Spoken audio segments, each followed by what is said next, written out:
What?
Has to be in two places. Where you guys Wanted to put it in my own. Well, because I'm going to read that first.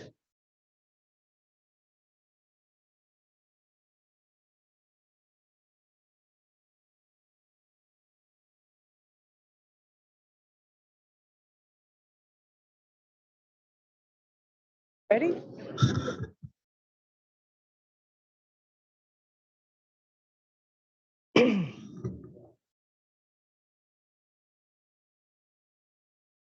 Welcome, everyone, and thank you for joining the Board of Environmental Safety meeting today. My name is Jessica Swan, and I am a DTSC Public Participation Specialist, and I'll be assisting and facilitating this meeting today.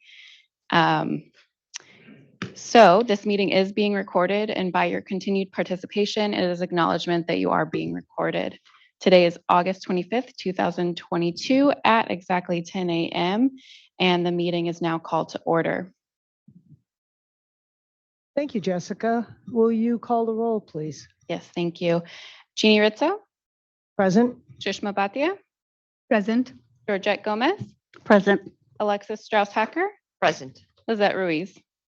Present. 5 of 5 board members are present and quorum is established.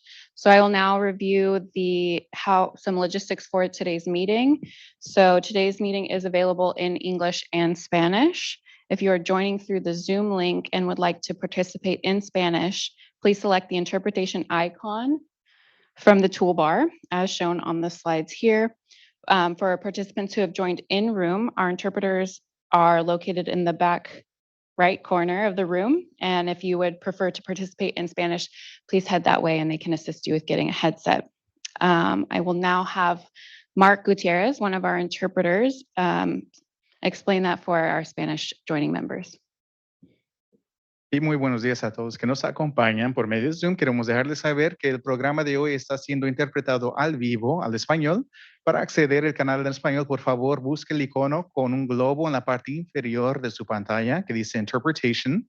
De ahí seleccione su idioma Spanish o español.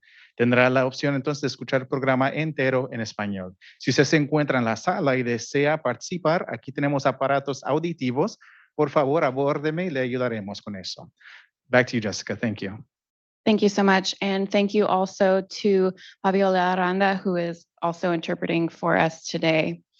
Next slide, please. So evacuation information, please locate the nearest exit to you. Probably the best exit is going to be, for anyone joining us in person, is going to be the doors behind us and head directly to the stairs. Please do not use the elevator in the event of an emergency. If you cannot use the stairs, staff will endeavor to assist you getting down the stairs. And should we have to relocate out of the building, please obey all traffic signs and exercise caution when crossing streets. So drinking fountains and restrooms are out these double doors, past the stairs, and then you're going to go to the right through the elevator hallway, which is what I've been calling it, and then to the left is going to be the closest restrooms for us today. So we encourage masks while we're in the meeting room and while we're sitting together, but it is up to your personal preference. Meeting materials are available in English and Spanish on the website, which is bes.dtsc.ca.gov. And we also have hard copies on the sign-in table. The chat is disabled in the Zoom function to ensure that we're all focusing on the same conversation. Closed captioning for Zoom is on as well. You can also move the closed captioning anywhere on the screen so that it's convenient for you, or turn it off altogether. For those of us, again, joining through Zoom, please stay muted throughout the meeting, as well as turn your camera off for the purposes of bandwidth, unless you are commenting or presenting. Next slide, please. So there will be several opportunities throughout the meeting for public comment. If you have joined in person, you can please complete one of these comment cards. They are also available at the sign-in table in the back. You can put them in either one of these baskets or in the basket that's at the sign-in table. If you have joined on the Zoom link, you will raise your hand, as it shows on the slide, to get in queue for whichever agenda item that you would like to comment on. If you would like to express your comment in writing, you can email us at besinfo@bes.dtsc.ca.gov. So unless otherwise stated throughout the meeting, comments will be limited to 2 minutes, but that could change at the discretion of the board chair. Time will be doubled for participants who are expressing their comment in Spanish to allow for consecutive translation. That concludes our review of the logistics this morning, and we will now move on to agenda item 2, Madam Chair. Yes, thank you, everyone. I want to open today's meeting with deep gratitude for the interest and enthusiasm for the work of our board, the Board of Environmental Safety, from scores of dedicated community members, representatives of the regulated community, and organizations throughout the state, but especially for the staff of DTSC and Cal EPA, including the direct support of many members of the teams who are here today, the director, the deputy director of HR, thank you, finance, IT, public participation, communications. Takes a lot to launch us, and we really appreciate the support we've had from DTSC teams. You'll hear today from the permit team and also from our new attorney in the Office of Legal Counsel. But I personally want to express my deep appreciation for the leadership of Secretary Blumenfeld, who is leaving Cal EPA next week, I think, as most of you know. I've long admired Jared from his time at the San Francisco Department of the Environment, through our work together when he was with Region 9 EPA, and now as Secretary of Cal EPA in the Newsom administration. He was a relentless force in working with Dr. Williams and her team, and Assembly Member Garcia and the governor, and many of you in this room, that made the reform of DTSC not only possible, but a priority. We will continue to work with the department with great enthusiasm, and I personally will miss Jared. We welcome the new secretary, Yana Garcia. Yana brings a wealth and depth of experience in this vital leadership position, and I do look forward to meeting her and working with her. I hear great things. She previously served in various leadership roles at Cal EPA, and she's focused on environmental justice and tribal affairs.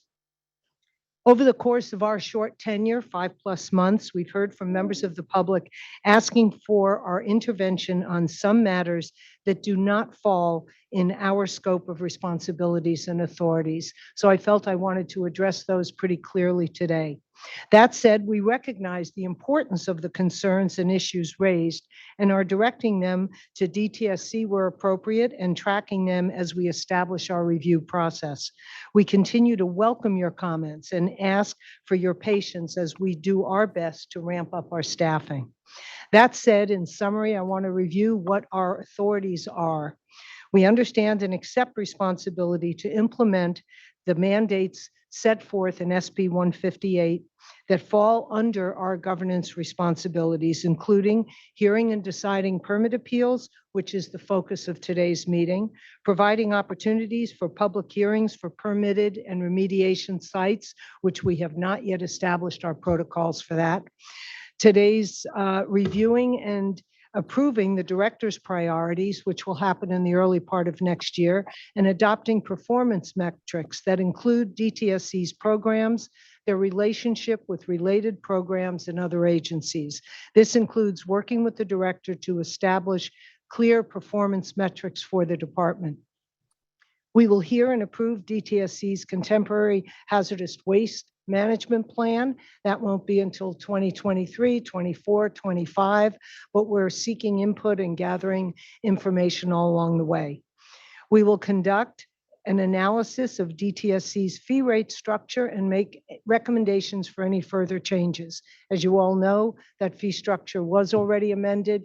There's not an urgent issue for us at this moment. Over the course of the next year, we will be addressing that issue. We'll establish an ombuds program and integrate it into all of our work. Hiring process is underway for that position. We'll establish subcommittees, including environmental justice, to work with DTSC's Office of Environmental Equity. Establish other sub and advisory committees, as well as liaisons, as reflected in each board member's priority areas that you will hear from each of them later on in the meeting, talking about the areas and subcommittees that they're working on. We'll report to the Secretary of Cal EPA and the legislature annually, and as called upon, including a review of the director's performance. Briefly, a couple of key activities since our July 12th meeting, which feels like just yesterday for those of you who were here most recently. We presented to the California Council of Environmental and Economic Balance. I testified before the Joint Oversight Committee of the Assembly and Senate. So that's the Assembly Committee on Environmental Safety and Toxic Materials, as well as the Senate Environmental Quality Committee. For those of you who have nothing to do one evening and you want to view the hearing, by all means, go to our website. Everything is posted there. We hired our full-time attorney. As much as we loved Greg Lyle, all of us had great and deep affection. For those of you who were here last time, you know our farewell was sincere, and we've hired Greg Forrest because we like the name Greg. Shannon? And so Not right, Greg but is anyway. at the end. He comes to hear You don't have to from, do that. comes to us from the Office of Legal Counsel. You'll be hearing from him later. We're very, very pleased to have Greg on board. We're working with our executive officer hiring staff and Executive Officer Sharma, which is, there she is, down the end, sorry. It used to be this way. Anyway, you'll hear from her about our hiring process. Today's meeting is jam-packed, and I'd like to say fun-filled, as we seek public input to guide our review and establishment of the permit appeals process that this board will adopt, hopefully within the next 3-4 months, so that we can begin hearing permit appeals. The agenda includes presentations on the current permitting process, as well as an overview of what we'll now call the previous permit appeals procedures. We posted an open invitation for public presentation, and we had one response from Ingrid Brostrom. She responded and she will present today. There will be more opportunities over the next 2 meetings for anyone else who wants to present to us more formally, not just in public comments, about their thinking about the permit appeals process. You'll hear more from subcommittee members overseeing this process, including, future opportunities. Seems to be my weakness. Future opportunities to participate in workshops and board meetings. Lizette Ruiz and Alexis Hacker. They are co-chairs of the subcommittee working on permit appeals. And there'll be multiple opportunities over the course of today for you to comment after presenters and in the general comment period. You'll hear from board members and their subcommittees, as I said, on their priority areas of work, including performance measurement and reporting, with another presentation later in the day by Ingrid Brostrom on her recommendations for environmental justice metrics. So that's something that over the course of the next months, we'll also be incorporating our thoughts and oversight responsibilities in that area. Our first presenters today are Wayne Lawrenson Wayne is the Division Chief for Permitting, and also Mohammed Omer, who's the Acting Branch Chief for Permitting. And they will walk us through the current permit process. That's not changing. Permitting will remain the same. It's permit appeals that will change over time. While board members of groups of just one or two have received these presentations, we've not had the opportunity as a full board to discuss them and ask questions when we're all together in one room. So, and it's also good to get the refresher. I'm sorry we didn't memorize your entire presentation, so I'm sure some of it will be new to us as well today. We will further, and as we speed up the permitting platform, we'll then move to permit appeals process, led by subcommittee members as well, and Paul Ruffin, who's the hazardous substance engineer, and our attorney, Greg Forrest, as well as Ingrid, will present on that, present on the process that was used heretofore. So you all know we're in a hiatus, a waiting period, but Paul is tremendously experienced. He's the assistant director. I'm sorry, he's not the assistant director. He's like the guy who handled permit appeals previously. So we're really eager to hear from him, and as well as Ingrid, who is the assistant director for the Center of Race, Poverty, and the Environment. After a lunch break, which I'm sure by then we'll all be amazingly ready, we'll entertain public comments for items not on the agenda. We were asked to try to specify a time frame so that people calling in remotely, watching on Zoom, have some idea of when they can make public comments for items not on the agenda. So it will be immediately following lunch, and we'll also have reports from DTSC Director Williams, Executive Officer Sharma. So we fully expect our meeting to be over by 5 p.m. And I hope you all brought snacks. And here we are. Okay, thank you. What do I do now, Jessica? Pardon? We can turn it over.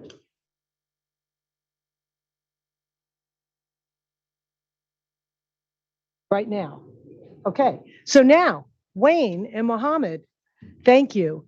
They will be presenting to us on the permit process. That's important for all of us to understand as we go into the next phase of understanding permit appeals. You can't understand what to appeal if you don't understand how the permits were derived to begin with. So here we go. Thank you, Wayne. Yeah.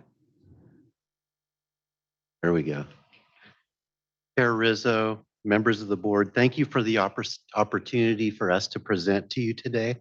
My name is Wayne Lorenzen. I'm the Division Chief for Permitting at DTSC, and I'm joined by Mohammed Omer, who is an Acting Branch Chief in the Permitting Division. I'm really happy to be here in person, and I've met a few of you, and I talked about 3D, and people are probably tired of hearing me say 3D, but it's really a pleasure to be here and see people's faces in the third dimension. And I'm hoping that we provide a third dimension to the permitting process today through this presentation. So I hope it's helpful for you. And this slide shows the information that we'll be sharing today. I'll talk a little bit about what types of businesses request permits and what different types of permit decisions that we make. I'll show you where the permitted facilities are located and some information about what they do. I'll spend some time talking about the process to make permit decisions, and then I'll turn it over to Mohammed to talk about permit modifications and other types of authorizations. My section will take approximately 20 minutes, and Mohammed's will take about 20 minutes as well. So starting off with the types of businesses that request permits and what different types of permit decisions we make, the answer begins with the generators. Californians generate hazardous waste, and permitted facilities treat, store, or dispose of that waste. Non-electric vehicles and even hybrids use oil. Oil in your engine is not a hazardous waste, but eventually your oil needs to be changed. Once that oil is extracted from your vehicle, it becomes used oil, and in California must be managed as a hazardous waste. Hazardous waste is hazardous because it can harm people or the environment, It's waste because you have no further use for it. Recycling stations like the one pictured on the slide on the left and car dealerships play a key role in managing our hazardous waste in safe ways. They are also hazardous waste generators. Over 100 million gallons of used oil are generated each year in California. E-waste recycling events like the one pictured in the upper right generate hazardous waste because computers and electronic equipment contain hazardous components, and we drop them off because we don't want them anymore. It's waste. Many of us use hazardous chemicals and products in our homes.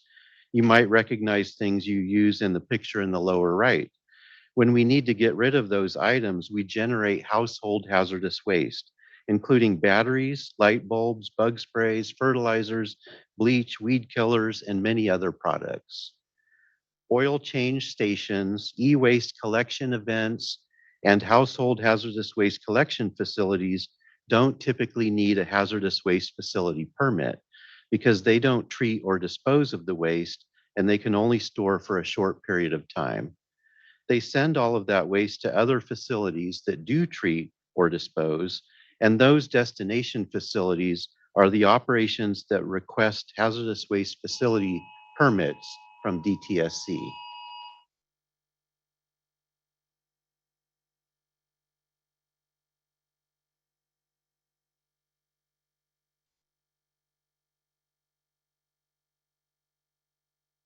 Okay.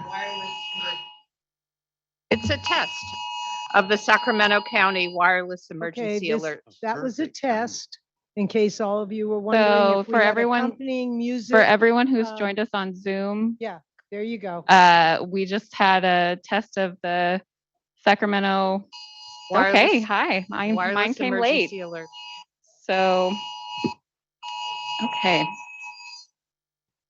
Sorry about that for everyone who got that loud and They're clear. just over showing Zoom. off for everybody. But letting it you all went know off on our what cell it does phones, so for- we have all been tested, and we're going to go ahead and resume with Wayne's presentation. Thank you so much. Great segue into the next slide.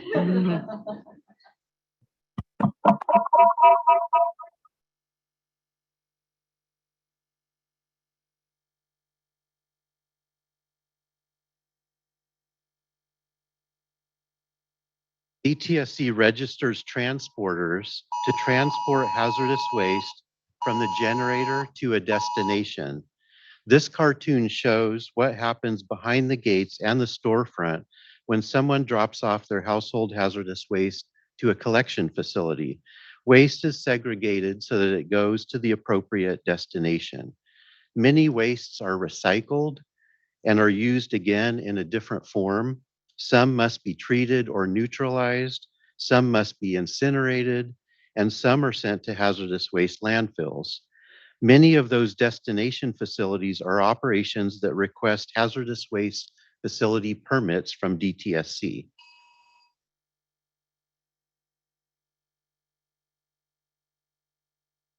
Looking at more sources of hazardous waste generation, on the left in the slide shown on the picture, fires throughout the state generate hazardous waste as useful materials become essentially discarded.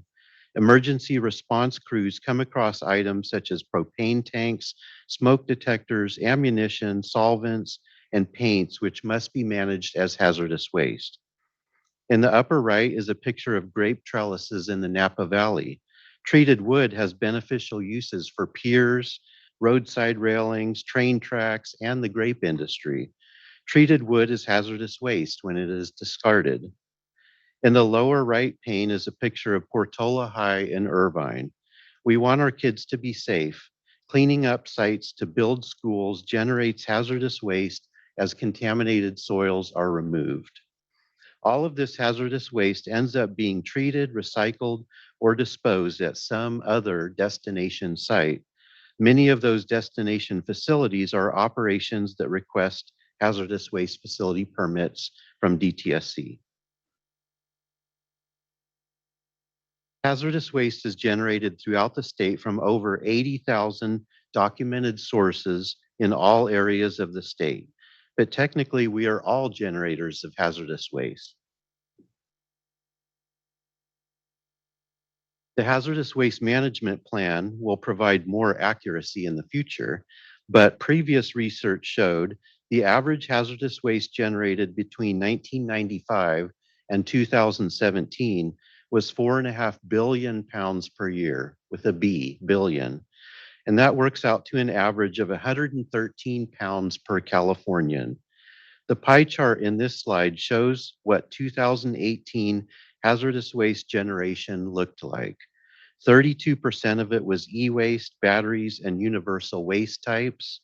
26% was from contaminated soils, from site cleanups, 16% from used oil, and everything else, a total of 26%, represented less than 4% for each category.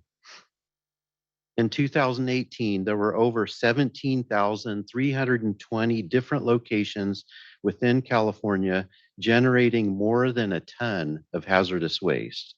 Hazardous waste is generated in all corners of the state by all of us. All of it ends up at some destination site. Many of those destination facilities are operations that request hazardous waste facility permits from DTSC. And this slide just summarizes the previous slides. All of the hazardous waste has to go somewhere to be recycled, treated, or disposed. DTSC regulates generators, transporters, and destination facilities to protect people and the environment by setting rules that must be followed when managing hazardous waste. Those destinations on the right of this cartoon are the types of sites that DTSC receives permit applications for.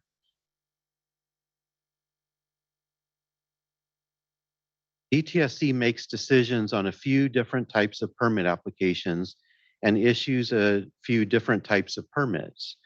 RCRA, the Resource Conservation and Recovery Act, was enacted in 1976.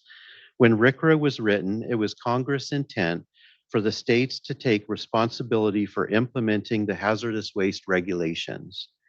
In order for a state to take the lead, it must be authorized by US EPA. RCRA requires authorization to ensure state programs are at least equivalent to and consistent with federal rules. US EPA establishes minimum federal standards. A state that has received final authorization, known as an authorized state, implements and enforces its own hazardous waste regulations.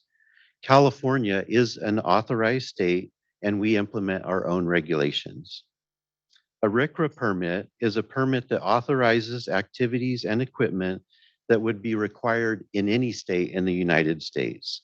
Every authorized state must at least embody the restrictions imposed federally. DTSC calls our permits RCRA equivalent permits because California has more restrictions than are required federally. For example, a RCRA equivalent permit requires the permittee in California to fund financial assurance for corrective action before a hazardous waste facility permit is issued. A RCRA permit issued outside of California may not require such assurance. It depends on the state. The Kettleman Hills landfill is an example of a facility with a RCRA permit because it can accept federally specified hazardous waste. A non-RCRA permit is a permit issued in California that would not be required under the Federal Act and may not be required outside of California. Used oil transfer facilities are examples of facilities with non-RCRA permits. Used oil is not necessarily a hazardous waste federally, but it is a hazardous waste in California. Used oil transfer facilities consolidate shipments of used oil into tanks where they are then transferred to trucks for transportation to other facilities that recycle the used oil. These facilities would not be required to have a permit federally, but in California, we do require. A standardized permit is a subset of non-RCRA permits available to facilities that meet certain criteria, including storing and treating only limited amounts of waste. Standardized permits can require lower liability coverage for sudden accidental occurrences. Standardized permits include fewer submittal requirements and compliance with fewer standards because those submittal requirements and standards are in place for activities not eligible under a standardized permit. Used oil transfer facilities are also examples of facilities with standardized permits if their volumes are low enough. A non-RCRA permit that is not a standardized permit is called a state-only permit. Operating permits authorize operation for treatment, storage, or disposal activities and impose restrictions and requirements. Most operating permits allow a facility to accept hazardous waste from off-site. Post-closure permits, on the other hand, authorize activities necessary to maintain a closed facility where waste is left in place and impose restrictions and requirements. A post-closure permit does not allow a facility to accept hazardous waste from off-site.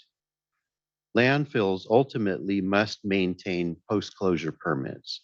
Some facilities that have had releases from permitted units in the past and that can't be cleaned up also must apply for a post-closure permit.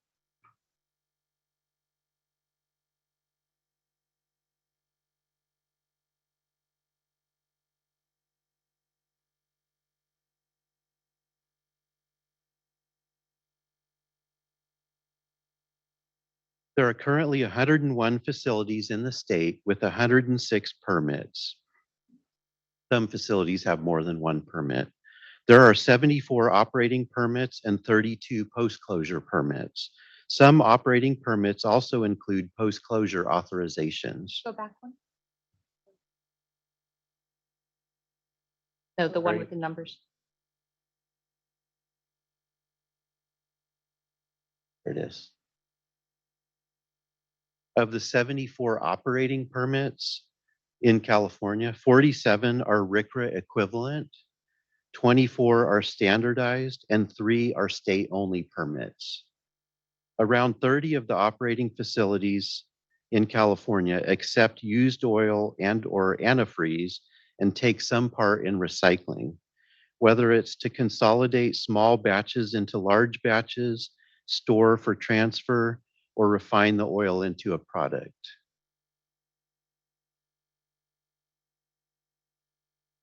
There are around 10 operating facilities that are engaged in e-waste or plastics recycling. There are many e-waste facilities that can operate under alternative management standards, and they don't need a permit. Around 10 of the operating facilities shown on this map conduct some form of precious metal recovery. Around 10 engage in some form of solvent recovery. About 10 of the sites are large oil refineries. There are around 10 federal facilities, 3 Air Force bases, 2 Navy, and 3 national labs. There are 2 operating hazardous waste landfills in California. And just to give you an idea about the universe of the sites, jumping for some reason.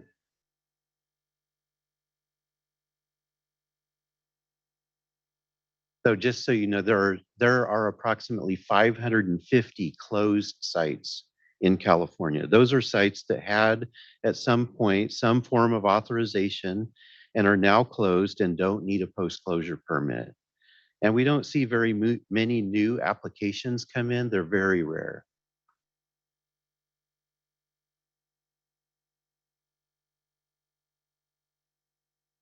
This slide shows the permit decision process for new applications and for renewal applications. The process is shown in distinct phases. Our permits are issued for a term of up to 10 years. So most of our process entails new applications from existing operations. We require new applications every time a permit application is submitted, and we conduct the same complete reviews for renewal applications that we conduct for brand new applications. In the pre-application phase, we first meet with our enforcement group to talk about any non-compliance issues and any problems we might need to consider when reviewing the permit application. We send reminder letters 1 year before applications are due and set pre-application meetings with the applicant to sit down and set expectations for what we expect to see in the permit application and what they can expect from our process. The applicant then usually hires a consultant to prepare the application. This phase ends when the applicant submits the application. When DTSC receives an application, we jump into the administrative review phase. And we do a quick review to make sure all of the required pieces are there. These are very lengthy applications and must include, there's a long list of things, so bear with me. Detailed operations plans, waste analysis plans, chemical and physical analyses of the waste proposed to be accepted, contingency plans for fires, explosions, or releases, design plans for equipment and buildings, seismic analysis, 100-year floodplain analysis, closure plans, cost estimates for closure and contingent post-closure, community profiles, health risk assessments, tank assessments, engineering certifications, and many other pieces. There are also additional submittal requirements for specific types of hazardous waste management units, such as for landfills, surface impoundments, containment buildings, storage areas, waste piles, and many others.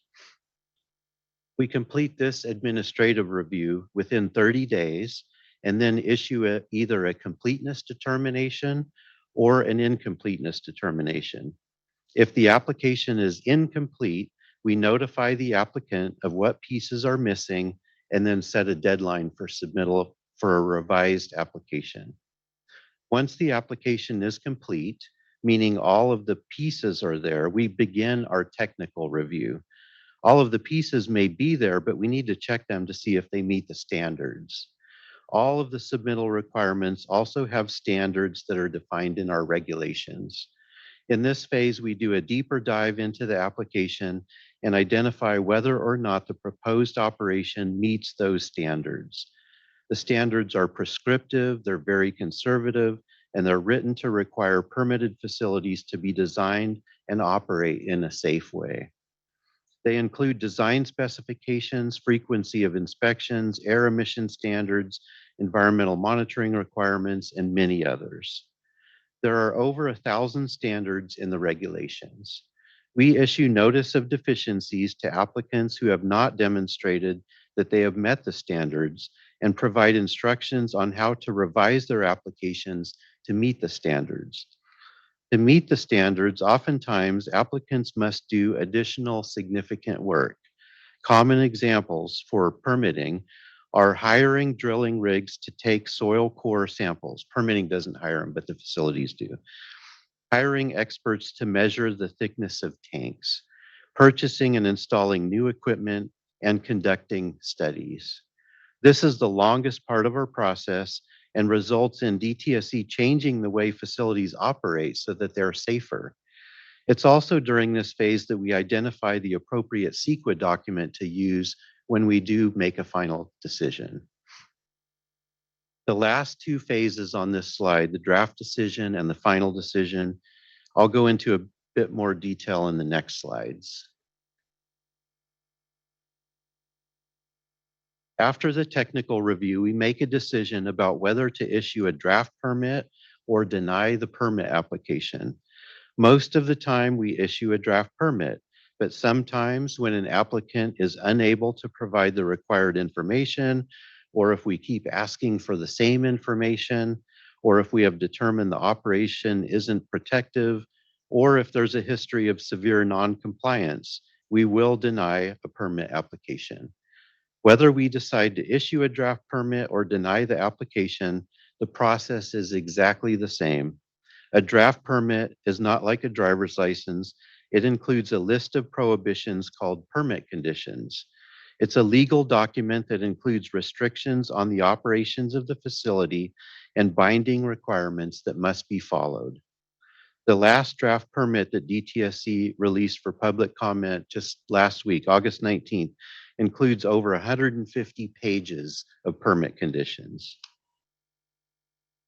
We release a public notice that describes our proposed decision and include the documents we are asking for comment on. For a draft permit, we will release the proposed permit, a statement of basis or fact sheet that describes the basis for the conditions, and a public notice with information about the public comment period, who to contact with questions or provide comments to, the date and time of any public hearing that's scheduled, and links to EnviroStore for more information.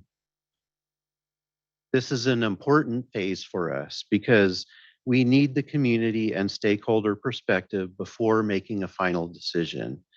Binders and binders of data and analysis don't provide the complete picture of the facility operation. And we need to understand how the operation impacts the community in ways that we can't see in the application. We also need to understand the perspective from the applicant, and the public comment period is also open to their comments. We hold the comment period for at least 45 days and provide a public hearing if there is interest in the draft decision. Most of our draft decisions have little to no interest. We have several facilities with very high interest. We consider all of the input we receive and evaluate whether each comment gives us new information that would change our decision or the conditions for approval. And then the last part of our process is the final decision. After the public comment period ends, we enter the last phase of the permitting process. We receive comments from members of neighboring communities, stakeholders who have an interest in the permit decision, employees who work at the facility, organizations who oppose the business operations, business interests in support of the facility operations, and owners of the facility. This is where we look at all of the comments we received and consider how to incorporate them. Does the comment raise a fundamental flaw in the decision we made? Does the comment necessitate a revision of permit conditions?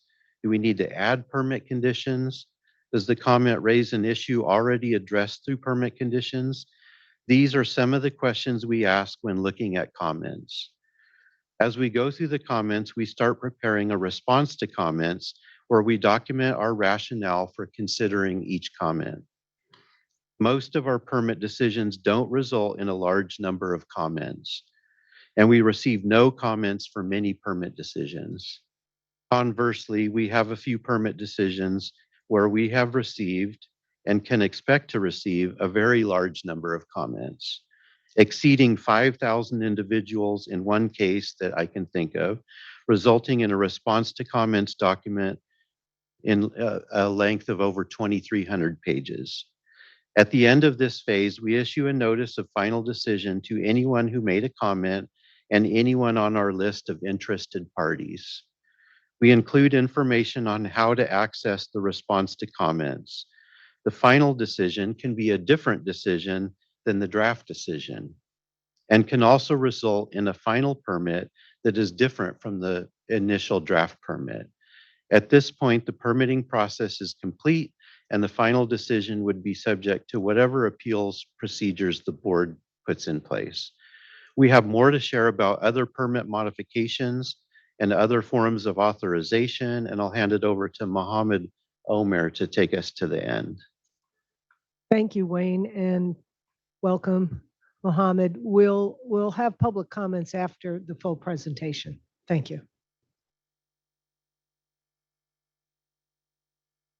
For going over the permitting process and also for I can hold it. Let's see. There we go. Thank you, Wayne, for going over the permitting process and also for gamely taking the brunt of all of the Sacramento County emergency notifications. My name is Mohammed Omer. I'm an acting branch chief in the DTSC permitting division.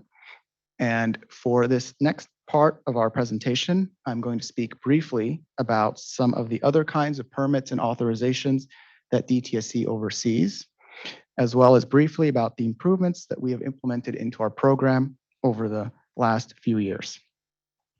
So we have now heard about what we may consider to be the standard or default permitting process.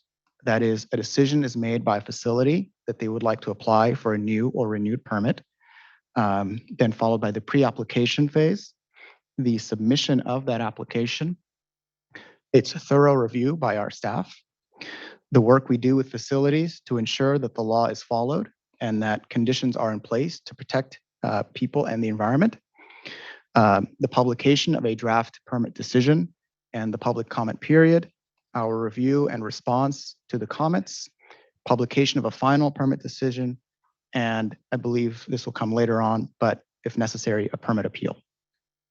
There are, however, different kinds of permit decisions beyond the one which I've just mentioned and that Wayne went into such great detail with. DTSC also processes permit modifications, emergency permits, and research development and demonstration permits. We also work with local agencies who authorize facilities operating under what is called permit by rule authorization. I will discuss each of these in the next, in the coming slides. So after a permit application has been received and reviewed, the public has had, and then the public has had a chance to weigh in on the draft decision, and a final permit is then issued. A permit may then be modified. A permit may be modified for a number of reasons. And then based on that reason, we classify modifications differently.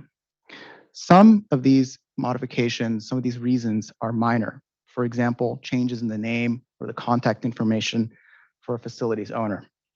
Or if new regulations have been put into law and the facility then needs to come into compliance with those regulations, these are what we call Class 1 permit modifications. A Class 1 star or a Class 1 asterisk modification may be changed to, may be related to, for example, changing an environmental monitoring program with prior approval from DTSC. A Class 2 modification may be necessary due to changes in, for example, emergency procedures in the case of a hazardous waste spill. And then finally, a Class 3 modification. These are generally the most involved and are related to a facility needing to add entire programs, for example, environmental monitoring or corrective action to their permit. Next slide, please. Thank you. These modifications, as you may have gathered, for Class 1 and Class 1 star, as you may have gathered, are pretty simple and generally have no to minimal impact on the current facility operations or their health or environmental impacts. In these cases, the facility has to send DTSC a notice at least 30 days before the planned date of implementation of this modification, and to make clear to us what is changing. The facility must also send a notice to all of the members of the public on that facility mailing list, as well as appropriate members of their state and local government in that area. And then this notice must be sent no later than 90 days after the change is put into effect. Any person may request DTSC to review a Class 1 modification as well. And then for the Class 1 star modifications, DTSC must provide a written approval before the change is to be made.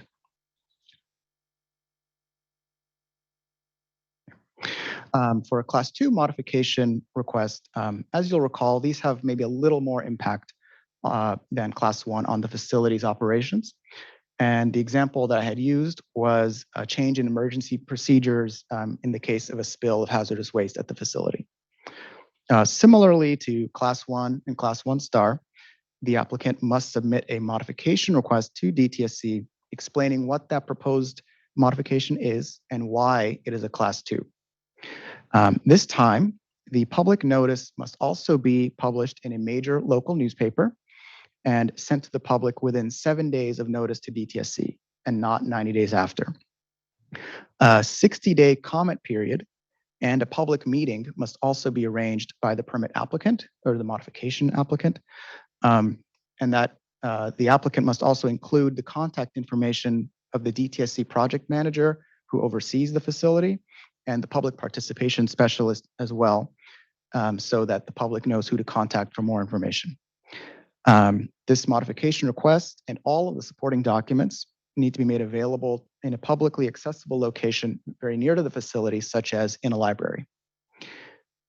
Public comments received during that 60-day period must be reviewed by DTSC, just as Wayne described earlier, and if necessary, responded to by the applicant. DTSC must also consider all of the written comments from the public and respond to them as well in writing.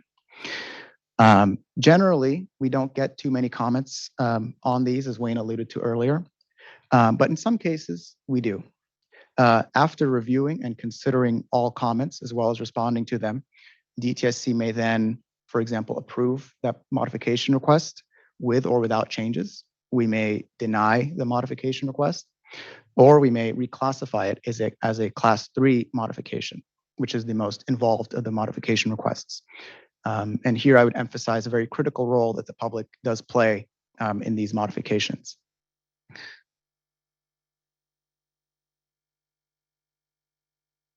For a class 3 modification request, this is the final kind of permit modification request and the most impactful on a facility's operation. The example I had used earlier was the addition of an entire program to the facility's operation, for example, environmental monitoring or corrective action. The process is very similar to class 2, but it does bear repeating. Similarly, the applicant must submit that modification request to DTSC in writing, explaining the proposal. This time as well, the public notice must be published in that major local newspaper and then sent to the public within 7 days of the notice to us. Again, that 60-day public comment period and a public meeting must be arranged by the permit applicant.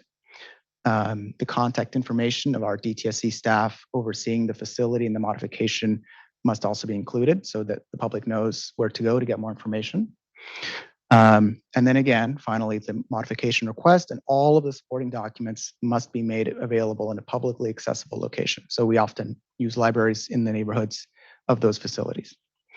And again, all of the public comments that we received during that 60-day period must be reviewed by DTSC and, if necessary, responded to by the applicant. So you might send them along to the applicant.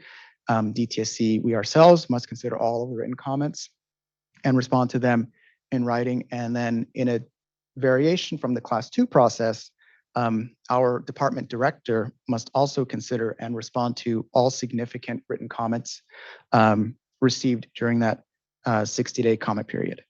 And then again, DTSC may then approve that request with or without changes or deny it. And I would once again emphasize a very critical role that the public plays in this modification process, and a role in which their concerns can really be brought all the way through our entire departmental leadership. So again, this is something we do take seriously as a division and a department, and really encourage, as Wayne said, public participation does always enhance our permit decisions.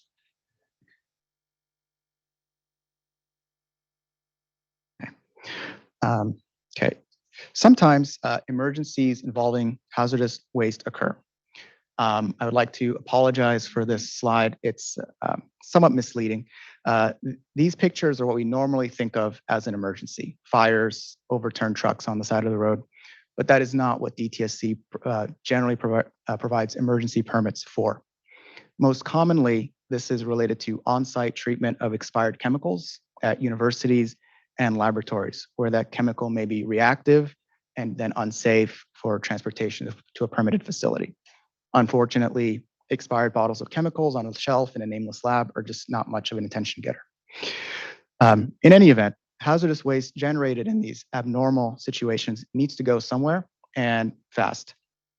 In these cases, DTSC may issue an emergency permit. And then basically an emergency permit allows for a facility to store, transfer, treat, or dispose of hazardous waste, even if that facility does not currently have a permit to do so. This is only done when there is an imminent and substantial threat to human health and the environment, and emergency permits are always temporary. So Once the emergency has been identified and established, DTSC can issue that temporary emergency permit to a facility upon request. We can issue that permit orally or in writing, but there has to be a written permit within 5 days of the notification. The emergency permit cannot be for a period of time longer than 90 days. It must clearly specify the hazardous waste being received and how they are to be managed, and it may be terminated by DTSC at any time if doing so be beneficial to protecting human health or the environment. There is not as much of an opportunity for the public to comment on the process of issuing the emergency permit just by its nature. However, a public notice must be sent with information about the facility, the kinds of waste being dealt with, what the emergency permit allows to be done and why, as well as how long the emergency permit is for. DTSC maintains a website documenting all of the emergency permits issued since 2020, including the public notices that were sent in connection with them.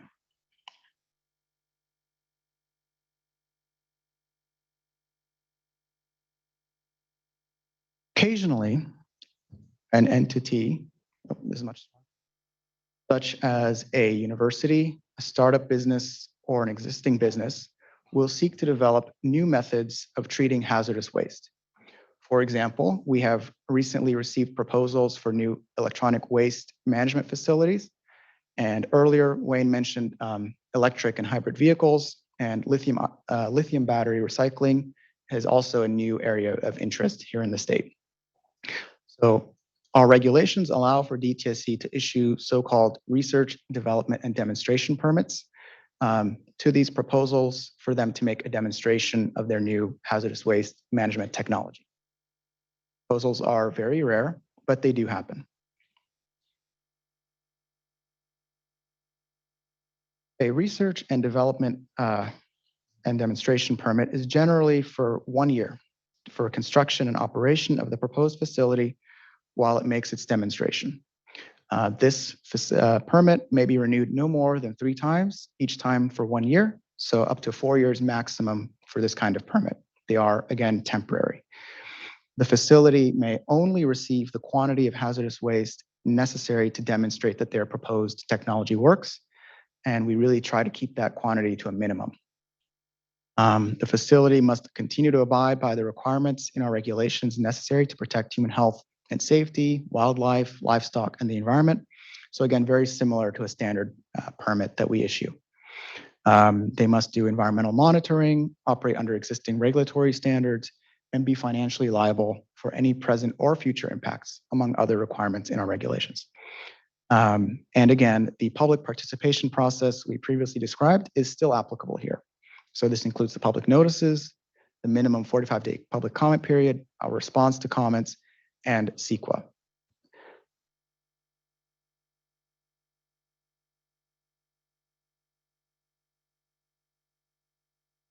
The last kind of authorization I will discuss here is what is called permit by rule, or PBR.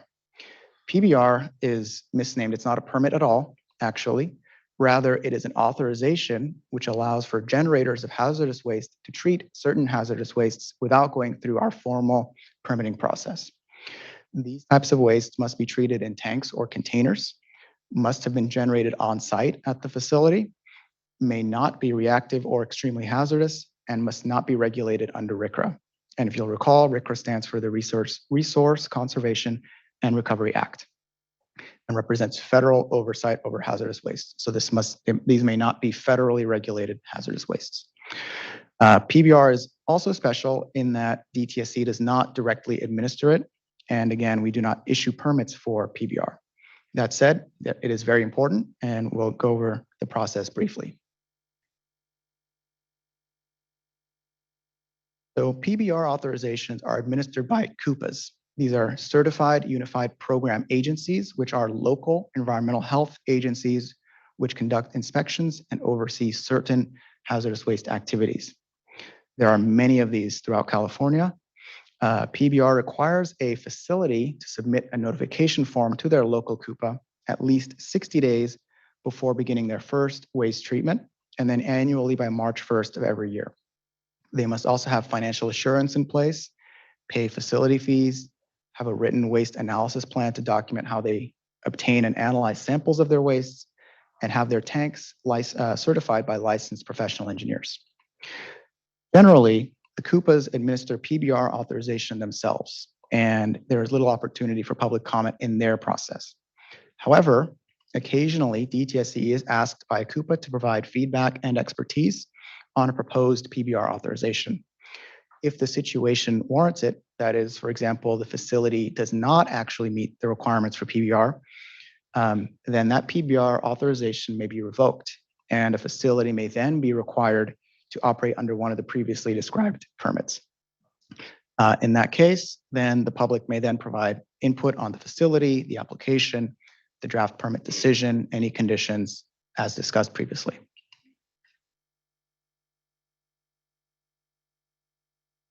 Lastly, I would like to quickly conclude by talking about impactful improvements to our division and the way we work. So as a department and as a division, we seek to challenge ourselves to continuously improve the way we work, including looking at our entire permitting process and how we operate, including looking at key performance metrics, Chair Rizzo, as you mentioned earlier on. And this is for the benefit of the whole state. And this has led to where we are as a division today.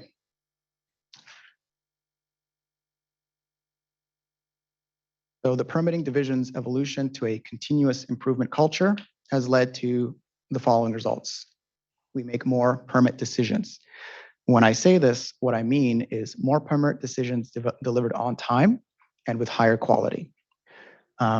Nearby communities thus have the up-to-date permits and protections that they deserve.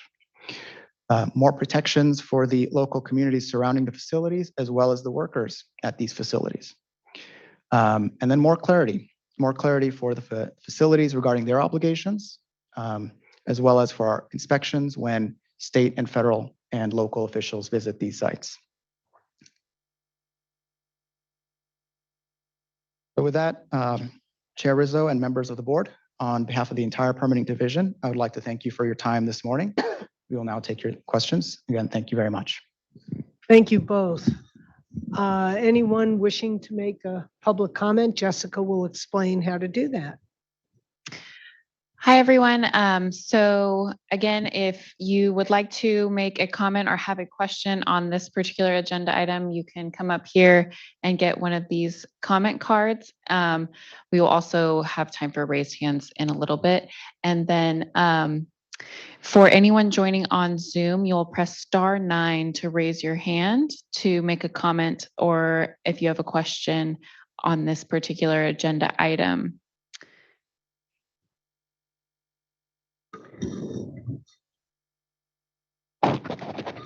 Thank you, Jessica. And while we're waiting to see about comments, I want to acknowledge Jessica Swan, our faithful board clerk since the board started, and thank her, as well as our translators and tech people. Thank you all so much. Yay. So, you know, the simultaneous translation of something as complex as what you just presented, I'm sure was fun for you back there. Yeah? Okay. So the accessibility piece of this is really important, obviously. So I thank everybody. Here we are now waiting for public comments. Questions? We do not have any in queue for public comment on the Zoom. Is there anyone in the room who would like to make a comment or have a question for our presenters on this piece? Well, I'm sure board members do, but feel free. We'll go around. We'll see what questions and comments board members have, but also welcome you to raise your hand or grab a card, and Wayne and Omar will answer. Pardon? Mohammed, Omer. Thank you. It's your turn now. Ask a question. Thank you both. Wayne, in your presentation, you talked about 550 closed sites in California. Can you share what, if any, oversight of these sites is in place by DTSC, and also what restrictions may be in place for repurposing the land once the site is closed? Thank you. Sure. So our process ends when we acknowledge closure certification of a site. At that point, It releases the financial assurance mechanism for the facility, and it really kind of ends our oversight. We have some facilities that have not received an acknowledgement of closure certification. So we have a list of facilities that we have our eye on now, and we're going back through some of these historical sites and taking a look at them.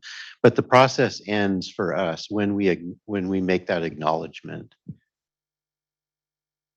So can I follow up on that, Wayne? So I know that the reform included more assertive financial assurance. We've been hearing about that.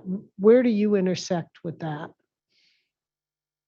So as you know, for permit decisions, DTSC has the authority to issue permit decisions only when we include adequate financial assurance for closure and post-closure, which is which has always been there, and now for corrective action. So that it's kind of delayed the process for some of our sites. We have some challenges where facilities may have oversight from the water board. We're working through those issues now. But it's resulted in an increase in financial assurance held by DTSC for many sites. Thank you. Yes, Georgette. Following the question of the closure sites, for the ones that we haven't declared closed officially, how many are those? I don't know the number off the top of my head. I can get that for you. Okay, I'm curious. And then my other question, and thank you also for the presentation. I really appreciated the thoroughness of it. You mentioned earlier, Wayne, the timeline for the hazardous waste plan, and that's going to be coming. Can you elaborate a little bit? What is the timeline of that? Gosh, my understanding, this is, I'm thinking of SB 158. I believe the plan is due in 2023. Okay. Yeah, the draft plan. The report, Pardon? sorry. The I'm report. hearing March 2023. I think Lizette. Yeah. Okay, we'll hear more about it. So never Yeah, mind, I'm getting we will. ahead. And then just in terms of you had a map of entire California of the areas that have permits, and I really appreciate that. Do we have a map of the other, like the closure sites? Yes, in fact, I failed to mention that. I wanted to talk about that in the slide. That map comes from Envirostore. So if you go to Envirostore, Mhm. it has a great interactive feature where you can turn on and turn off different types of sites, including cleanup sites, underground storage tank sites. And I had the closed sites off, but if you turn those on, they'll all pop up. And then Right. it creates a mess of the map. But yeah, it'll show where all of those facilities are located. Okay. It's a very great tool. Yeah, no, I appreciate that. And maybe it might be useful to, as we're working on more increasing our transparency, it might be worth putting it for the public to be aware of. But it's great. Thank you. I think we have a public comment now. Jessica?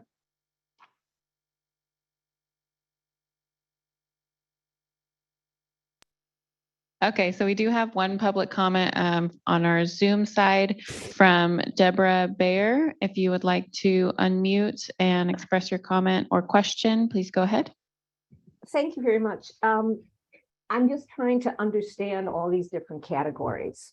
So I don't know if this is a place to comment on that, but really what I'm trying to ask is, in this permitting discussion, does that include at all sort of legacy sites and what can be done with legacy sites, or is this currently operating sites? If you understand my question.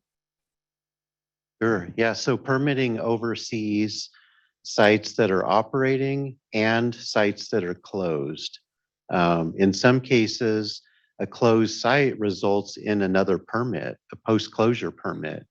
And those permits continue with the site. Those are known as legacy sites until it's safe to end the permit, which to my knowledge hasn't happened for any post-closure site. So we do keep oversight. Permitting staff do work on not just the ones that are operating. We have, as you saw in the slides, roughly half of our sites are post-closure sites, 30, 32 or so, a third of the sites. So those sites, they have obligations. They have to renew their permits every 10 years. They have to give us plans for how they're going to maintain their caps, for example, for surface impoundments, how they're going to address the run-on and runoff from rain and many other requirements. So they're all listed in the regulations, but our staff are well-versed in providing oversight for operating and closed facilities. Can I ask one more question then? Yes. Has a DTSC for legacy sites that are kind of on the shoreline, which a lot of ours are, has the DTSC begun factoring in sea level rise? Yes, as many of you might know, that's a developing process. It's a work in process. Part of the regulations that have come from federal regulations and are cemented in state regulations too, is consideration for floodplain analysis. That's already baked into our process, but we are looking at ways, we're working with the cleanup program to look at other ways and more efficient ways to look at the sites that are included in the sea level rise sites. They have a list. Thank you. Thank you for that question. Do we have other questions from online? We don't have any other comments on the Zoom, and I don't see anyone in the room who wants to express comment. Right, so we'll go back to the board comments and questions. I have a question. Oh, Okay. Yes. hi, Chief Deputy Director Francesca Negri with DTSC. Just wanted to clarify what's due in 2023, which is a report on hazardous waste management activities, which will be repeated every 3 years. And then the report on the hazardous waste management plan will be due in 2025. Thank you for that. And I know Lizette on our board will be actively and eagerly working on that. We'll hear more from her about that later. Thank you for that clarity. Other board member questions or comments? I had a question. Yes, please do. I know that you mentioned the financial assurance, and that's something that's relatively new to the process. From my understanding, is there anything else that has been relatively new or that you guys are working on implementing soon? So financial assurance it's always been around, the requirements for financial assurance. It's the corrective action piece and making sure that we have adequate corrective action financial assurance before signing a permit. That's the new piece. We have a lot of new things that we're working on. We have new groups. In fact, we have a new cost estimate work group who looks at closure cost and contingent post-closure costs. Those folks are well tuned in the estimates of what it takes to close down a facility and maintain it after it's closed. So that's new. We have a bunch of new pieces that have come from our process improvements, from Lean Six Sigma, from lean activities, from staff identifying better processes that might work in the organization. There's quite a long list of new things that we've started developing. That's great. And I guess to follow up on that, there's been, you probably have been required to expand your staffing, right? In order to accomplish the expanded mandates and efforts. Yes, we're fortunate enough to have been blessed by the legislature with additional resources. And we've been, I think that we're showing that we're utilizing those resources effectively. That's great. Thank you, Wayne. Other board members? Yes. I have a performance metrics related question. I would imagine that for your division, you're looking at number of permits, turnaround times as some of the metrics you measure for your success. Do you have a mechanism to evaluate individual performance against those division level metrics. So do you mean individual permit-based metrics, looking at a specific permit? No, I mean for DTSC staff level performance evaluation, are those tied to the metrics of the division? Oh, good question. We do look at those when we're doing performance evaluations. We bring up the list because some staff are assigned to some projects, some supervisors are assigned to some projects. And we do look at the metrics. As you know, we have 5 core metrics that really look at internally at, it's mostly related to processing time for permits. Our most important improvements are quality. We don't have a metric for that internally yet, but we're hopeful to develop one soon. Thank you for that. Yes, Alexis? I know so little about the permit by rule category that Mohad had covered. And I wondered if DTSC has a process to evaluate the capability of the CUPAs in administering that part of your program.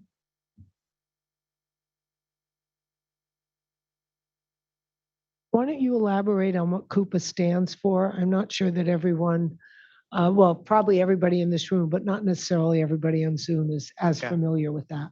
Sure.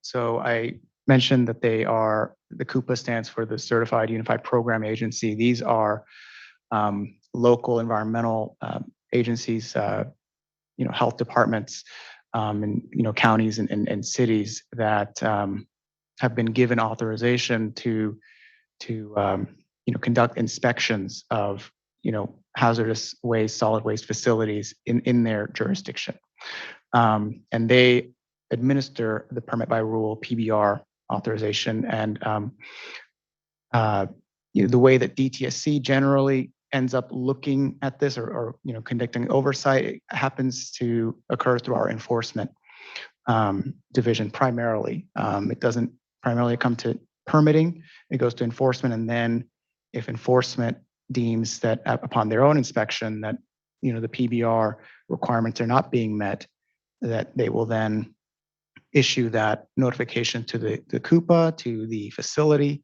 and then they may call in permitting should a permit be requested by the facility.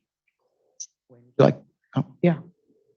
So it grows from a facility-specific inspection or complaint more so than a CUPA-wide oversight.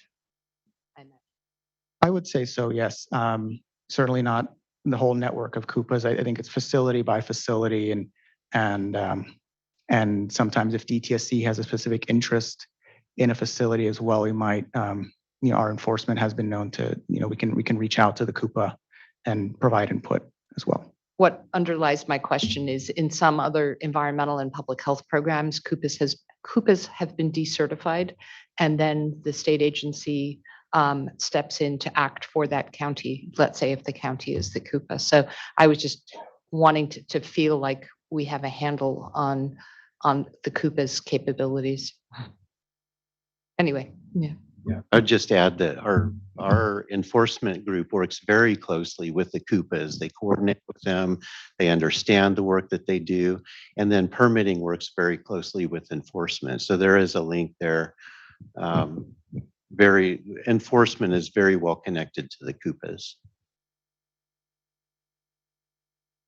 Any other questions or comments at the table? Yeah. I have another Yes. question. Thank you, Lizette. Can you also talk about how notices of violation or notices to comply from other related agencies are compiled, and what the process is like to obtain that information, and what the limitations are?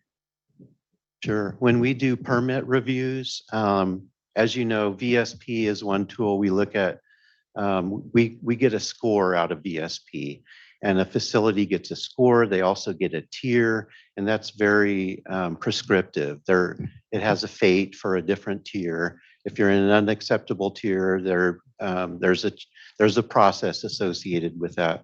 But permitting also looks at enforcement history and compliance history that's not related to VSP. VSP includes class 1 violations. When permitting looks at permit decisions, making a permit decision, we look at the class 2 violations and the minor violations from our own enforcement inspections. We also look at violations associated with other agencies. And how we do that is we look for the compliance histories on the other agencies' websites. We'll contact the other agency's staff who are involved with that particular facility to look for any information that's readily available that we can use to make a permit decision. That's part of SB 673 had 2 tracks to it, track 1 and track 2. Track 1 gave us VSP, but it also gave us that comprehensive compliance history review within permitting. It's got 12 different pieces to it. One of them's VSP, another one is class 2 violations and minor, and another one is looking at other agencies' compliance histories. So really quickly, Wayne, Wait a second. if you can say what VSP stands for. I'm sorry. VSP is the violation scoring procedures. Does everyone understand on the board what we're talking about here, the VSPs? I just want to be sure. I know it was in your other presentation in great depth, so thank you for that. Other questions, comments from anyone in the group or on the? I just had a quick question about the R&D permits. Have you seen an uptick in that with electric and lithium ion in recent years with new technologies being formed? Swati, will you get closer to the mic? Have you seen an uptick in the R&D permits over the last few years? As a trend, like if I'm thinking of like a graph of data, there's not enough data there to call it really an uptick, but we have had inquiries within the last year associated with new technologies.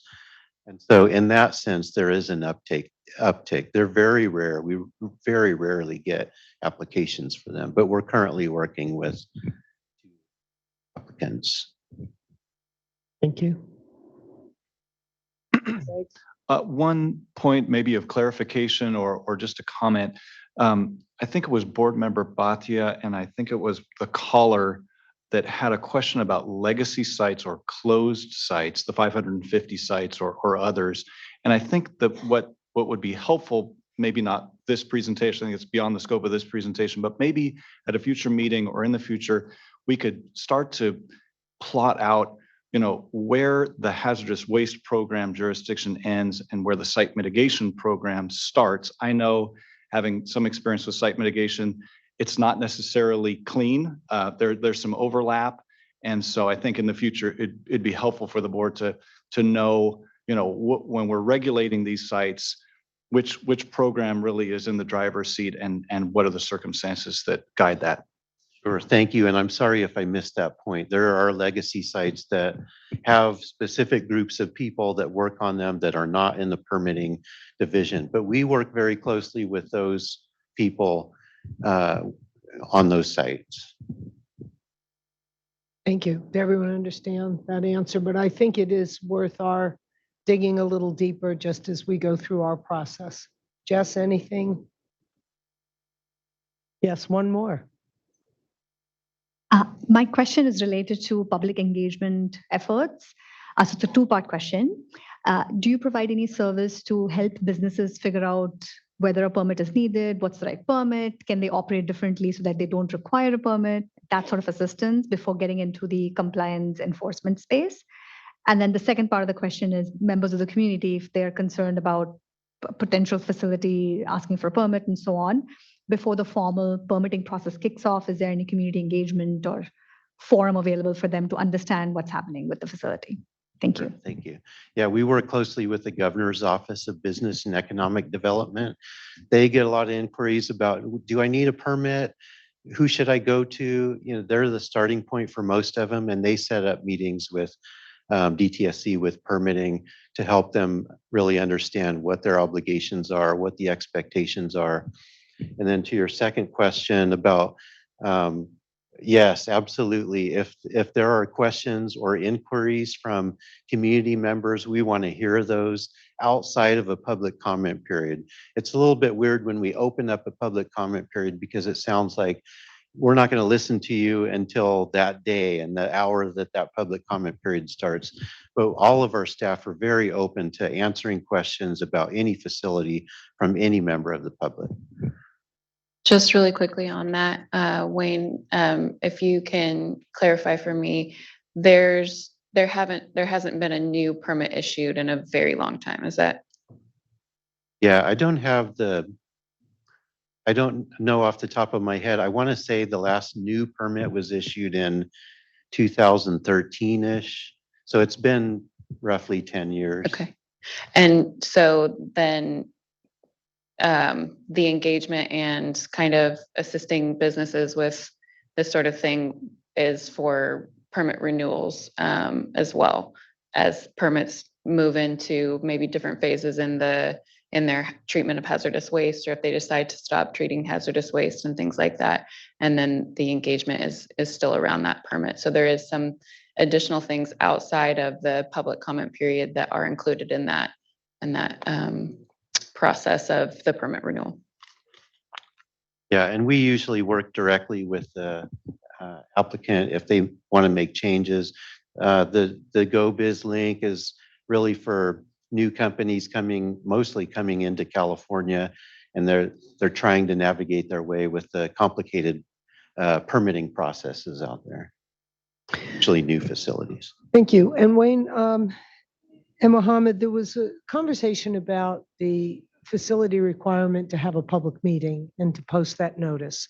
Are those public meetings subject to the same public meeting requirements that we all have in terms of them being accessible, translated, notified, all the things that, because the meeting is being held by the facility? So a question that I've heard before is there's a difference between a public meeting orchestrated by a facility and one where DTSC is, or any of us would be having a public meeting in this kind of a format? Not specified federally or in the state regulations, but we work closely with our public participation group to set those expectations with the applicant before any such meeting is scheduled.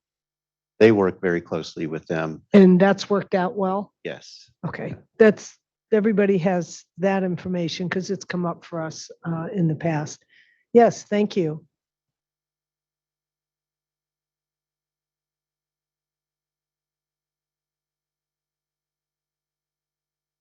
Morning. Good morning. I'm Angela Johnson Mazares with Earth Justice. And this conversation is just making me want to contribute some of our experience around the hearings that are held by facilities versus those hearings that are held by DTSC. We've had recent experience with that in the context of a facility that we are working on. And I just want to note two things. First, from the perspective of my personal participation and from my comments from my clients, the hearing that was held by the facility had very little engagement with community members. The timing was much shorter for when the hearing was held after the information was available. The availability of information about what was being proposed was much less clear going forward.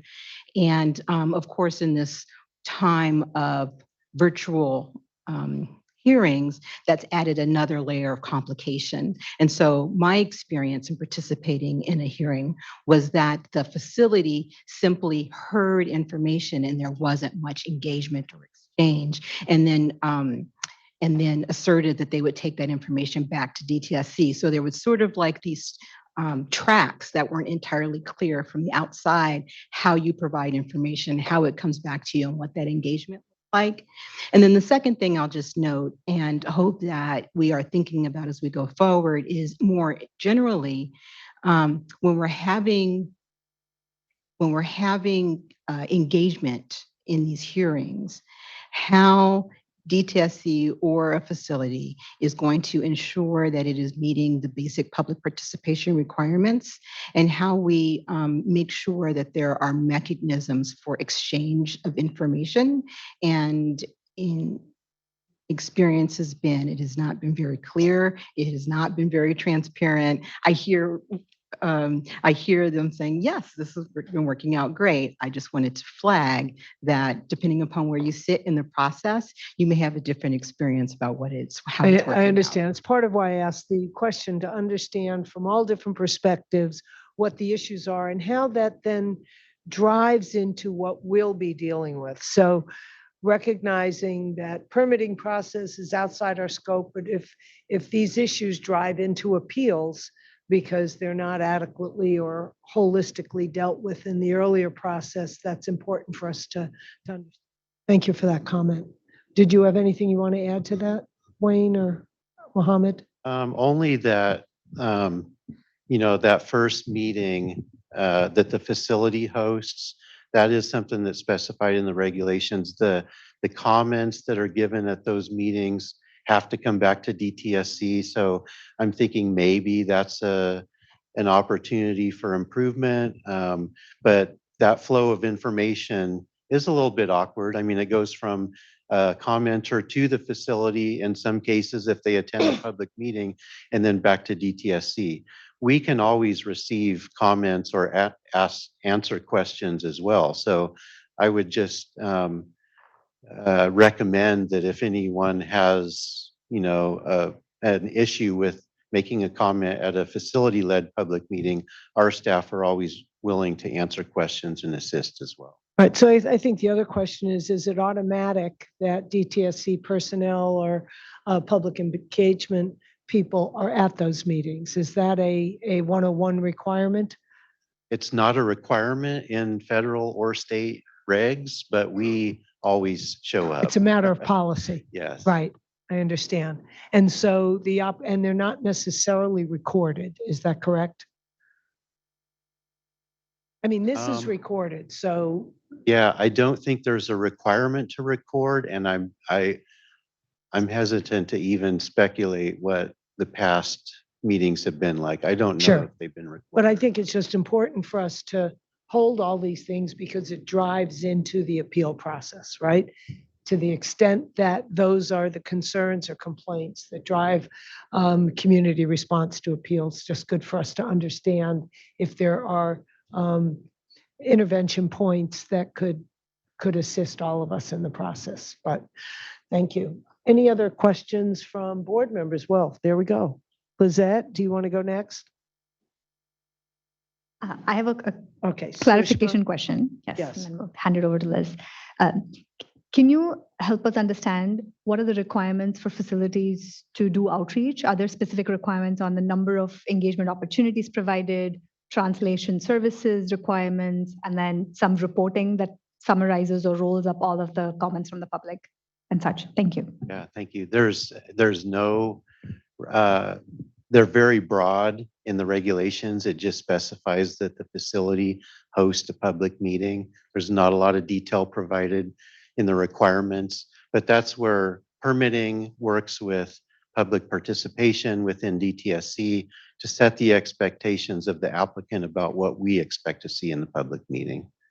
Great, thank you. So when you say set expectations, I'm sorry, clarification question, is that a nice, like a best practice ask, or is that something that's written into the permit condition to say you shall do public engagement in this way? Well, usually they need us anyway to get the mailing list. We maintain a mailing list of people who are interested in the facility. They have to mail those notifications out. So that's the link. They come to us and they ask us for that mailing list, and then we assign public participation staff to work with their consultant or whoever's putting the meeting together to set the expectations. We don't have a document to share or written guidelines. It's just our group working with their group. Okay, we'll put a pin in that one for future conversations around public participation and engagement, because that's also an area that we're interested in, and we'll be working with the Office of Environmental Equity, the public participation people more broadly And so that's important. Yeah. Okay, thank you. And is that good, Sushma? Are you okay?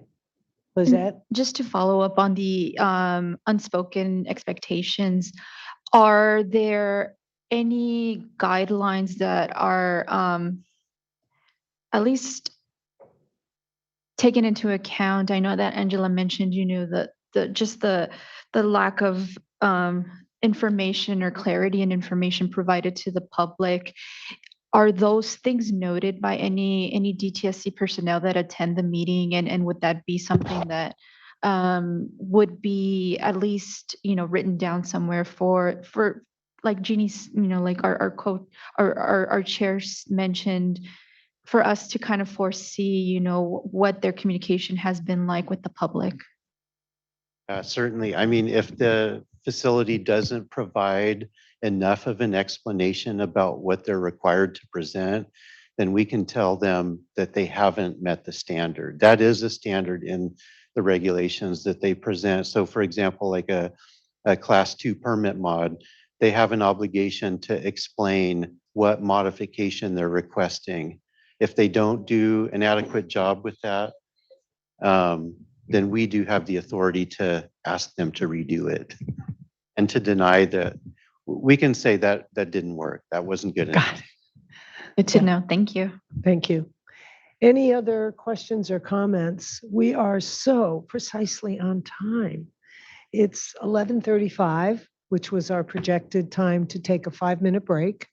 And unless there's a last question, we'll take just a bio break and come back, and we will be hearing about permit appeals on the next segment. Wayne, Mohammed, thank you so much. Thank you. As many times as I've heard this presentation, I've learned something new every single time, and most especially by virtue of the questions and your answers. So I thank you both for that. So again, as you guys can see on the screen, we're going to take a short 5-minute break and be back at 11:40.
Okay. Calling all y'all. I know, I do it all the time. I'm the bad one. Now I'm gonna try. Okay, everyone, we are going to get started. I just want to give a little bit of instruction for those of you who will be coming up to the microphone. We do need you to speak into the microphone. So we are going to be turning this down a little bit to make sure that there's no feedback so for our interpreters and for the webcast. While people may be able to hear you in the room, we want to make sure that those folks that are joining us online are also able to hear us clearly. So if you're tall, pick up the mic. I think that's what I have. We're good. Okay, welcome back. Thank you. You having fun back there? Indeed, we are. Thank you. So just one quick note, again, if I may, thank you so much. So I just want to express our apologies and thank you for your patience in advance. You'll notice that we have to speak pretty loud into our own microphones as well. So just a heads up, we have to do that for the equipment. We thank you all for your patience as well as we're going about our duties here. That's I all. know, we Thank you. didn't build you a soundproof cage or Yeah, something. or we right? could I go know. into that closet over there Closet. if we need to. Yeah. So if anyone Thank is you. on that side of the room is, distracted by it, there's plenty of chairs elsewhere. Okay, so welcome back, everybody. And Jess, if we want to reestablish our quorum. Just mentioning that quorum is maintained, and with Alexis coming back especially. Great. Okay, I think I'm introducing Lizette now, right? And we're now talking about the development of the permit appeal process. And we have some presentation and discussion, and I'll turn it over to Lizette Ruiz, who is the lead on that subcommittee. So go for it, Lizette. Thank you, Chair. Thanks everybody for joining us today.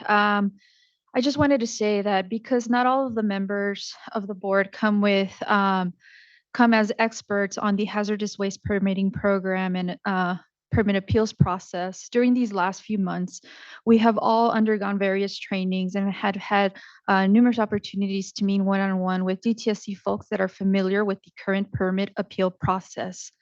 As such, we are here today with the first of a series of discussions that we hope to have to gather with the public and to be able to get input from everybody to inform the development of the Board of Environmental Safety appeal process and regulations. So it's important to note that as of now, no regs have been drafted and the process itself is yet to be defined. So we are eliciting comments from the public, which we hope to utilize to draft these regulations and changes. Although a timeline was previously set, we have used our time to familiarize ourselves and to step back and have a very transparent process and have it available to everybody. Those in our communities and from the industrial side as well. So we are hoping to hold informal workshops where we will have more time to dedicate to have a thorough discussion. And like I said, we hope to invite everybody. So 2 of these workshops will be held in the evenings prior to the boards that we plan on having. So these are some of the dates that we have talked about. September 28th from 3 to 5 at our DTSC Berkeley office. September 29th, we will also hold space to have a discussion at our board meeting. October 20th, we are hoping to have an opportunity in Southern California. The time and space is still yet to be determined. The following is on November 14th from 3 to 5, somewhere in the Central Valley, perhaps Fresno, Clovis, and also at the November 15 board meeting.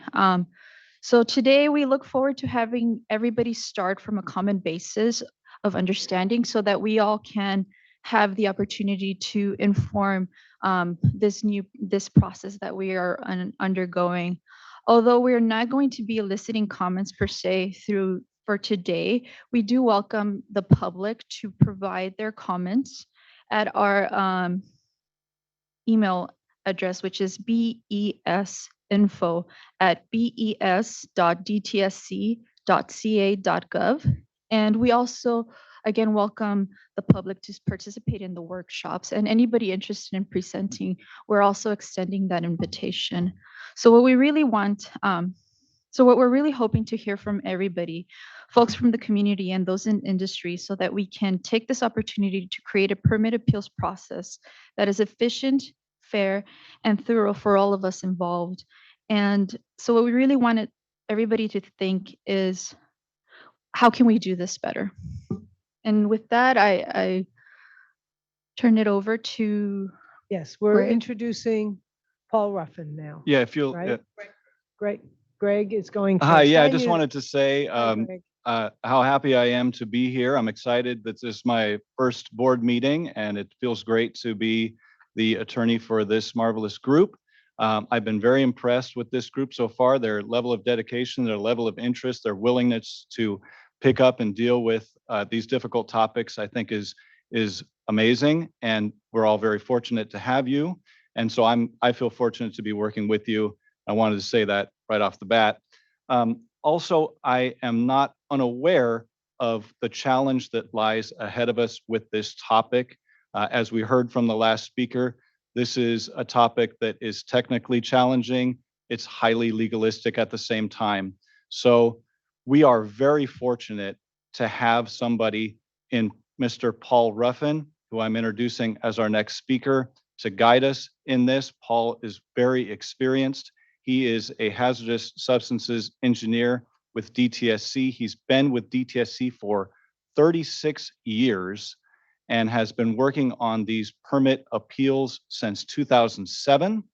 And he's been fantastic to work with so far. We're very lucky to have him. And he's going to be presenting on the permit appeals process that DTSC has followed historically over the last few years. We're calling it the previous process, of course, because now that the board's seated, the board is going to be working on making some changes to this process. But we wanted to provide you and the public with an understanding of how that permit appeals process has worked so far. And so Paul has agreed to give us his time. We're lucky to have him. Thanks, Paul.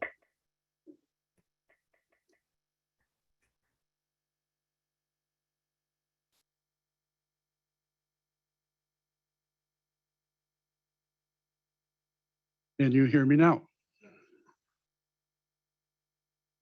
So as Greg mentioned, I was on the permit appeals team in 2007, 2009, and I've been assisting permit appeals officers on the appeals that have come in since that time.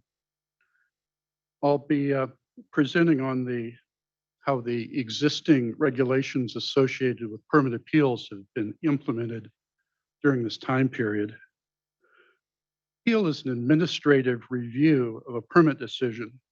It's an opportunity to correct mistakes and to resolve issues prior to moving contested conditions onto judicial review.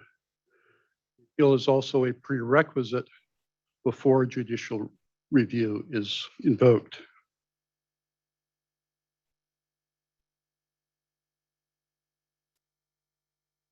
Next slide.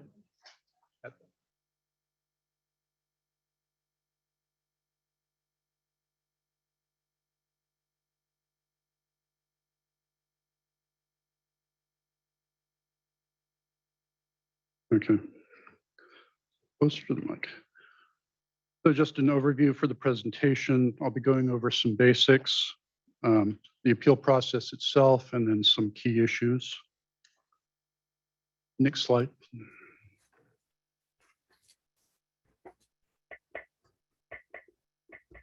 There are the types of permit decisions that are subject to appeal include permit approvals themselves, renewal permits, post-closure permits. This is for full tier and standardized permits. The appeal process does not apply to permit by rule or lower lower tier permit decisions. It also applies to denial of a permit. The notice of intent to deny is considered a draft permit, and it applies to Class 3 permit modifications. These particular group of permit decisions involve preparing a draft permit that goes out for public comment. Next slide, please. Also subject to appeal are Class 2 permit modifications and temporary authorizations of modifications. These two permit decisions do not involve preparation of a draft permit or a comment period on the draft permit. Next slide, please. So who can appeal? For new permits, renewals, and Class 3 modifications, any person who filed comments on the draft permit decision may file a petition for review.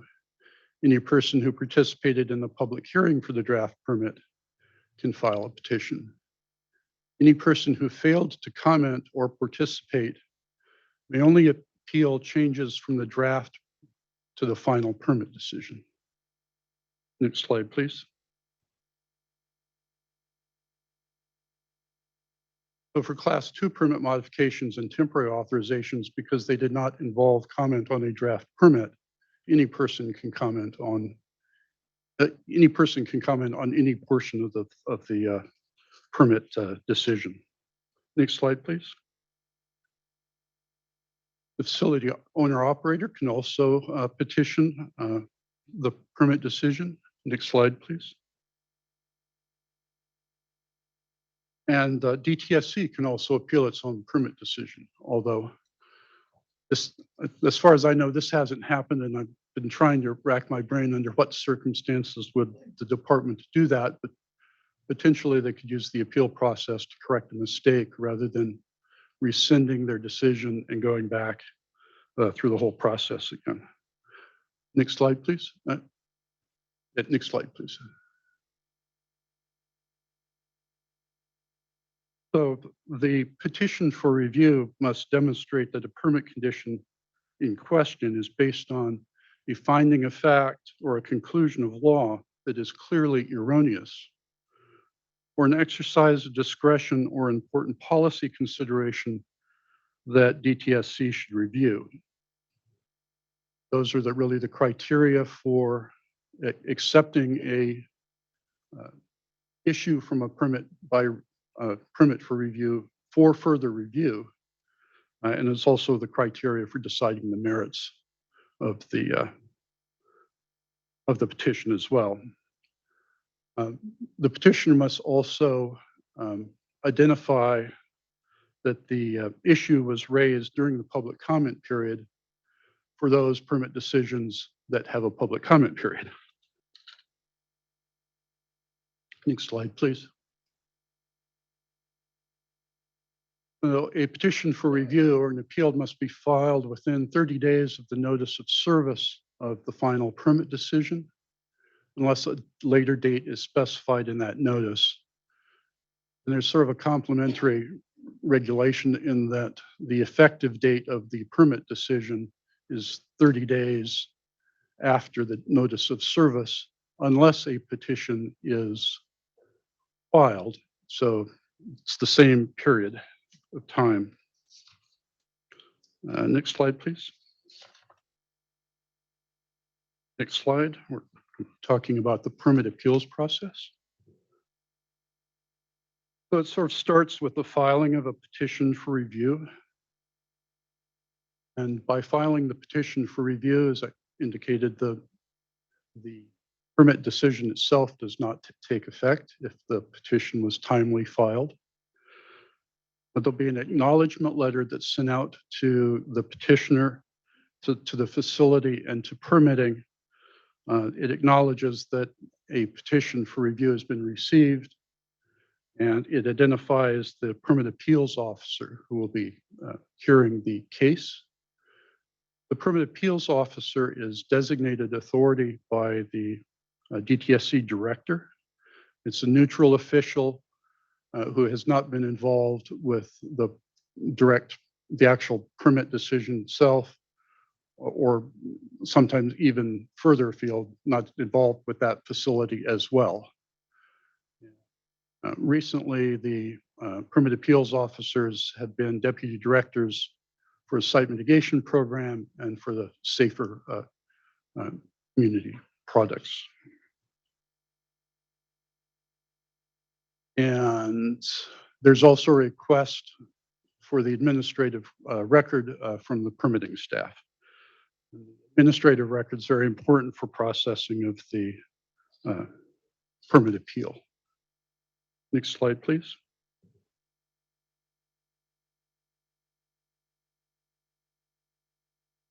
So the permit appeal staff will review the administrative record and the issues raised in the petition for review and issue an initial order that grants or denies issues from the petition for review. So some issues are accepted for appeals, some are denied. For those issues that are denied, that's the final decision. They're not carried through the rest of the appeals process.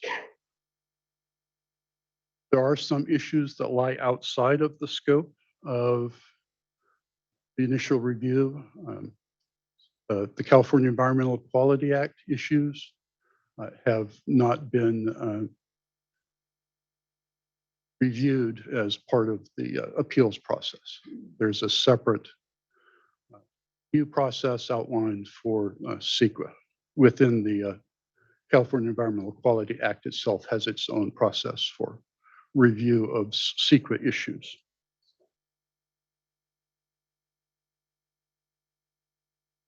Next slide, please.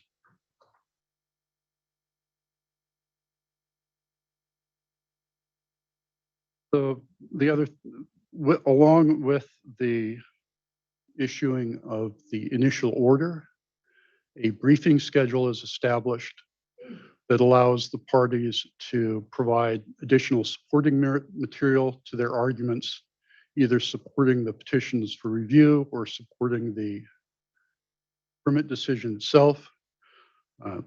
Briefing schedules are normally done in series, with the petition providing a brief first and then the department or the permitting division providing its brief next. Generally, there's about a 3-week to 4-week period that's allowed for deadlines for the briefs to be submitted. They were usually placed on the DTSC web pages associated with permit appeals, so people would be notified of the deadlines for the briefs and also for the be able to see the briefs themselves as they come in.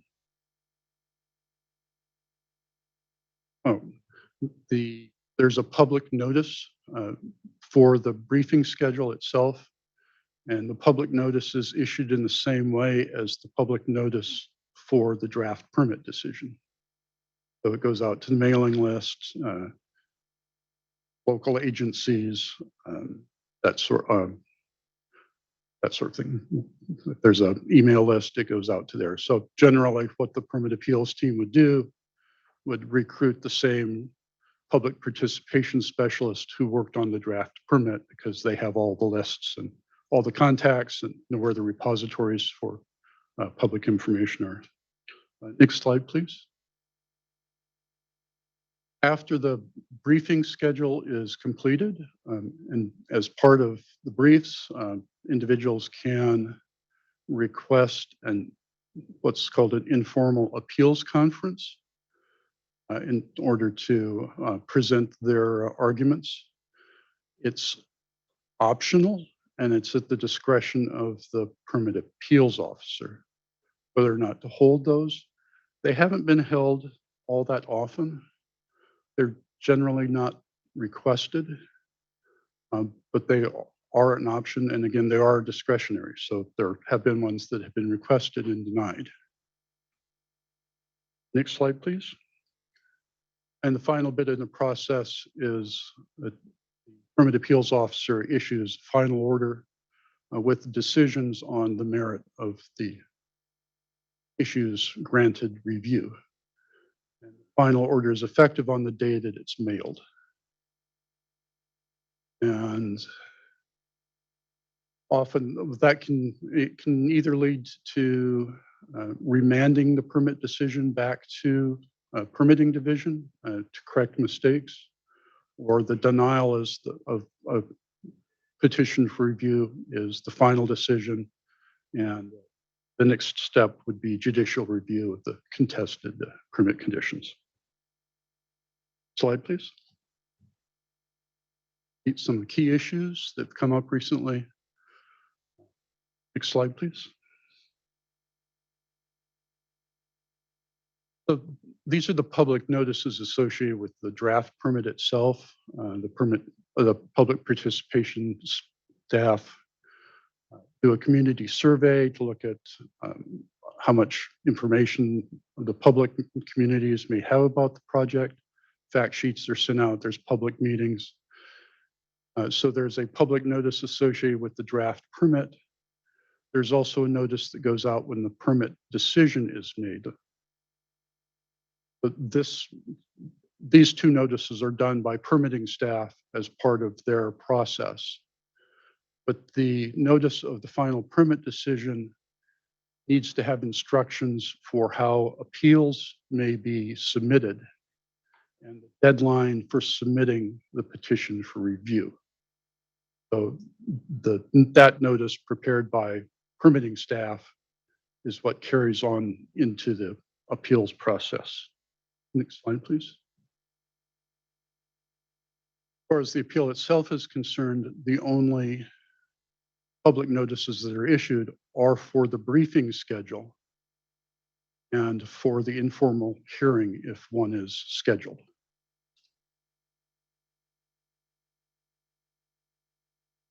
Next slide. Okay.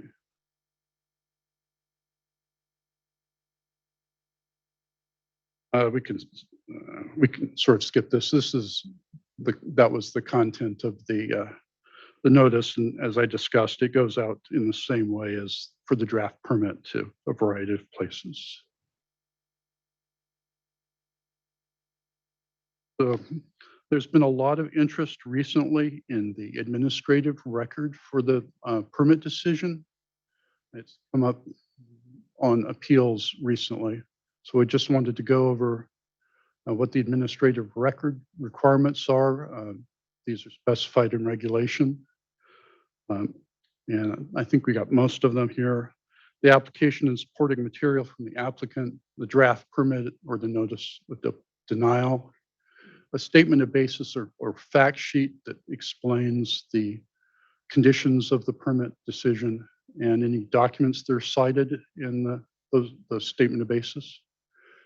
And really any other documents that the permitting division uses to prepare the draft permit. And also the compliance history of the facility is available as part of the administrative record. Slide, please. So the administrative record for the final permit decision is everything for the draft permit. All comments that were received during the public comment period, the transcript of the public hearing and any documents that were received,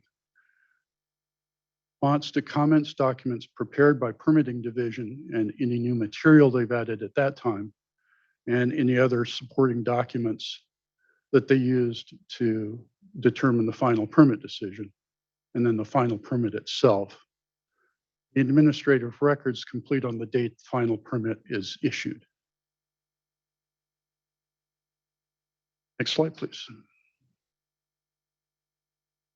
Are any questions? Thank you, Paul. Jessica, and go through the process. Yes. Yeah. Okay. So we will now open it up for public comment. So if you have joined us in person, again, a comment card, or we will have time for raised hands after we do the Zoom comments, because I don't see any in the basket right now. And for those joining us on Zoom, please press *9 to join the queue. I'm sorry. I apologize. Just raise your hand because we're just doing it through Zoom. please raise your hand using the Zoom function on the bottom of your toolbar to join the queue for this item if you would like to comment or if you have a question for our presenter.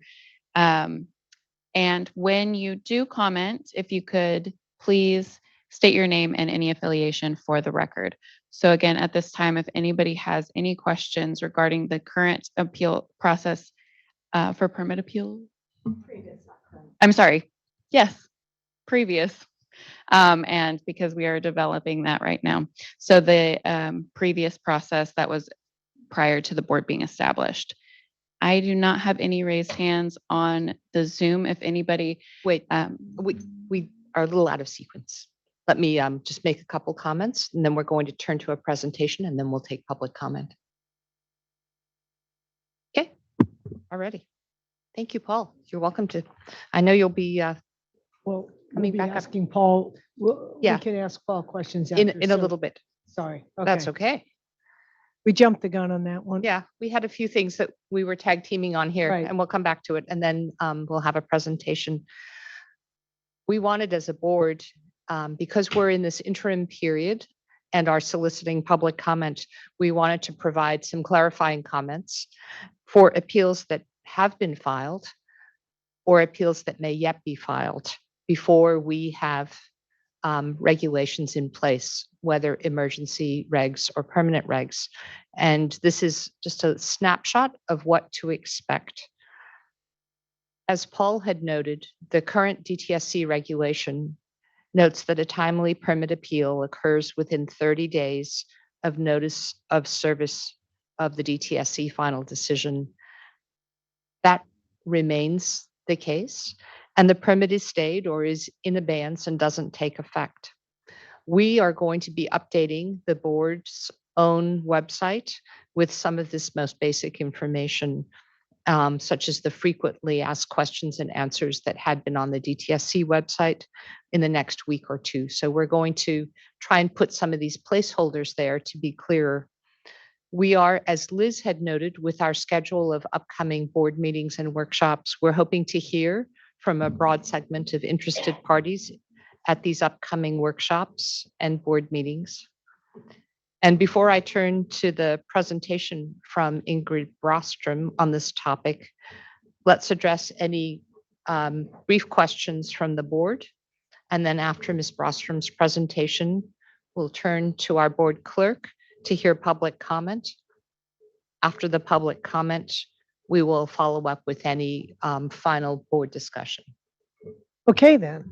So this is an opportunity for board questions to Paul, and I'll start as people are thinking of their questions, Paul. It's people have asked how the permit appeals process or the considers compliance history. You made reference to it, and I think if you could clarify, is that during the permitting process or the permitting appeals or both? Compliance history has come up for us. People have asked us that. Normally, compliance history would come up with the issuance of the permit itself. I'm trying to recall if we've really had much in the way of appeals directed to compliance history other than an appeal based on how the violation scoring procedure. That case may still be current. I can talk about that particular case. No, here. we're not, just to say, we're not talking about any current permit appeal or potential permit appeal at this meeting. So that we're silent on that. We're talking about process. I thought I saw in one of your slides, compliant history. Compliance history is part of the administrative record. The extent that permitting division uses that compliance history to change the permit conditions. But I don't think I don't recall really any appeal comment saying that Okay, Yeah. all right. I'm not sure how. Let me answer Okay. that way. I don't have good answer for your That's all question. right. We'll keep the question afloat. Thank you. Questions from other board members for Paul? Yes. Georgette? Thank you. Thank you, Paul, for the presentation. I do have a question in regards to who can appeal. You mentioned the folks that have been already engaged, right? Who determines that? Is that written somewhere that the categories are such Those categories are in the in regulations. the regulation? Okay, just wanted to clarify that. It's sort of, there's an obligation to provide comment on the draft permit during the comment period. Mhm. That's sort of where it comes from. Otherwise, a facility could, for example, not comment during the comment period on what would be a legitimate issue and hold it for the petition, and in that way delay implementation of the condition, which could have been fixed during the preparation of the final permit. So that's sort of where that comes from. Okay, The idea that thank you. I appreciate that. That's all my questions. Was that? Related to that, can you also clarify those interested parties or interested parties to appeal that haven't been involved throughout the process? You said they were limited to just the final permit issuance? Yeah, if in a petition for review, they could only provide comments on changes from the draft to the final permit. And in some cases, there are a considerable number of changes, particularly when there's a large, several, 4 or 5 years between when the draft permit was issued and the final permit was issued. Often there's a number of additional conditions that creep into permits, and those specifically anyone could comment on. Sushma?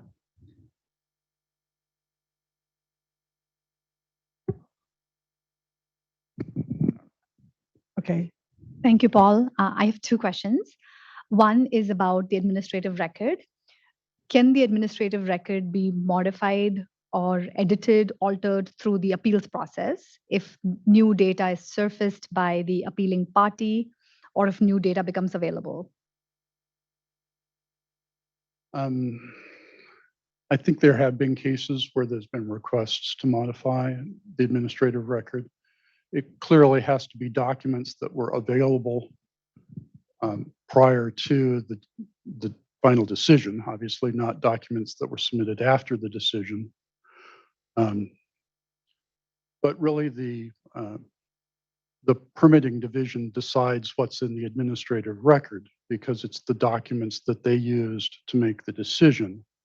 So there could be documents that are in the public record or associated with the facility that permitting did not use to make their decision. And those would not necessarily be added to the administrative record. I'm going to ask a hypothetical question. What if there's a scenario where maybe there's new test data that's made available by an appealing party that is not in public record, that the appealing party wants to include in appeals consideration? Can the administrative record be modified to include this new information? Well, the issue would be the appeal is deciding whether or not the permitting program made the correct decision based on the information they had. So if it's information they did not have, weren't aware of, the appeal could still be that there's no basis for the appeal because this is an administrative review. It's not a new decision based on new evidence. That's not what happens in the appeal. It's whether or not the decision made by the department was appropriately made based on the information that they know. Okay. And that's referring to existing policy and regs, what we're calling previous, correct? This is how permitted appeals team has interpreted the requirements. Right, and operated under that Right. that set of understandings and requirements over time. Right. So does that help answer your question? I think it's just something for us to take into consideration when we think about our own process. I have a second question. Are there any best practices instituted for when DTSC would consider an appeals conference? You talked about how the appeals conference is optional or it's completed upon request. But do you also proactively think about when an appeals conference is useful for public engagement purposes? On those permit decisions where there is considerable community interest, would be conditions where it's more likely that the permit appeals officer would have held one. There's really one in particular back in the start of the permit appeals team. One was held for the Industrial Service Oil Company in the Boyle Heights area. And that was requested by the public. It was held at a local parish hall. It was attended by at least 100 people in the community. And it worked out very, very well. The other factor on whether to hold an appeals conference is if the permit appeals officer himself has questions that he or she wants to ask of the parties. Because there's no good way to have a dialogue except through something like that. Also potentially an opportunity for the parties to solve the issues among themselves. Because there have been situations where appeals have been rescinded, or the permit decision itself has been rescinded in part in recognition, rather than going through the entire appeals process. At some point in time, you can resolve the issues separately from the appeals process. But those are otherwise, it's just at the discretion of the permit appeals officers. Right. So to that point, would you say half of them result in open hearings, or 10% or 90%? How do you historically, just to give us a little bit of a perspective? I think that the briefing record is a paper record. That's a read it, think about it record. The open hearing or conference is where there's more opportunity for interaction. So where has the permit appeals group landed on that proportionally? Can you give us a feeling about it? During the whole period, I think the ISOCI case was really the only one that was a public one. The other two cases that I recall, the petitioner was the facility. Really, the only people involved were facility petitioner and permitting division. Okay. It was announced in the usual way to be available to anyone, but the only people that expressed interest were the immediate parties and not the public in general. I understand. So that's something for us to put on our consideration list. Thank you for that, Paul. Any other questions before we hear from, yes? I want to, first of all, thank you for answering the question, and also to close out on my line of questions. When in the current or previous process, it sounds like we are putting the onus on the public a little bit to request the administrative conference. So as we think about our permit appeals process, I wonder if there's some guidelines or framework we can come up with that would automatically trigger a public engagement process for appeals. Thank you. It's a comment for us. Thank you. Can I Yeah. respond to that really quickly? My understanding, based on the last two presentations that we've heard, is that if a permit had high interest prior to the permit decision being made, that would be something that the permit appeal process that would then also follow as the high interest level of the community. So public participation does have kind of guidelines on what high interest is, and things like that already established. Right, and we can review that and determine if that meets us, what we're looking to accomplish, and also looking at the sheer volume, how many permit appeals will we have, how many hearings, there's a lot for us to balance, but that's really important information for us. Are there any other questions before we move on to hear from Ingrid and then come back, and we may have more questions, Paul, after that presentation. Thank you.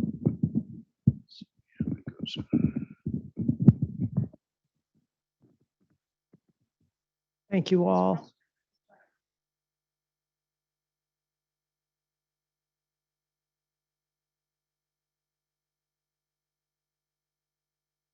Right, and just before we start, thank you, Ingrid, for reading our outgoing agenda email and offering to present, and just reminding that over the course of the next couple of months, we're eager to hear from others, so don't hesitate. And Ingrid will be the model of public presentation on permit appeals. There you go. I hope so. Yeah. Ingrid Rostrom, I'm the Assistant Director at the Center on Race, Poverty, and the Environment.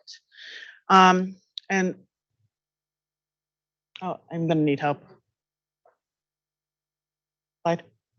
So yeah, I'm gonna talk about my perspective on what this board should be thinking about as it updates its permit appeal process.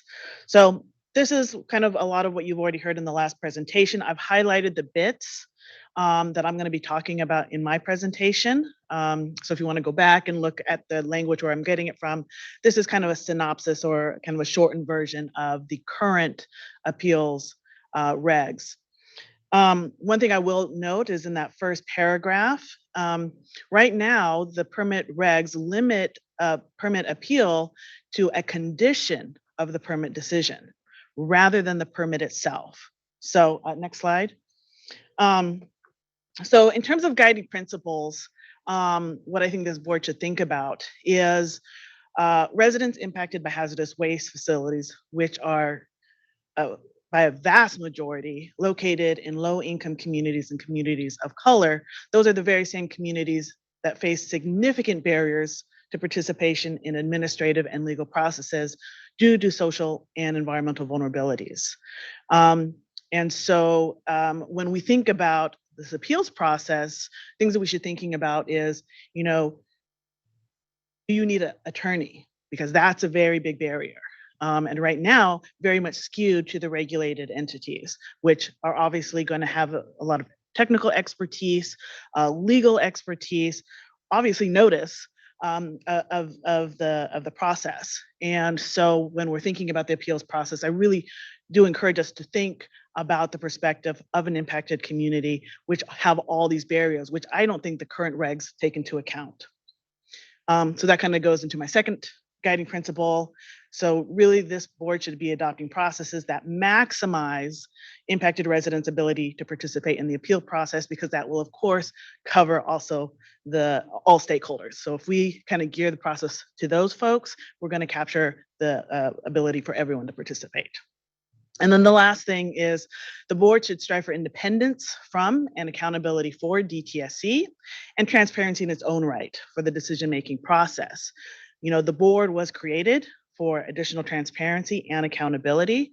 And one of the biggest criticisms of the current approach is that DTSC is now reviewing appeals of its own decision. It's kind of a unique situation. I haven't seen that in too many other spaces, and it obviously creates conflicts. And so moving forward, really, I do hope that this board is able to have independence from DTSC in this decision.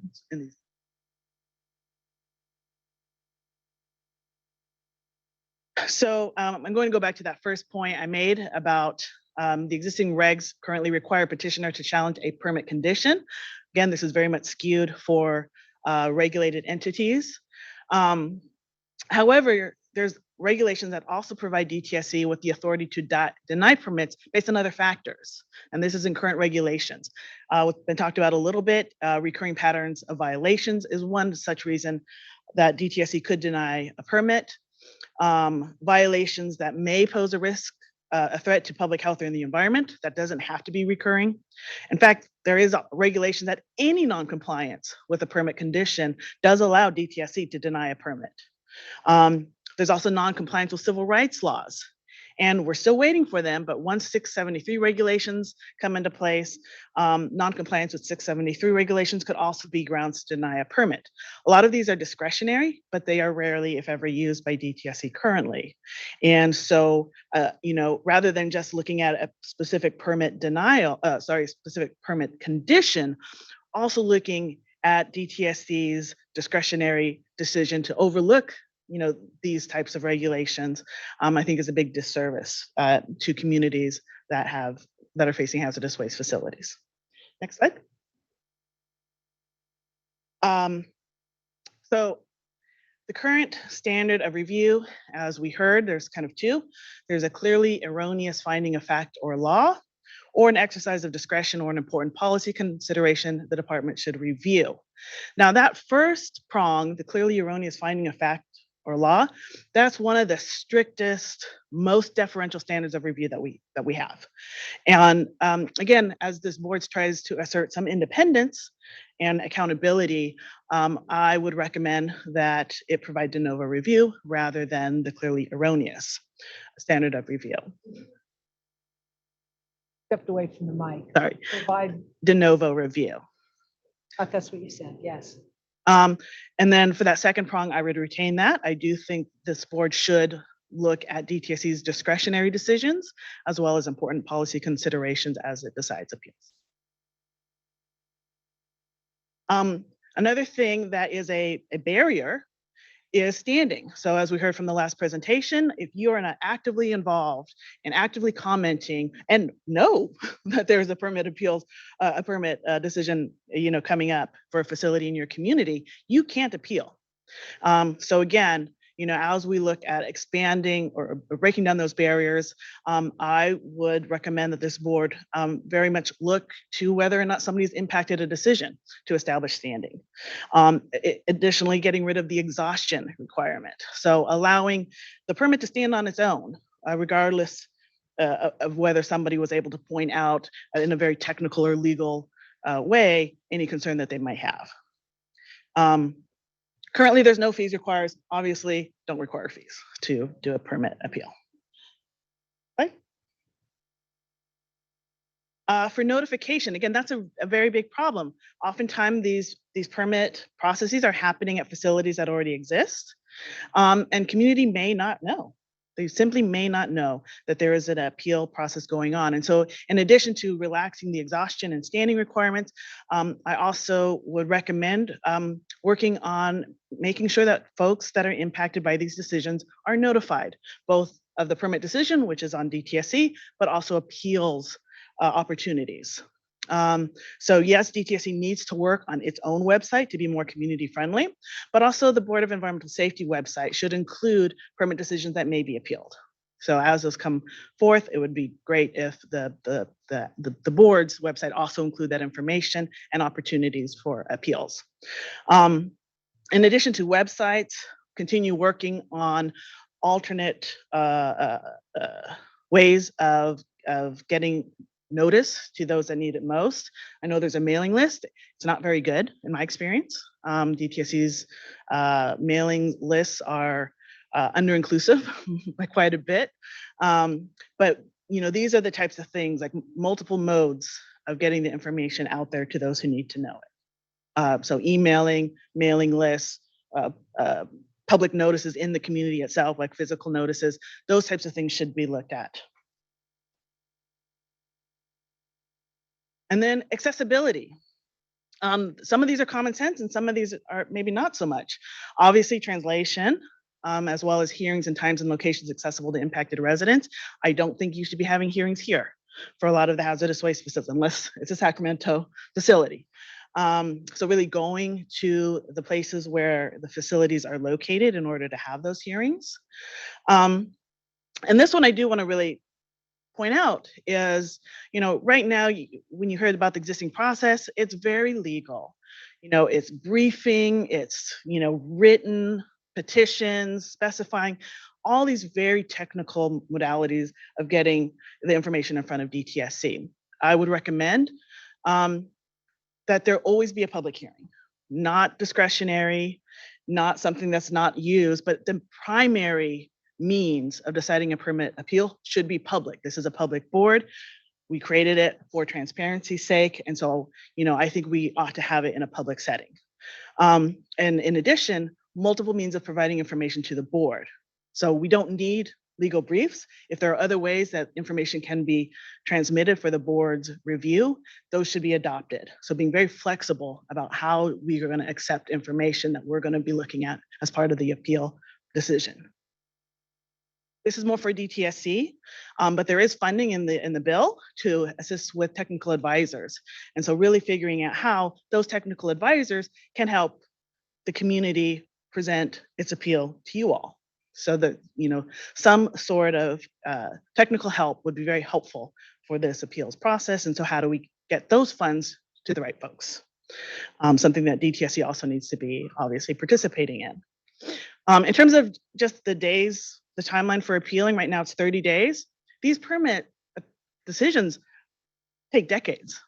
And so for DTSC to have years and years and years, and then residents who may or may not know to have only 30 days, it's too short. So I definitely think we should increase the time to appeal. I said 90 days. I think that could even be longer. But 30 days is just too short of a time period for residents to learn about and prepare something to submit. And then additionally, be very generous in your ability to grant extensions for good cause, or even upon request. So again, retain some of that flexibility for folks that have these barriers that we're trying to overcome. Bye.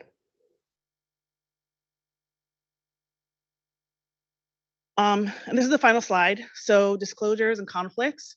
So there is some discussion in the bill language establishing the board about conflicts of interest. Obviously, this is going to be very important for permit appeals. So if any board member has a perceived or real conflict of interest, a financial conflict of interest in a facility or operation, should recuse themselves. So more than just disclosure, but actual recusal. And then also the last thing is, sometimes we have these boards, where there's a lot of testimony, a lot of considerations on the table, and it's just an up or down vote. Again, we're trying to create accountability and transparency. So understanding, the reasons for why the board or a board member votes one way or another on appeal, that's very important information for the community to have, to understand and to trust that the board is actually listening, has heard, and has done due consideration of the issues that are before it. I think would be very important. All that I have. Thank you. Thank you, Ingrid. I'm sure there are questions abounding for you and maybe some additional ones for Paul. So if you could. And I actually did have a question for Paul that I was going to start with, but I'll finish with it if I could. By all means.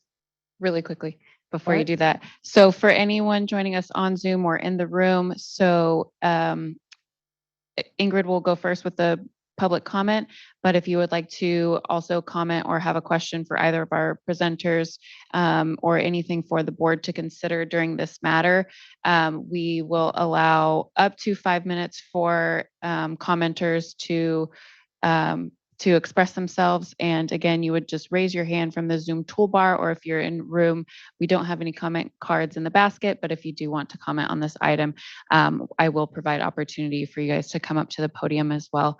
So Ingrid, go ahead. My question for Paul is just if you can give us a sense of the numbers, how many permits get appealed, how many get appealed from the impacted resident, how many permits come from impacted communities versus the stakeholders, and then how many of those appeals, get to the first or second round of review. And so by stakeholder, you're talking about permitted facilities when you use that term, correct? Let me say Just to regulated make the entities, distinction. Some have it broadly. So Paul, do you have any numbers for us on that?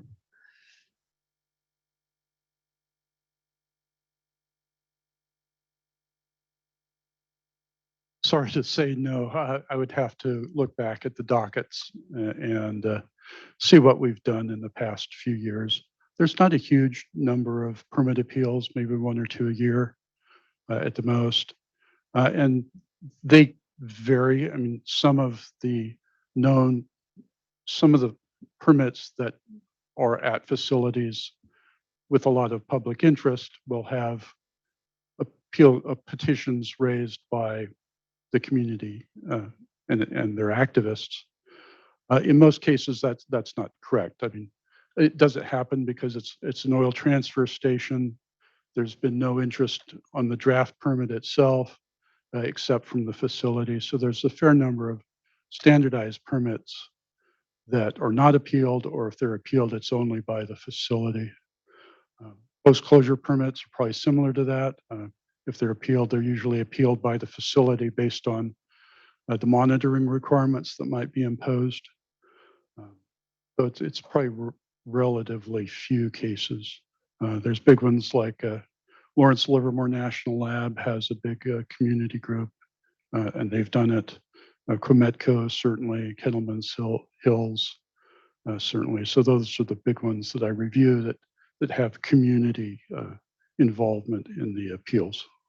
And you referenced that the director, DTSC itself, in the past has been able to challenge a permit, but it didn't seem like that happens frequently, correct? No, I don't recall that the department itself has asked to appeal. And the question will be for the board, does the board want to consider that the board has the authority to challenge a permit and request an appeal that in some way? So just want to put out that we don't have the answer to that. So that's a topic, whether the board could appeal. I think the disclosure piece, I just want to remind everybody, we have our governance responsibilities, our ex parte, our operational guidelines. I don't think there's any of us confused about that, but we will ask that question. Greg, I'm sure will poll each of us before we have any hearing to ensure that we don't have any potential conflicts or violations. So you're tasked with holding us to that, Greg, okay? And I think your question about you raised the issue of technical advisors for that is provided in the funding. Is that at all in any level? I'm sorry, I'm not familiar enough with that clause. Is it only for the purpose of appealing, or is it, tell me what the technical advisor requests can be made, and then we will look into what the funding is for that and what's happened with that so far. I'm just new information for me. I probably heard it once, but have no recall. Yeah, certainly not for permit appeals, and not even very much for permitted facilities in general. It's been more used for the remediation sites, but there was funding in the bill. Again, not clear if it's limited to remediation sites, but I guess I would ask DTSC to see if there's flexibility to also make technical experts available. Let's put that on our, Greg, I think that's also Greg and Swati. Let's get clarification on that. If I could ask something related to that, is this something that could possibly be used? Because I understand, we can have technical advisors that, like a scientist who can inform the public of the specifics related to a permit or an appeal. Would a lawyer also be considered a technical advisor? I don't know. I mean, I think we have to get more information on that. Any other questions from board members or the public yes, thank you. Angela.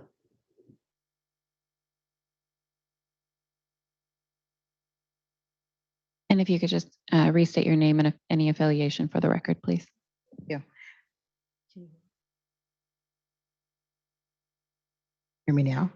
Yeah. Okay. We're going to get an allocation for new microphones for all the conference rooms. Just want to put that out No, there. if everybody could Somebody just put use that their in the budget, outside voice please. though too. Yes. So I'll use my thespian voice to address you all. I'm Angela Johnson-Mazares. I'm with Earth Justice, and I have a question and 2 comments. I'll start with my comments. First, I want to encourage the board to think about this process as a process where the impacted community is actually part of the process. don't have to request to be part of the process. There's not a special procedure for including them in the process. There are not special hurdles they have to jump over in order to be seen or heard in this process, but rather there are really three key stakeholder groups. One would be the regulated community, one would be the regulators, and one would be the impacted community. And the impacted community doesn't stop at the boundaries of what we'd consider a fence line community.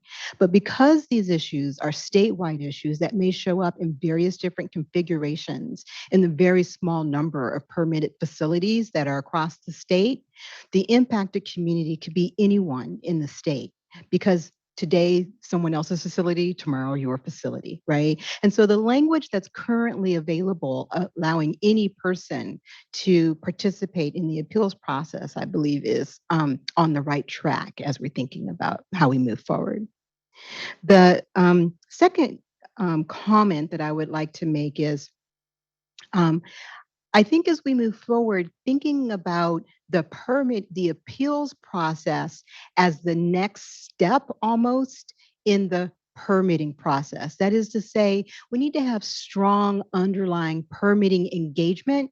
We need to have, if we're going to have support for people to understand and be involved in the decision, we can't add that at the permit appeal stage. We need to add that at the permitting stage, because that's where you actually have the time, the ability to build the kind of understanding that you need to have the ability to think about the complex issues before you get to the permit appeals. As much as I love a good appeal, goodness knows I love a good appeal. I know you do. You know I do. I know you do. I definitely do. But I more prefer not having to appeal, right? I prefer a good, solid, clean process that was transparent, that was, and in the words that you opened with today, that was efficient, fair, and thorough. And it happened at the permitting process. And so when you get to the end, maybe there's a few issues that are left over, but you're not trying to hash out the things that went wrong in the permitting process in the appeals process. The final thing that I'll just note about that is I heard what my dear colleague Ingrid said about the limitations that are in the current version, the previous version of the permit regulations. I actually believe I agree with Ingrid that having a clearly stated parameter that includes a range of things that one would be able to raise in the appeals process. Presumably they've been raised in the permitting process, and the permitting department and the public or the regulated community didn't see eye to eye, then we show up in the appeals process for a next determination on this. But that I believe the current language, the previous process, already allows for more than just a permit condition, because there are lots of things that DTSC is responsible for. I think that we heard from Paul that CEQA questions in the past had not really been incorporated into the appeals process. I believe that that is inappropriate limitation, because then where you go with that. Similarly, if you are denied pieces of your permit appeal and pieces of it go forward, then what does that mean for how you seek judicial review? You're sort of piecemealing, this piece is over, but this other piece is still going. So I go to the court now for mandamus, but then I come back later after the thing is, it just makes things unwieldy. And so I would urge a process that allows efficiency not only during the process, but also if any party is going to seek mandamus after the process. One termination, one decision, everything moves forward together as a bundle. And then my final thing is just a question that I have for, I don't know if it's for whomever is going to answer it. In moving forward with this process and your decision-making around it, are you intending to adopt emergency regulations, or are you intending to have a standard decision-making, a standard regulatory package that goes forward for the final adoption of the regulations? I'm going to let Alexis start with this. Greg can add to it. We've been exploring that entire range, as you can well imagine. So Alexis, where are we? The board has not weighed in as a board on this question. As Liz Greg, Swati and I have worked on trying to develop a process. We're thinking that given that we have 2 appeals pending, that the sooner that we could address those pending appeals, the better. And so we're going to come back to the board in the upcoming meetings with a timeline, ideally at our September meeting in the Bay Area, with the likelihood of recommending for the board's consideration emergency regs at the front end so that we can tackle the appeals that have been filed and any that may yet be filed. And then the possibility, depending on our bandwidth, of following the emergency regs with the normally adopted regs. But the board hasn't at all weighed in on that. But from a process point of view, we're feeling the press of time. And we're also humbled by the task of getting the public input and drafting the regs. At this stage, I would say that there may be some things that we can devise as a board that are procedural, that don't have to be in regs, that could be guidance that the board could adopt and revise by a board vote with proper notice. And then there will be some things that probably belong in regulation. And we're trying to think about how to craft that. I appreciate that. Thank you. Thank you, Angela. And Greg may want to add. Greg, do you want to add to that? Sure, yeah, I would like to add just to say that SB 158 did give the board emergency rulemaking authority. And one added benefit of that is that, and I'm not the only lawyer in the room here, but I believe that actually is a statutory grant for emergency rulemaking, which is somewhat special in that ordinarily emergency regulations expire after 180 days. I believe our emergency regulation authority is permanent in nature. So that's quite handy. So, it gives us a little added muscle to do this and do it quickly. And it doesn't preclude us, as I understand, correct me if I'm wrong, that if we adopt emergency regulations and are moving apace and realize there are 2 more that we need, or 3 more that we need to expand on, or this one didn't work, we have that authority as well. So we want to be consistent. It's not like we're throwing spaghetti on the wall and we just want to try something and see how it goes.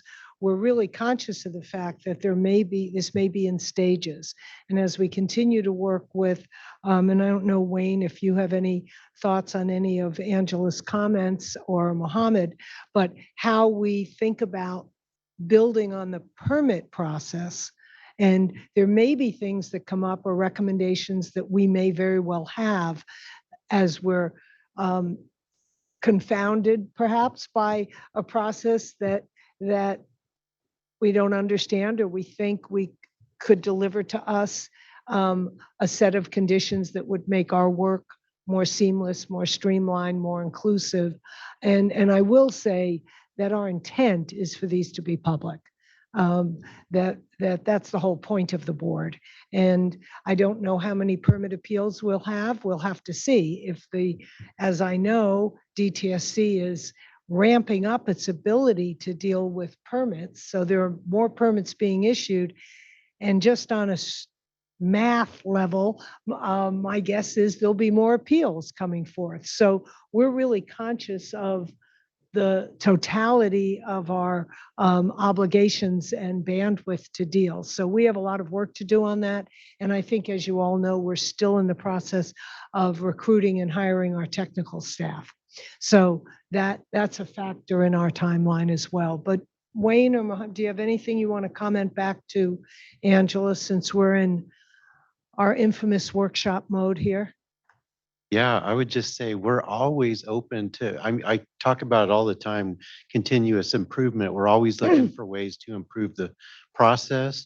So if there's anything that we can work on in the public engagement sphere, we're always open to looking at that. Very Great. open to that. And I know one of the things that came up was mailing. So, and I know by mailing, we're not just talking about emailing, not just the people who have signed up on the website. And one of the issues has been the cost of snail mail to large swaths of the public. And that's something that we have to think about going forward, and how effective they are. So I don't have any historical information on that to understand, are they successful? Is that the best way? Or are there key organizations in a geographic area that can assist us in notifying the public? So I think we want to work with the Office of Public Engagement, the Environmental Equity Group, and our own outreach, environmental justice and outreach committees to determine what is the best way to reach people. That's not just looking at cost, but if it's not efficient, then if a mailer doesn't get anybody there, then why are we doing it? Or if email isn't successful, how do we do this? And I think really looking at a systems-wide review of that and saying, can we really outline in the permitted, whatever's coming before us, who are the groups? Who are the organizations that are connected to community? Who are the permitted facilities? Who are they want to bring into these hearings? So I think we have a lot of work to do in that area. And we're certainly going to welcome thoughts as that comes up. And we do have a comment, a raised hand from the Zoom side. Deborah Bayer, if you could restate your name and any affiliation for the record, and you have the floor and up to 5 minutes. Thanks. This is Debbie Bayer, and I am associated with the San Francisco Bay Toxic Cleanup Coalition.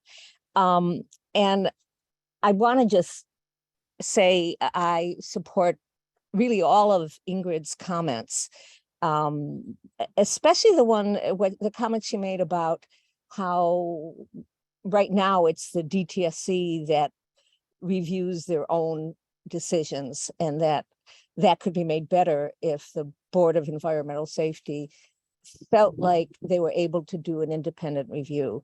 And then if I could speak as a kind of a community member, it is complicated. It's complicated. You know, I've been doing this for years, and yet I'm still like not clear about how CEQA intersects with permits and the DTSC, that kind of thing. And also I'd like what Ingrid's suggestion about the board members explaining their votes instead of we just get this, 5-4 decision kind of thing, or, and then finally, sometimes what you want is not just a scientific lecture, but an explanation, if that makes any sense. For example, say a limitation on a piece of property is that there could be no schools there or senior centers, and yet children and old people and families can live on it. So there's things that kind of your logic, your own common sense bumps up against. And I would like those kind of explanations too, whether they're at public participation or whether they're kind of addressed, but on that level that most people who can't figure that kind of paradox out could be explained to. So thank you. Thank you so much for your comment. Thank you for that comment. And I feel the question inside of it. So I think we'll be looking at that. Into the microphone. Thank you. Pardon? Into the microphone. Into the microphone. Yes. I'm Italian. I have to move. It just goes with it, but I'll do my best. Thank you. So is there any other comments from the public who have joined us? Any other questions? If not, we can head to lunch. Right. We've got 5 minutes before 1 o'clock, right? I want to see if there are board members who have comments or questions, and then we'll wrap for lunch. I have a tactical question, which is the material that you shared, Ingrid. Will you make that available for the board consumption data? Thank you. We were going to take it anyway, Ingrid. Yeah. As well as Wayne and Mohammed's presentations. Yes, absolutely. Those will be, all of those presentations will be publicly available in the coming days. Thank you. Yes, I wanted to thank you both for the presentations. They're very insightful and definitely give us a lot to think about. I did write a few things that I feel like can provide us some guidance to bring back to our workshops. I don't know if there's perhaps through lunch if we can come and revisit and maybe highlight some other things that people would like to ask the audience during our workshops, since we do have a limitation because of Bagley Keene on how we can hold some of these workshops. We would be limited to 2 board members at a time. And so maybe I can give this invitation to the rest of the board on what types of input they would like from the public for us to relay to them. Is that something that makes sense to you guys? Absolutely. So will be the committee chairs on permit appeals will be holding workshops. We won't be doing all the workshops as a full board as we are here. So the question is, what else do we want to know? What the other board members want the co-chairs of permit appeals group to be asking? What do any of you who may or may not be at the workshops, go to our info at BES dot all the dots. BES info at bes.dtsc.ca.gov. I know it's cumbersome, but go there and ask your questions, right? Send us an email. Say when you hold these workshops and public meetings, these are questions we think are useful to be asking in those meetings. So we want this to be really robust and inclusive and have multiple opinions on the same topic. So we're hearing some today. We want to transfer those to the next set of meetings so that we get feedback on those as well. And obviously the same people won't be at all the meetings unless you all plan on showing up at all the workshops, which would be great. But we want to hear your questions, your concerns. And we also do want to hear from the regulated community. So haven't quite gotten there yet. I'm hoping that we will be hearing from people who will be and facilities that will be affected by the changes in our process. And we know there will be some changes. We'll be in continuous dialogue with Wayne and Mohammed and Paul. This isn't the end, Paul. We'll be asking, I know, more detailed questions. I know we raised it on one of the earlier meetings, and I think we're going to want to dig more deeply into the sequel question and other ones that will come up for members of the board that are raised by the public, and the same for the permitting division. And I appreciated your welcoming anything that comes out of our process that will enhance the permitting process. The better it is at that level, obviously, the easier our work will be. So we're highly motivated to assist with that. I just wanted to questions and add, comments from the board. Just to add, or just to reiterate what Chair Member Strauss-Hacker had said, with these workshops, it is an open invitation. As Ingrid did her presentation for 10 minutes, we welcome presentations from the public. You can give presentations up to 10 minutes. You can also show up and give public comments. These workshops will be available by Zoom. So if you can't attend in person, you can call in on Zoom. And we would like your input. So that's why we're giving multiple opportunities. And Alexis or Chairmember Strauss-Hacker will share the dates again. And they'll be posted obviously today, August 25th here in Sacramento.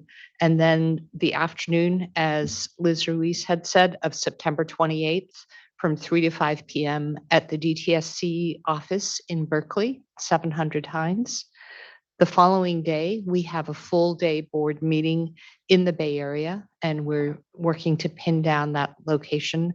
We expect to receive additional comment on this topic there. We decided to add a workshop in Southern California to make sure that people have the opportunity to comment. As Liz Ruiz mentioned, it would be the afternoon of October 20th. And we're aiming for downtown Los Angeles from an accessibility point of view. November 14th from 3 to 5 p.m. in the Central Valley. One option that we haven't explored is the DTSC Clovis office and whether they have a room that would be amenable to our purposes. And then November 15th, the board meeting the next day to follow. Also public comment on this in the Central Valley, which could be Fresno, it could be elsewhere. We haven't decided that yet. So those are the 6 opportunities. At that time, I think we really need to gather ourselves and have some robust material for discussion publicly. We are certainly going to continue with an open and transparent process and to be accountable for doing this task. Thank you.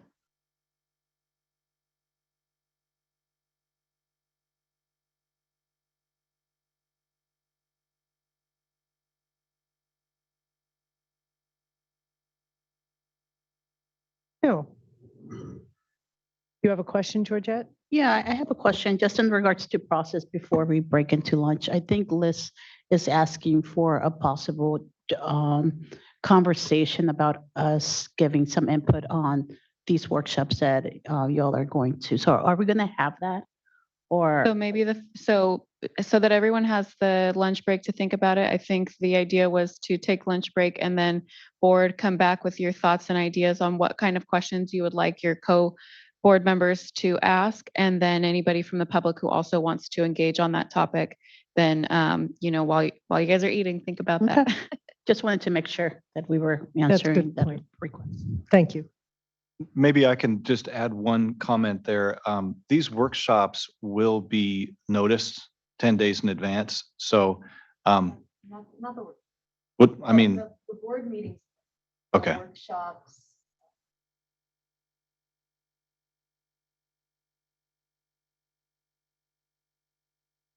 We'll provide notification well in advance, but it's not going to follow the same rules that a board meeting Okay. would. I was going to say more than 2 could attend if they wanted to, but I guess we're not trying to impose on the board members' time. I mean, we're trying to balance, including the board members, but also being efficient and having a committee function. So we're working that out.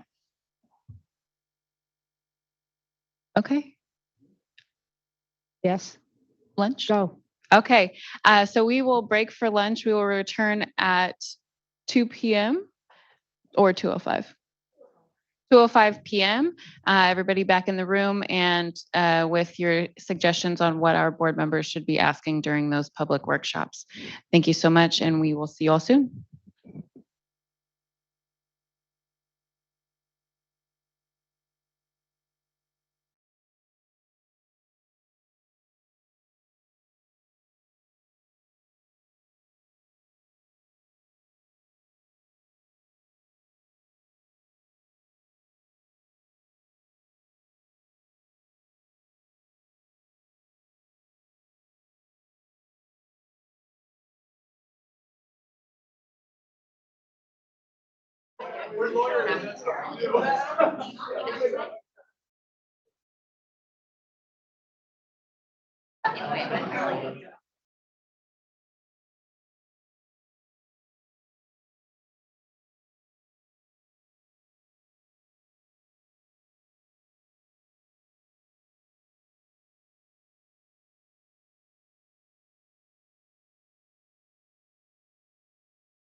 Yes, if you talk like this versus if you talk like this. So project and have it close to your mouth. Don't talk quietly with it far away from your mouth.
Going through the list.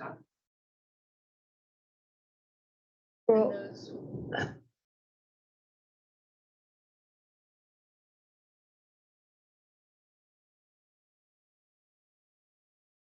Lynn Goldman? Really? Wow. The Lynn Goldman? The Lynn Goldman.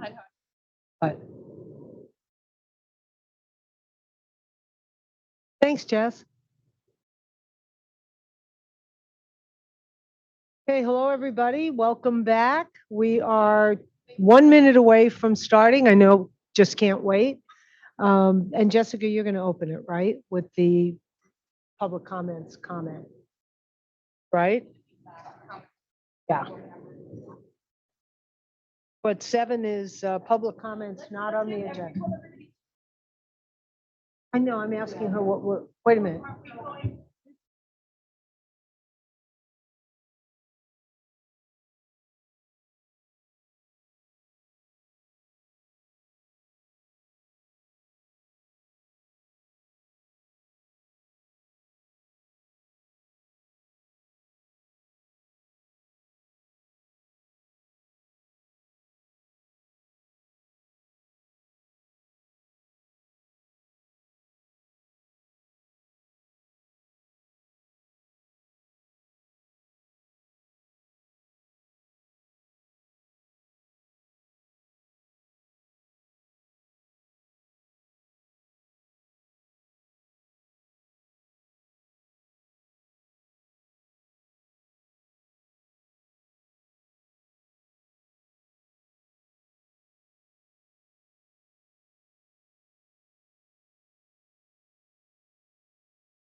Okay, it is 2:05 p.m. and we are going to return from break or from our lunch break at this time.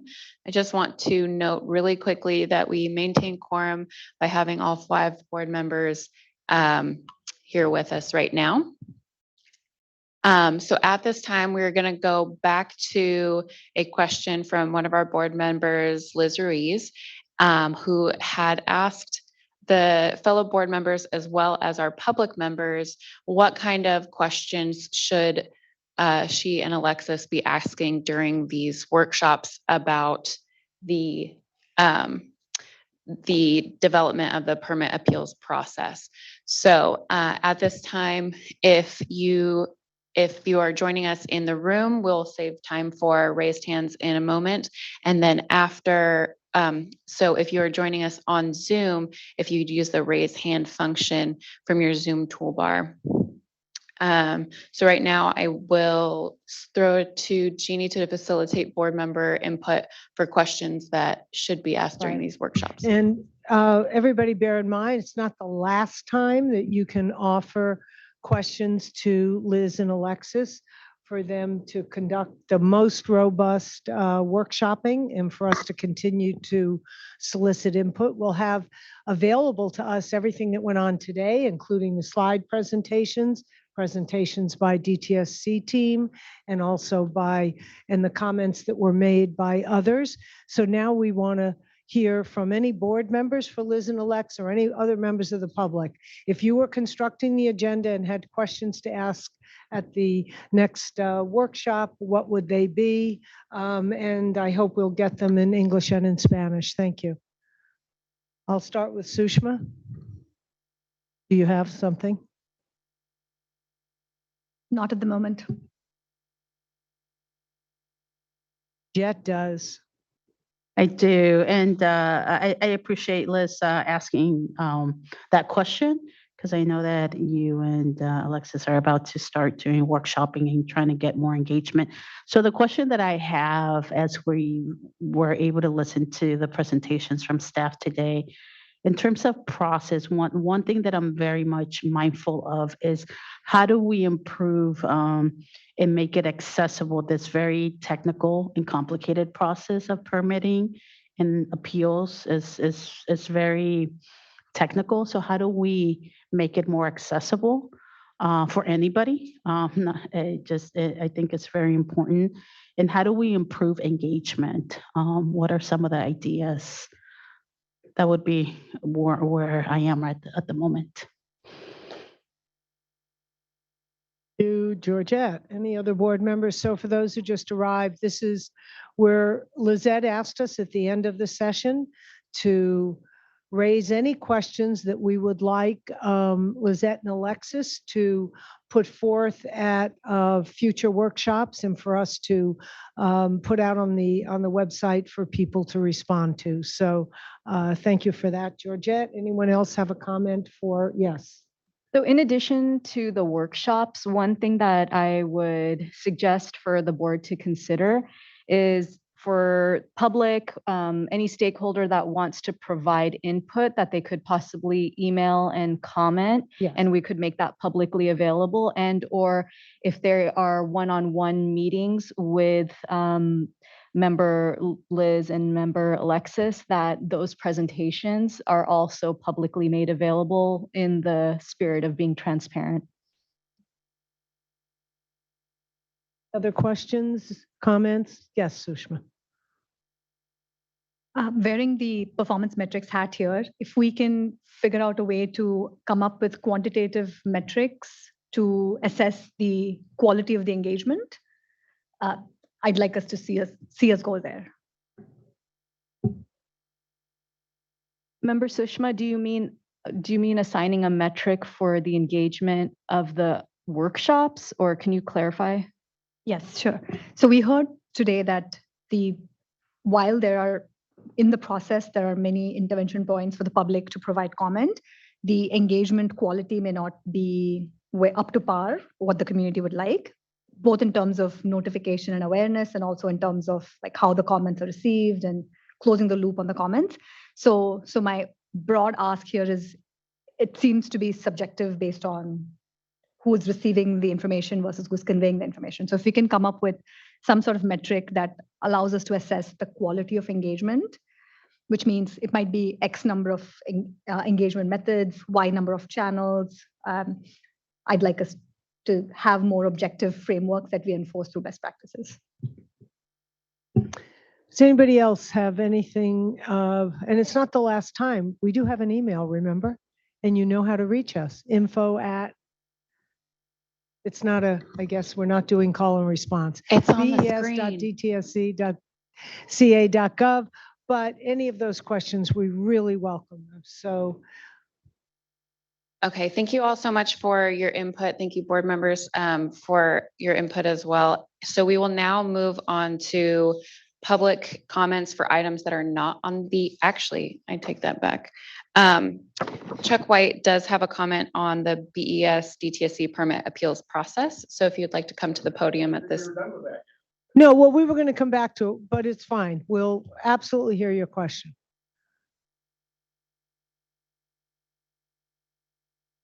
We represent a bunch of folks in the hazardous waste, solid waste, other industries.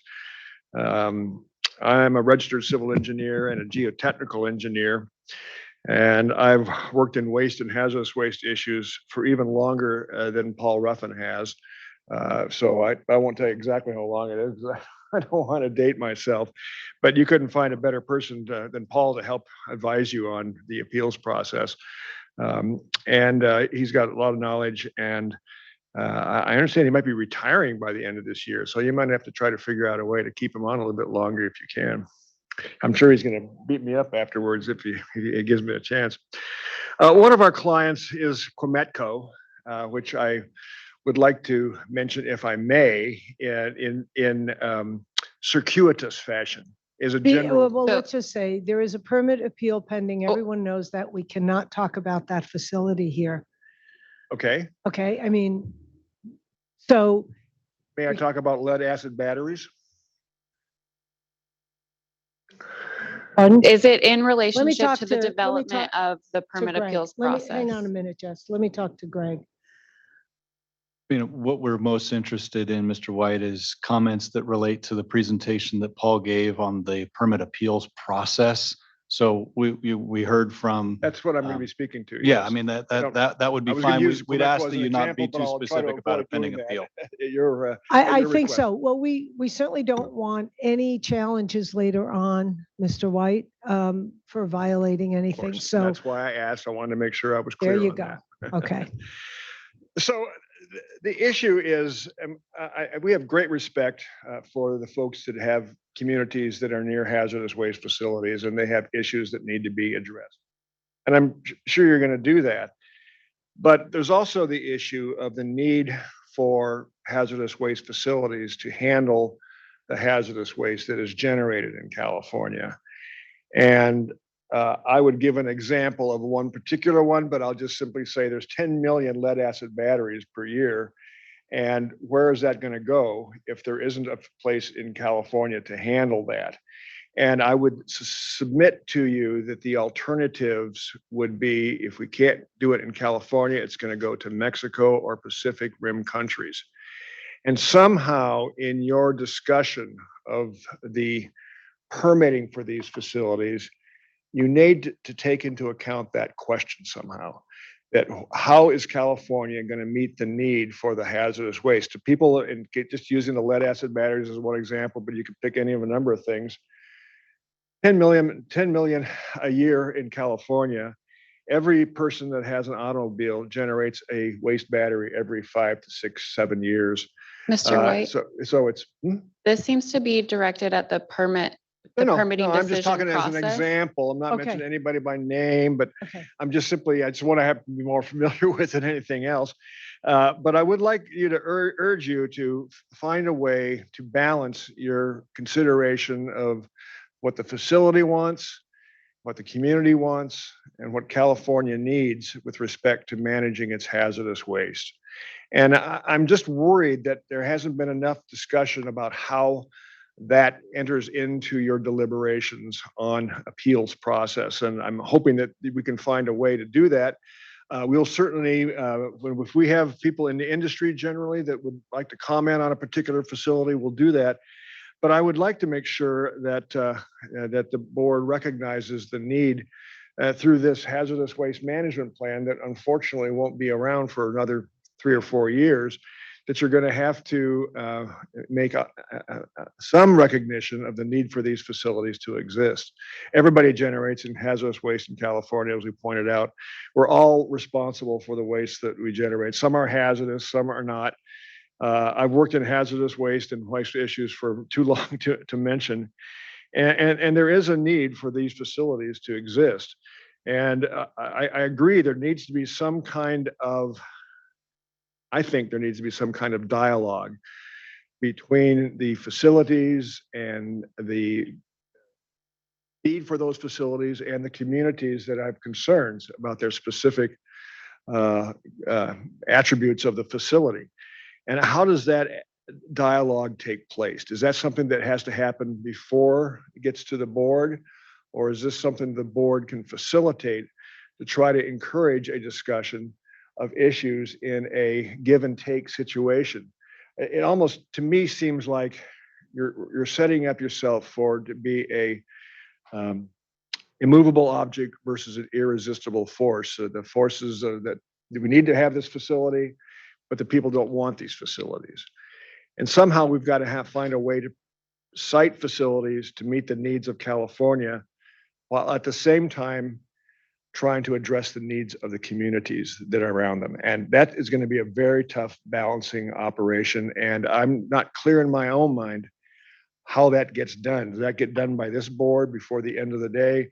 Or does it get done through some other process? So I think that there's a need to facilitate communication on all aspects, open and free communication. I'm a little bit concerned about your Keene-Bagley requirements of ex parte communication. We'd like to be able to have that conversation on situations when they come up, just as you should be able to have communications with the communities. But I would like to make sure that everybody has equal access to the board in deliberating on these permit appeals. Thanks. Some things are out of our purview. We have a specific mandate.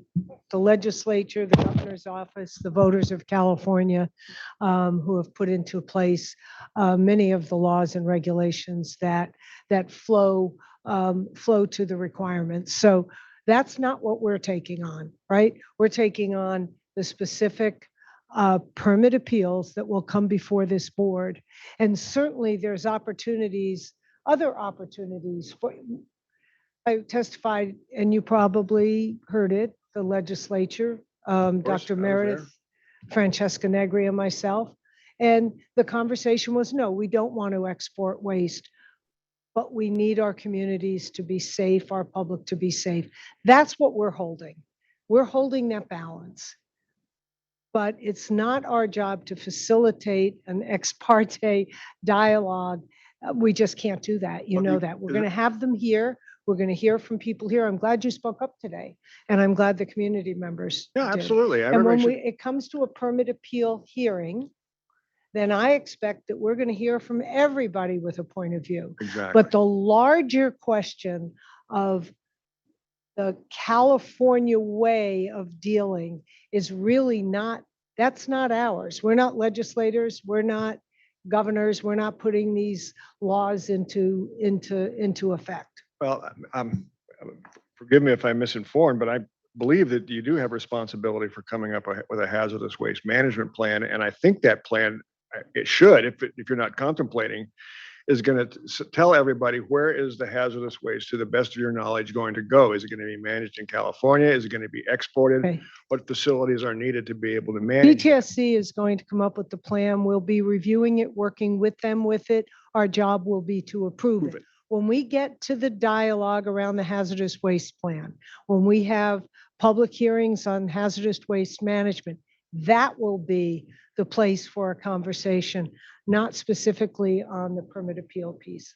Well, You might challenge might that, as I argue, can for feel maybe it in a coming. friendly way, hopefully argue that that this is something that you need to keep in your mind as you're reviewing individual permit appeals, whether or not this facility is necessary to help Californians, and whether or not it is operating at the highest standards that are reasonably achievable.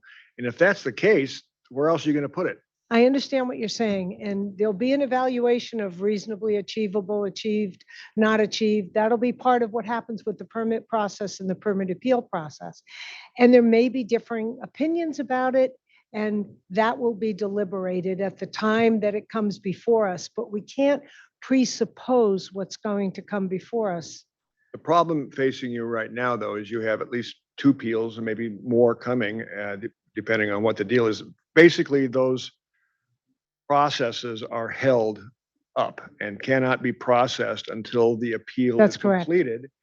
And the appeal can't really be processed until you have some That's kind of correct. framework, or you defer to the DTSC process. No, in no, the we're interim. not, that we don't have that option, that luxury, or that, no, we're waiting. And I know that's got to be frustrating for people across the board. We've been as open about it as we can be, and we're just all going to have to wait. I understand waiting, and we can all wait patiently. And I'm certainly a man of patience Okay. after working in waste and hazardous Right. waste for low on these many years. But I think I understand your concerns. I think hold them for when there's open discussions about the hazardous waste plan for the whole state. But right now, we really want to talk about the permit appeal process comments, and we have public comments, and we also have the director's Well, report. that's what I'm trying to indicate, with all due respect, is to try to indicate that during this deliberation on permits, you have to take in the wide variety of factors that are calling We for understand these that, facilities. and we will take them into consideration. That's all I'm asking. Okay, Thank well, you. thank you. Anybody else have anything they want to add to my response? Yes, please. I had mentioned earlier that we were very much aware that of the 2 permit appeals that have been filed, that we're at the front end of beginning a process to develop permit appeal procedures and regulations. This next number of months, and it won't just be a few months, but this next number of months also presents an opportunity for the facilities and the communities that are the subject of the 2 pending appeals to engage in informal dispute resolution, perhaps to narrow what is on appeal. I realize that no relationship comes without the baggage that gets us to where we are now, but it does seem before we actually will hear those appeals that there is an opportunity to engage in dispute resolution of an informal nature. So we are going to move on to Yeah. public comment for items not on the agenda. Again, anyone who has joined us in person, I do not have any comment cards in my basket at this time, but I will leave an opportunity for in-person folks to raise their hands. Anybody joining on our Zoom can use the raise hand function from the bottom of your Zoom toolbar. So I do have one commenter from our Zoom, Joanna Guardian. If you would like to express your comment, please state your name and if any affiliation for the record. Okay, thank you. Good afternoon, board members. My name is Joanna, and I'm here as part of a resident leadership collective coming from North Richmond, a historically marginalized and environmentally overburdened community. I'm here to bring to your attention a project happening in my community. Centerpoint Properties has released a draft action plan for a contaminated site. The DTSC has only required it to clean up to option 2, an option the community largely disagrees with given the environmental impacts this can have on an elementary school that is situated right next door to the site. The other issue is that right across from the site, we have a community-supported agricultural farm that supplies hundreds of low-income families with fresh produce boxes grown in our community. During one of the only community meetings held by the DTSC project manager and the property owner, the DTSC representative falsely claimed that the DTSC cannot require a site to clean up more than what the site is zoned for. We all know that the DTSC is in fact the body that can require more regardless of current or future land use. North Richmond has been identified as an area of concern, but the owner of the site is not cleaning up this site because they want to improve the community, but only check off a box to build 3 massive warehouses that will continue to contribute to the environmental pollution in my community. We ask that the decision be made to clean up this site to option 3, especially given the environmental justice stance that the DTSC has taken more recently. In order to truly embody environmental justice values, the DTSC must advocate for the health and safety of working class brown and Black communities already burdened by heavy pollution. That's all I have to comment. Thank you. Thank you so much. We have another comment, Latifa Abdullah. If you would like to state your name and affiliation for the record and express your comment, you can unmute yourself now. You have 2 minutes. Hi, good afternoon. Thank you so much for this format. My name is Latifa Abdullah, and I'm here in association with Urban Health, the farm in North Richmond that was just referenced. And I wanted to, a couple of things, what we've noticed with regard to, like with this, the draft raw, we received a notice in the mail. Well, first of all, like in 2019, we received a survey, and it was a skeletal survey, basically saying, "Are you aware of this site? Would you attend a meeting with regard to this site?" There was no other information in the survey. And then just in June, we received a notice about a draft removal, the draft raw, the action plan. And basically that was, we were given 30 days to respond, and we were directed to a site, the Enviro Store, and to review a 600-page document, technical document, and then respond. So I wanted to encourage the DTSC to be more mindful of, if I could just be blunt, that the community engagement was just not there. And it was like pulling teeth to actually get a response for them to come to a meeting where the community normally gathers. So if you're going to be serious about community input, community engagement, it would be great to actually come to where the community is. And then and it should just be standard, it seems, to have a series of meetings rather than sending out a skeletal survey with hardly any information, and then 2 to 3 years later saying, okay, well, there's going to be this development here, and and there's toxins on the site, but we're not really 30 going seconds. Oh, sorry. Okay. Well, let me just, and then also I wanted to ask you about, I wanted to put out the thing about, a comment about brownfields. So if you're the regulatory body that has the purview over brownfield sites, rather than waiting for a developer to come and ask you to clean up the site, or it would just be great for you, for the benefit of the community, just to have it done because there were federal funds before a developer even approaches. But thank you. Thank you so much for your comment. We have a commenter, Dante Miguel. If you would like to express your comment at this time, please state your name and any affiliation for the record. You have 2 minutes. All right, so good afternoon, everyone. My name is Dante Angel Miguel. I am from San Pablo and Richmond, which is in the East Bay. And today I'm representing Healthy Contra Costa as their project manager for resident leadership, and also to uplift the voices of the North Richmond resident leadership team and broader North Richmond community. So based on Cal EnviroScreen, North Richmond is identified as one of the many disadvantaged communities facing many different types of public health issues and pollution. Despite that, North Richmond also has a history of cultural richness, community spirit, and resilience in the midst of racial discriminatory policies and real estate practices that have created economic and housing hardships for its local residents.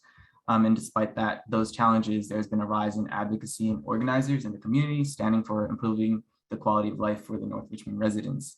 And I'm also here to raise up the community concerns related to a draft removal action work plan at the Brookside Drive development site, because we believe that the current cleanup option is not enough and justified. We need an excavation and offsite disposal of all contaminated soil at this development, because the threat of drifting contaminated soil with many chemical contaminants like lead and arsenic would increase the risk on health of the local elementary school youth, the local farm, and the local residents. Also, the community was not fully informed about the risk, processes, and details for prevention and monitoring related to the site. And there was also not enough opportunities to have community be fully engaged at different levels related to the decision-making processes around this development, which is very important because they're the ones that are going to be affected by the decisions related to that. And in order to achieve equity and support the health, safety, and ability for these marginalized communities to actually thrive, I would like to request that there should be the best possible cleanup or excavation and offsite disposal of all contaminated soil somehow, increased transparency, monitoring, and meaningful community engagement. So kind of going beyond the surveying and having more weekly meetings, more 30 seconds. DTSC presence, to be responsive and meet the needs and comfort of the community, and an investment into connections and relationship from DTSC to the local community organizations, schools, and other entities in North Richmond. And lastly, I would love to have the Board of Environmental Staff to do a community site visit or tour of North Richmond sometime in September, on September 28th. So thank you. Thank you so much for your comment. I would just want to comment that I heard at the end an invitation. So we will be following up with all the comments, reading them more thoroughly, listening to them, and determining who best can respond to them. So thank you for that. Thank you. So next we have Sarah Gurdian. If you would please state your name and any affiliation for the record. You have 2 minutes. Thank you. Hello, good afternoon. My name is Sarah Gurdian. I am also with the North Richmond Resident Leadership Team, folks that just spoke up. And also I just want to uplift and just second everything that folks just mentioned. Again, this is about the North Richmond Brookside Drive development. Just to uplift the fact that community was not fully informed of the risks, the process, the specific details for the prevention and monitoring related to the site. And aside from being informed and being part of the process, there was also not many opportunities for the community to fully engage at any levels of the decision-making process throughout this development. And it's been very disheartening to know that just big entities that know of this specific community that is at risk, just neglect the fact that this can affect residents living near the site. We're asking for the DTSC to reevaluate the cleanup. The cleanup selection right now, I believe, is the option 2. We are hoping that we can get the best possible cleanup for the site. We know that the 30 DTSC seconds. can make the decision, and so we are encouraging you all to look at this site again and hopefully make the right decision. Thank you all. That's it for me. Thank you so much for your comment. And we have one more raised hand. Naima Raz Yasef. Yeah, thank you. I'll help you with that. Yeah, my name is Naama. I am calling to speak about the same issue. I was present at the MAC meeting when this topic was first, information on this was first provided to the residents. I was shocked as well because I have never heard of that. That is a significant project. I just want to add that not only is it close to Urban Tilth, it is also close to Verde Elementary School, the only elementary school in the area. I work at a nonprofit called the Watershed Project, and we do community engagement, and there is a specific way to do community engagement that is respecting, that is allows different people that speak different language in the area can engage with, and it seemed like this information was provided just in order to put that on the table and continue to the next phase. So I urge you all to reconsider and allow for a more robust community engagement and provide the residents an opportunity to learn more about the project. I don't see any rush. I don't understand the urgency. I think we all need to be part of this process to better understand it and to help to engage with it and to make it something that will work both for the developer and for the community. Thank you. Thank you so much for your comment. That is all of the raised hands that we have from our Zoom line. If there's anyone who's joining us in person who would like to make a comment at this time, again, this is comments for items that are not on the agenda. Please raise your hand or come to the podium. Okay. Seeing none, yep. Thank you. We will now move backwards to go forwards because we're on item 5 on the agenda, which has now been moved to 2:30. I'm sorry, we're almost 10 minutes late for Dr. Meredith Williams, who will provide us her regular report on DTSC. Thank you, Dr. Williams. Good.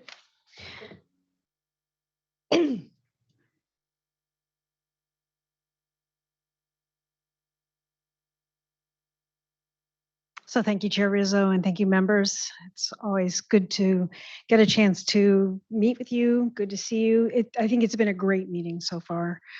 I really thought, if I may brag on my, of course, staff, I thought they did a terrific job presenting to you. But I also thought that the public input was very valuable, not just for the permit appeals process, but for our public engagement more generally and for our permitting process. Even though it's only been a month, a lot can happen in a month. And I want to talk today about a couple of things that have happened. Chair Rizzo mentioned the oversight hearing, and I'll talk about that a little bit. And then I'll touch on 3 items across our 3 core programs that are worthy of a little attention. And then I'll provide you with a few Excite updates. So starting with the August 3rd oversight hearing, it was very well attended. At this time of year, it's the end of session, and they're moving bills very quickly. So I really did not expect to see a large turnout. I was pleased that 7 members of the Assembly or Senate attended, and not only that, they stayed for quite a while. And I really think that reflects the interest and commitment to the department. They are invested in the reforms of SB 158, and they're watching closely. The questions that were asked were very insightful, meant that they knew the details. And I think that's a good thing. I think it's a very good thing. I thought it was a good hearing. The other presenters did a great job. And we got some very positive and helpful feedback. My team all is very familiar with me saying bad news is good news. I like to focus on the things we can do better. So I do want to touch on a few of the comments that we're taking under advisement. The first was a comment about potential over-reliance on CalEnviroScreen in any of our regulatory decisions. You've heard reference to CalEnviroScreen. I won't go into what it is. We can take that offline if you'd like. But the Bay Area in particular has found that communities that may have quite a number of environmental burdens don't always show up with a high EnviroScreen score. And some of that's related to air quality. There are other considerations that make that the case. So we were encouraged to be thoughtful about how we consider CalEnviroScreen when we make any of our decisions, our regulatory decisions. And that's coming up with respect to the SB 673 provisions. It's come up as we've implemented the communities and cleanup in vulnerable communities initiative. But I will say that we're being very thoughtful. CalEnviroScreen, we're putting it in context, and we're not doing anything that's just based on a CalEnviroScreen score, but we'll continue to be mindful of that concern that was raised. There was a question about how we're progressing implementing the provisions of SB 158 with respect to financial assurance. And what's behind that, and what was behind adding that language to SB 158 was we learned some lessons from Exide, and we don't want to see those problems repeated. And so the legislature is very keen to know whether or not the provisions that they put in are adequate, whether or not we are implementing them as intended. And so I do expect that to continue to get attention as we move forward. There was some discussion about concerns about development of affordable housing on contaminated land that's been remediated. And that is a continuing discussion. We as a department feel that when we require a property to be cleaned up to a residential standard, we're confident that our oversight means that people can safely live there. But we recognize, we're not living next to those properties. There are concerns, and other people don't share that confidence that we have. So we are talking to environmental justice leaders about their concerns. In fact, we have a conversation, we're continuing that conversation next week with respect to our Equitable Communities Revitalization Grants and how we are considering those concerns about building affordable housing on contaminated land as we implement the ECRG grant program.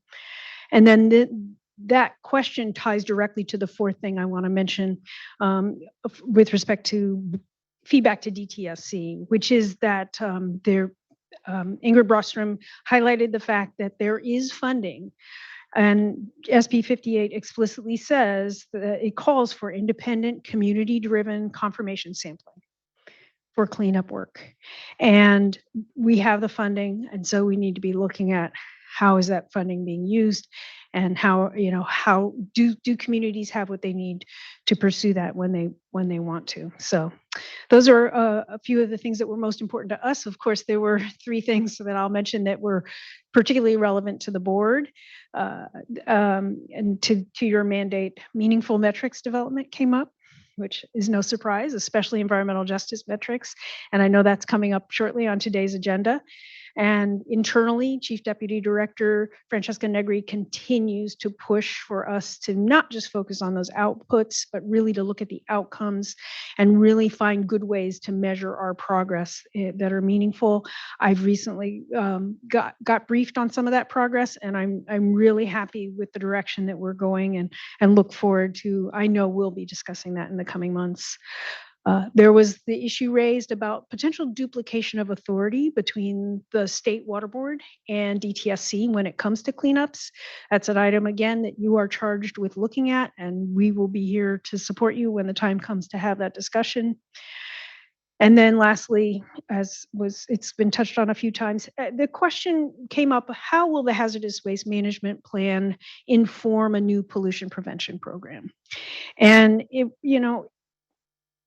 pollution prevention was not funded through SB 158 and the reforms because we need to take that step back, look at it, figure out how to modernize it, figure out what does it mean to have a modern, effective pollution prevention program now.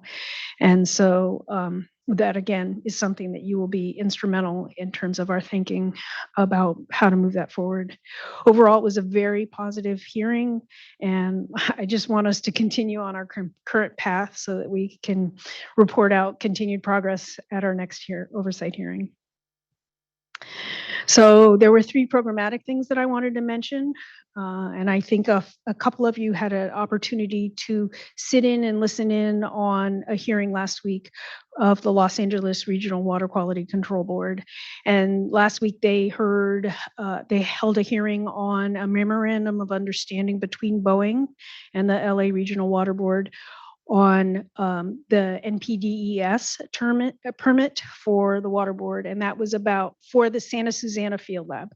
And that hearing was focused on at what point after the cleanup is complete will the water board excuse Boeing from their NPDES permit obligations.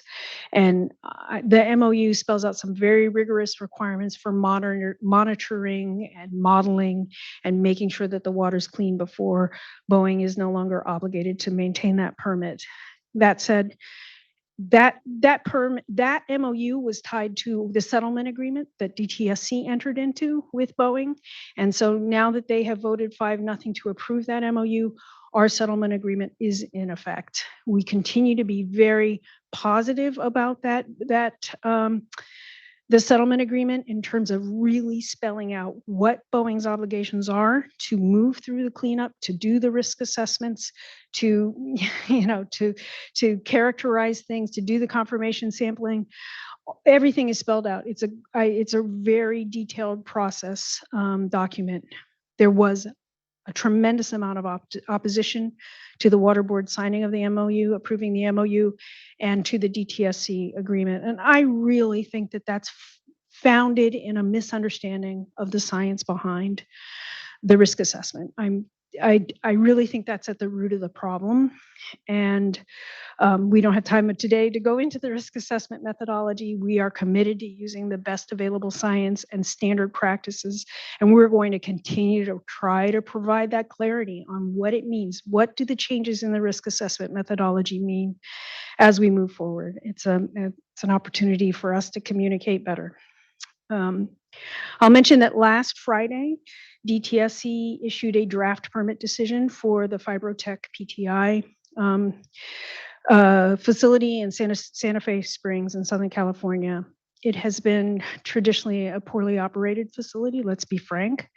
Their operations have changed significantly. Again, won't go into details today. It was the oldest permit that DTSC had.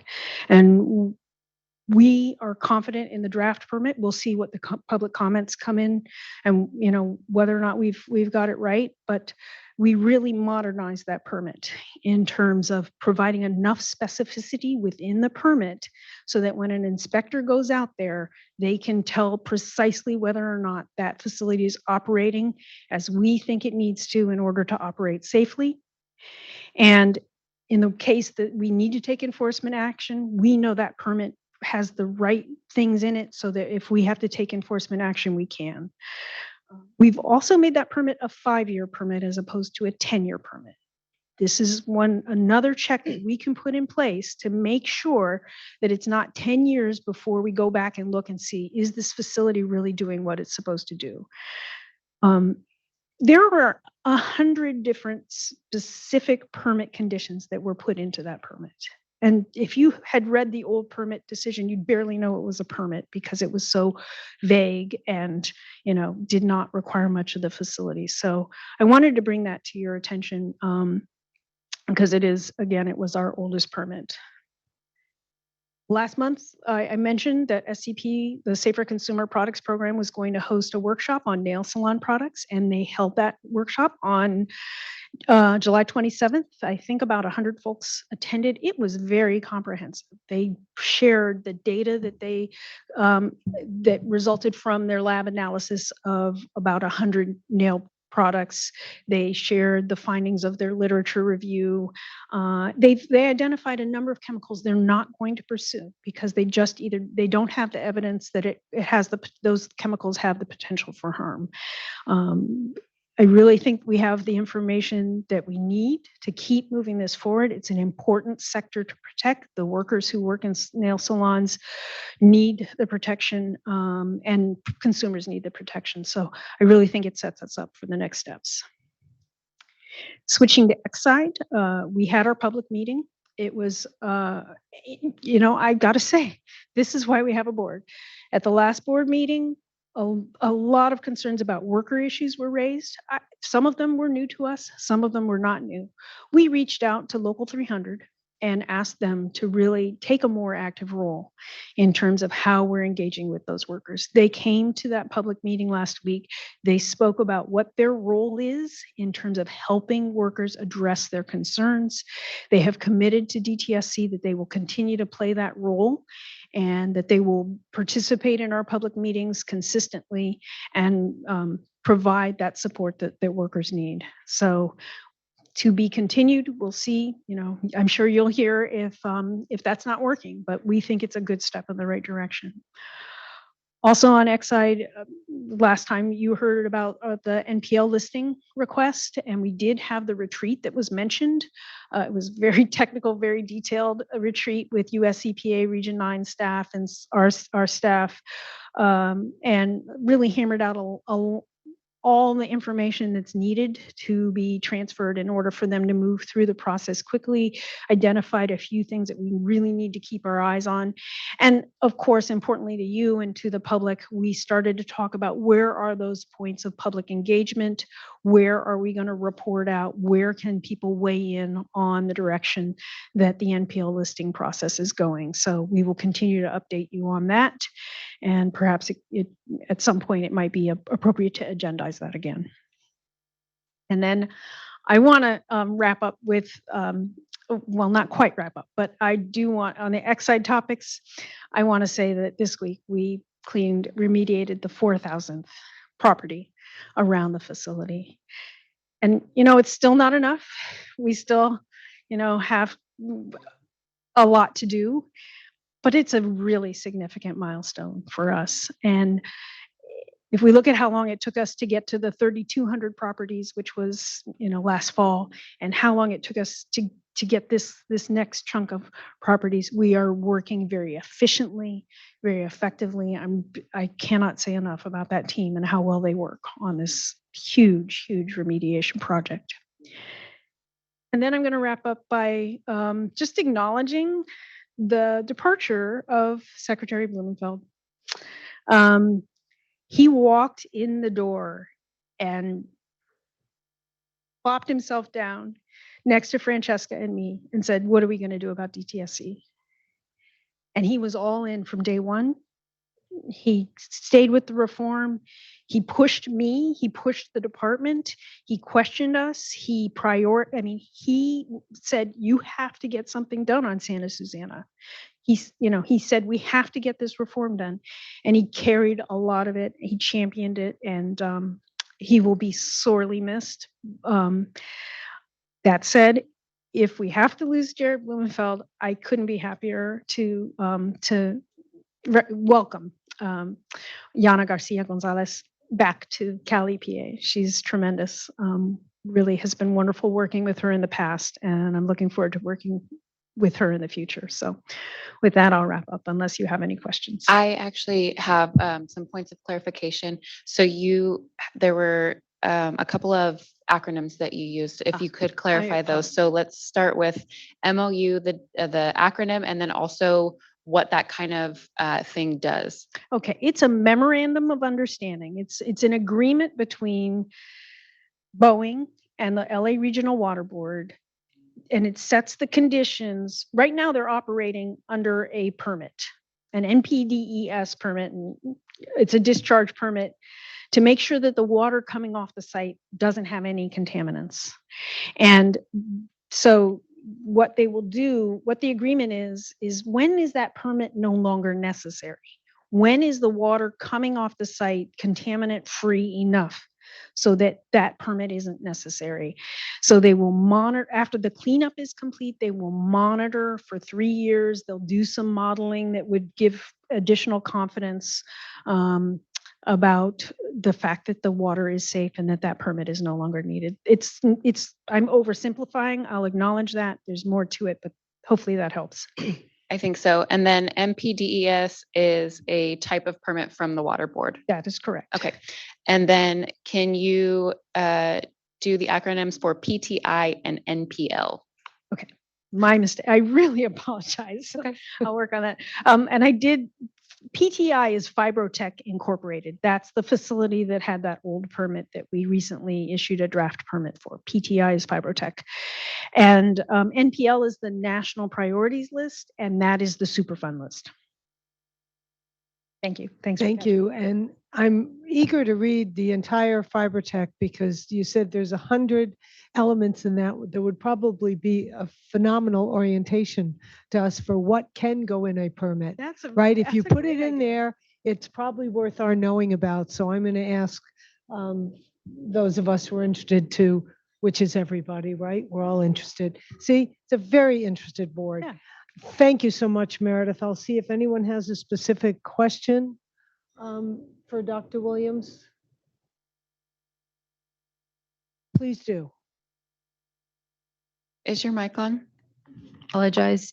I wanted to appreciate your thoroughness during a lot of these hearings. I know that some of us, were listening in, and I did see the need to, and it falls back to a comment we heard earlier. How do we explain some of the science, some of these, the science that goes behind some of these calculations? And I know that you mentioned during the Santa Susana Field Lab meeting that, calculating a health risk assessment, takes a lot of time. I can't say that I've tried.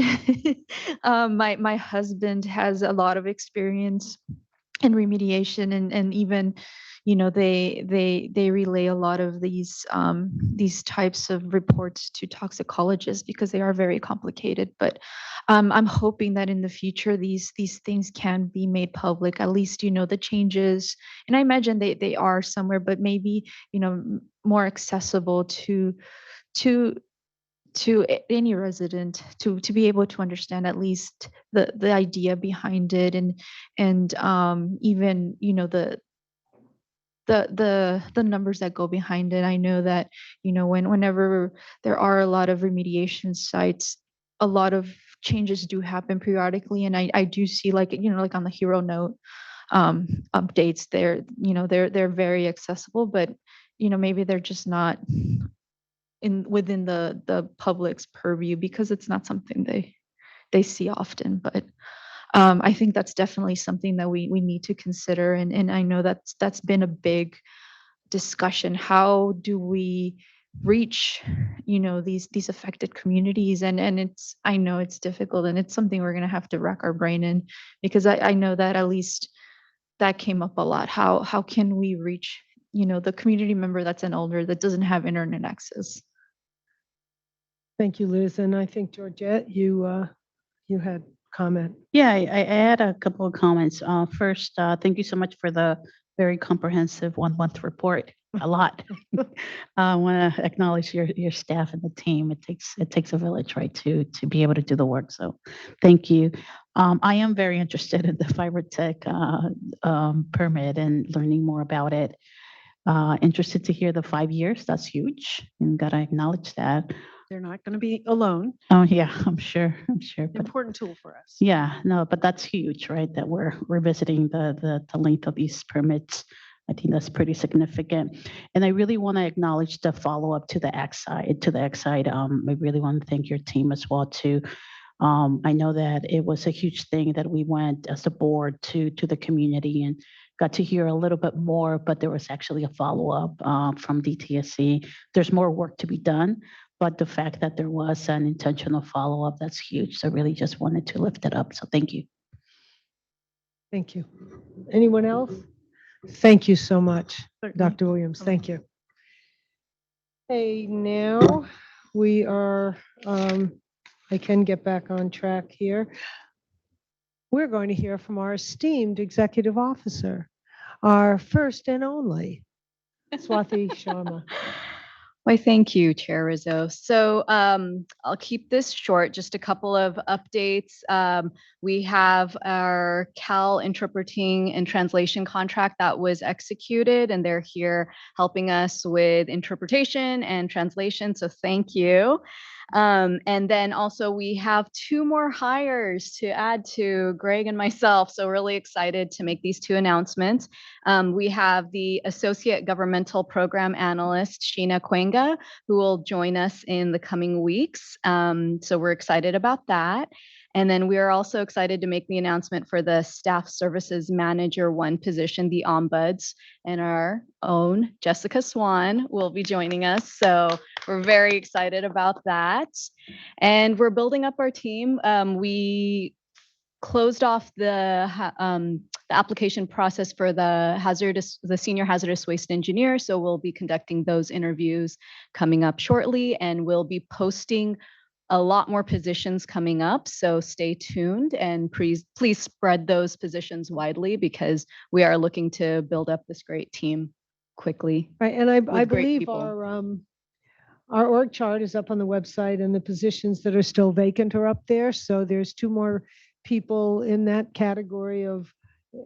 We don't have any open positions right now. All of them are closed, but the open positions will be posted to the website whenever they are open. So hazardous waste engineers, scientists, more AGPAs working on ombuds. That's what we need. You know anybody? Please be attentive. We're recruiting.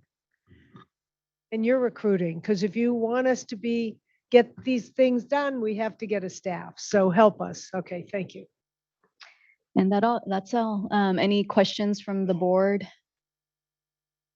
I think the short presentation does not do justice to the lift that this woman has been carrying. So I want to thank you. I know we all do. The tremendous effort. Having Swati on board has been unbelievable privilege. So thank you for that. Thank you. And 2 sentences belies her total effort. So thank you. Thank you. Yes, we all appreciate your hard work and see it Pardon? we all appreciate your hard work and see it every day. And we really lucked out. Thank you so much, Thank Swati. you. I appreciate If that. I could just have 2 minutes. Let's see what's next. Chair Am Rizzo, if I could right? just We're have doing 2 board minutes. member- Public comments. Public comments. Any other public comments that we missed along the way? Who knows? Okay. We'll go to that in a second. I wanted to say a couple things. Yes, we want you to say a couple of things, Jessica, because you have a new job. Yeah, I do.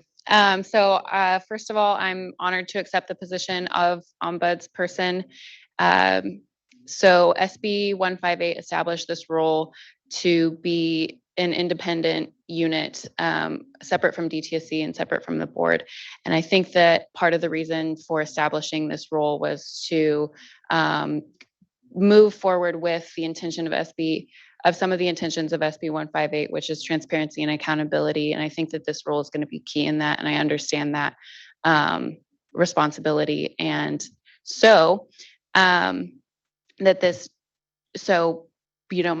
with getting the 2 AGPA positions that are existing, helping Swati with getting those positions staffed up, and then developing the process for receiving complaints and suggestions. And so right now, there isn't really a process for that for this office because it's newly established. So of course, while we are getting that process established, please feel free to email besinfo@dtsc.ca at besinfo at bes.dtsc.ca.gov. And if you have suggestions on how that can be more accessible or how that we can encourage folks to know where that is and to provide complaints. Again, if you could email the BES info box with those suggestions, that way we can get this moving forward. And that is all I have, and we will move into public comments for the EO report. So if you have a public comment about the presentations that we just heard, if you'd please raise your hand if you are in the Zoom box, and then if you're in person, you can also raise your hand to provide public comment. These comments will be limited to 2 minutes.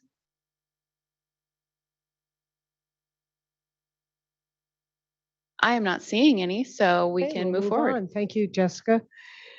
We're now going to hear back from Swati again and board member priority areas. Sure. So this is going to be a standing agenda item going forward where board members give report backs about their priority areas as well as their liaison to other BDOs. And so first we're going to start off and have Sushma talk a little bit about the strategic process and performance metrics. And also she'll introduce a presentation that we will have from Ingrid Brostrom. Thank you, Swati. I'll first talk about performance metrics and set the context for what we will hear from Ingrid. And then we'll follow up and talk about the strategic plan as a separate item. So on the performance metrics, there are really two different lenses we are going to use to come up with an approach. The first one is influencing and shaping DTSC's performance metrics through our oversight role. And the second one is to adopt our own performance metrics as a board through a robust public engagement process. Let me speak to number 2 first, which is our own metrics. I think across the board, we acknowledge that we're in the early stages of working through our strategic plan, and we need to have that further along so we have a lens to focus our performance metrics efforts on. So with that being said, we'll focus first on the strategic plan and we'll come back to a more robust discussion on our performance metrics as a board. And then what you will hear from Ingrid is some suggestions from the community about things we consider when we adopt our own performance metrics. On the topic of influencing and shaping DTSC's performance metrics, I feel like the first step we need to take is to really educate ourselves on how DTSC is thinking through their outputs versus outcomes. And we just heard from Director Williams that Deputy Director Francesca Negri is deeply reviewing this, and there's a process to update their own performance metrics. So I'd like to ask Jeannie and Swati to perhaps help us invite DTSC back to do a performance metrics related overview for board members, perhaps at the next board meeting, as a way for the community to get some education on how DTSC is looking at their performance metrics, also as a way for us to come up to speed on how DTSC is thinking about this. So this is up for discussion, but question for Swati and for Jeannie. I will check in with DTSC in terms of timeline, because I know this is something that they're working on. It may not be possible by the next board meeting, but maybe upcoming board meetings thereafter. Okay. In general, the way we've been handling deep dives is the people responsible for the subcommittee, the people responsible for that priority area do the first deep dive so that we can better understand what else we need for the full board. So I think we'll be doing that as a first deep dive with Francesca and then saying, oh, could you add this? Could you bring this person? So that when we come to a presentation, similar to what we just did with permits and permit appeals, we had multiple individual meetings first so that the input could drive some of the questions that we asked our colleagues at DTSC to address. And I think it makes for a more complete and fulsome presentation. So I would recommend that to you. Absolutely agree. So I think one other thing it's worth adding is in terms of our own performance metrics, we talked about holding workshops, style engagement forums so that we hear from the public throughout the process. So similar to what we heard earlier about the permit appeals workshops, we'll come back to you with a schedule and some options for these forums in the future. So with that, should I go ahead and introduce our speaker? Wonderful. Okay. I think you've all met Ingrid. She is the Executive Director for Center for Race, Poverty, and the Environment. She has offered to present to us a community perspective on performance metrics. First of all, thank you. She brings a lot of institutional knowledge from influencing and shaping SB 158. So we are looking forward to hearing this. I also want to take the opportunity to do an open invitation to other community groups that have a perspective on performance metrics to please reach out either individually through BES info email address or even through our website so that we can identify relevant and timely topics to bring to a board discussion versus individual conversations. So thank Sushma, you. I'm just going to add Yes. all stakeholders, not just community groups, but we're open to all stakeholders. Business community and public community, all stakeholders, all community members. Thank you. And thank you, Ingrid. Take it away. And thank you for letting me do 2 presentations to maximize my trip up from the Central Valley. So I did want to talk about performance metrics at the outset, because to me, this is one of the most important duties and authorities of the board so that we can gauge how we're doing and course correct if in fact we're not seeing the improvements that we want to see as a result of the additional oversight from this board. If you could go to the next slide. There's been, I think, some confusion about DTSC's role versus the board's role in developing performance metrics. And it's been my view that while DTSC certainly can weigh in on performance metrics, and in fact, it's written into the language, the board has ultimate authority to adopt those based not only on DTSC's recommendations and guidance, but all stakeholders. And I wanted to share this language because the first version of SB 158, or one of the earlier versions of 158, there were lots of versions, actually did envision that DTSC would take a leading role and that the board would adopt what DTSC put forth. And we pushed for that to be different, and that we pushed for DTSC to play a guidance role, but really wanted the board to have ultimate authority. And so if you review kind of the changes that we made from a previous version to the version that ultimately passed, you will see that we took away some of that authority from DTSC and gave it to the board. So that you can review that language, that's what it says. So yeah, just really wanted to make clear, this is the board's authority. Next slide.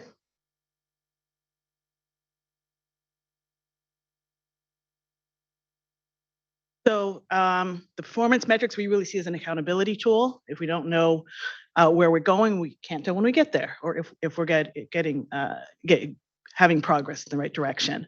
So as I just said, the director can provide input, but the board retains discretion on what priorities and performance metrics it ultimately decides to adopt and what DTSC will ultimately track. Consideration adoption of these performance metrics must happen through a public hearing. We wrote that into the language, meaning that the board must solicit, receive, and consider public comment prior to adopting the department priorities and performance metrics. And I should say there's two things written into the bill. It's the priorities and the performance metrics. So those are 2 separate things. And then the board's annual review and report to Cali PA, its annual review of the director, and the annual legislative oversight hearing are all accountability tools, that these performance metrics can be measured and reported to all of the different authorities that have a stake in making sure that DTSC is operating. So again, the performance metrics is super important for the accountability piece of the board's responsibility. Okay. So the language really asks performance metrics both for the agency or for the department overall, as well as the program areas. There's different ways to cut this. This is one possible way of doing it. So actually creating performance metrics for each of the different program areas. I do want to note, and I wasn't sure quite where to put it, but I put pollution prevention in. Pollution prevention was cut as a program area many years ago, 2012, I believe. But you know, it's our view that this has got to be an important duty of DTSC, and we have to rebuild it back in to DTSC's responsibilities. And so I do think the board should also look at pollution prevention and determine some performance metrics around that program area, even though it is dormant at this time. Next. So I actually encourage folks to actually look at the PowerPoint, because these are all links that I've provided. So we're not acting within a vacuum. And yes, there's going to be lots of stakeholder input, but people have been pointing out concerns with DTSC for decades, and there's been a lot of work already done. So this is just a snapshot of some of the previous reports going back to over a decade ago. On, you know, what are the problems at DTSC? And so I kind of tried to do it in somewhat chronological order. But so these are all reports. The independent review panel, for example, they did a pretty deep dive. So, you know, we're not acting in a vacuum. We don't need to start from scratch, and folks should get familiar with some of these documents up here. Another thing that we should use is in 158, there was also the creation of something similar to an EJAC, Environmental Justice Advisory Committee. The bill describes as a forum that represents communities across California impacted by DTSC's programs. And their role is to provide environmental justice advice, consultation, and recommendations, both to DTSC, but also to the board. And so I know it's not up and running yet, and I'm hoping that we can get some updates from DTSC shortly on when we can expect this body. But the performance metrics is exactly the type of activity and plan that the EJAC could be really fundamental in helping inform. And so I just wanted to point that out, like if we could build in that feedback loop with the EJAC, that I think that would be in line with the intent of the bill. Next. So some recommendations. Performance metrics should be quantifiable and or measurable over time. You know, we really want to measure progress, but that also requires that we know where we're starting. And so one thing to start with is to start gathering data on baseline. Where are we at now, so that we can assess whether or not we're making improvement. The performance metrics should conform to long-term aspirations. We would like to see a dramatic reduction in how much waste how much hazardous waste we're generating in California, but also capture the immediate needs, such as reducing the number of expired permits. So we want to see both long and short-term goals in the performance metrics. Can you repeat that last part, such as reducing the number of expired permits? Okay. So that's a metric that I think DTSC has kind of already been doing. So that's kind of a shorter term goal. And then finally, there should be multiple feedback loops. With the IRP, the independent review panel, DTSC was reporting on its own performance, and maybe unsurprisingly remarked that they were doing rather well. I don't think the community agreed with that assessment. And so I would ask that the board not rely solely on DTSC, though of course DTSC is going to have data that other folks don't have, but how can we build in multiple feedback loops? And like I say up here, it could be community surveys, it could be going back to the EJAC, to ground truth. What are we hearing from agency staff? And better yet, if we had some independent eyes overlooking what DTSC is reporting to make sure that that is accurate.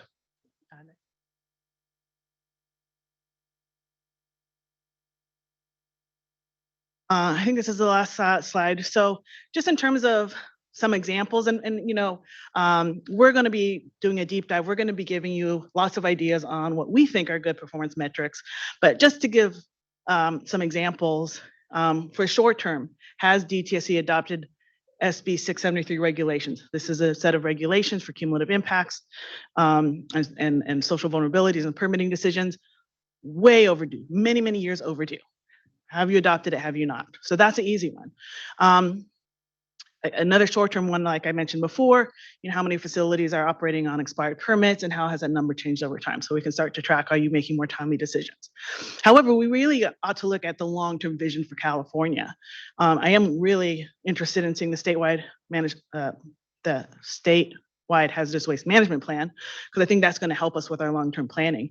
But for example, something that I'd be really interested in looking at is looking at the average Cal EnviroScreen score of permitted facilities, or how much waste as a percentage is going to communities with higher vulnerabilities. That's something we can track numerically over time. And over time, we would hope to see that the most vulnerable communities are not so impacted by hazardous waste facilities. The other one is, again, this long-term waste reduction goal. How are we doing in terms of the amount of waste that we're generating in California, and can we track that over time? So these are kind of the aspirational long-term goals that I think we should be including. So that's all I have. Thank you. We'll have some questions. I have a couple. And one of them is the discussion that we heard earlier from Dr. Williams allude to. The pollution prevention program was not really incorporated into the reform of the funding. And we saw that in discussions as a flow from hazardous waste. I think you had it in under consumer products before. Just wanted to know your thinking on that. I think it belongs across all programs, obviously, and I could see it from a consumer products point of view. All that does contribute to pollution, obviously, the disposal of those consumer products. Would you elaborate on that a little bit, why you thought it best fit there? The reason I put it there, and I put it in a couple of places before that, but really I put it there because that was the program that received the funding that displaced pollution prevention.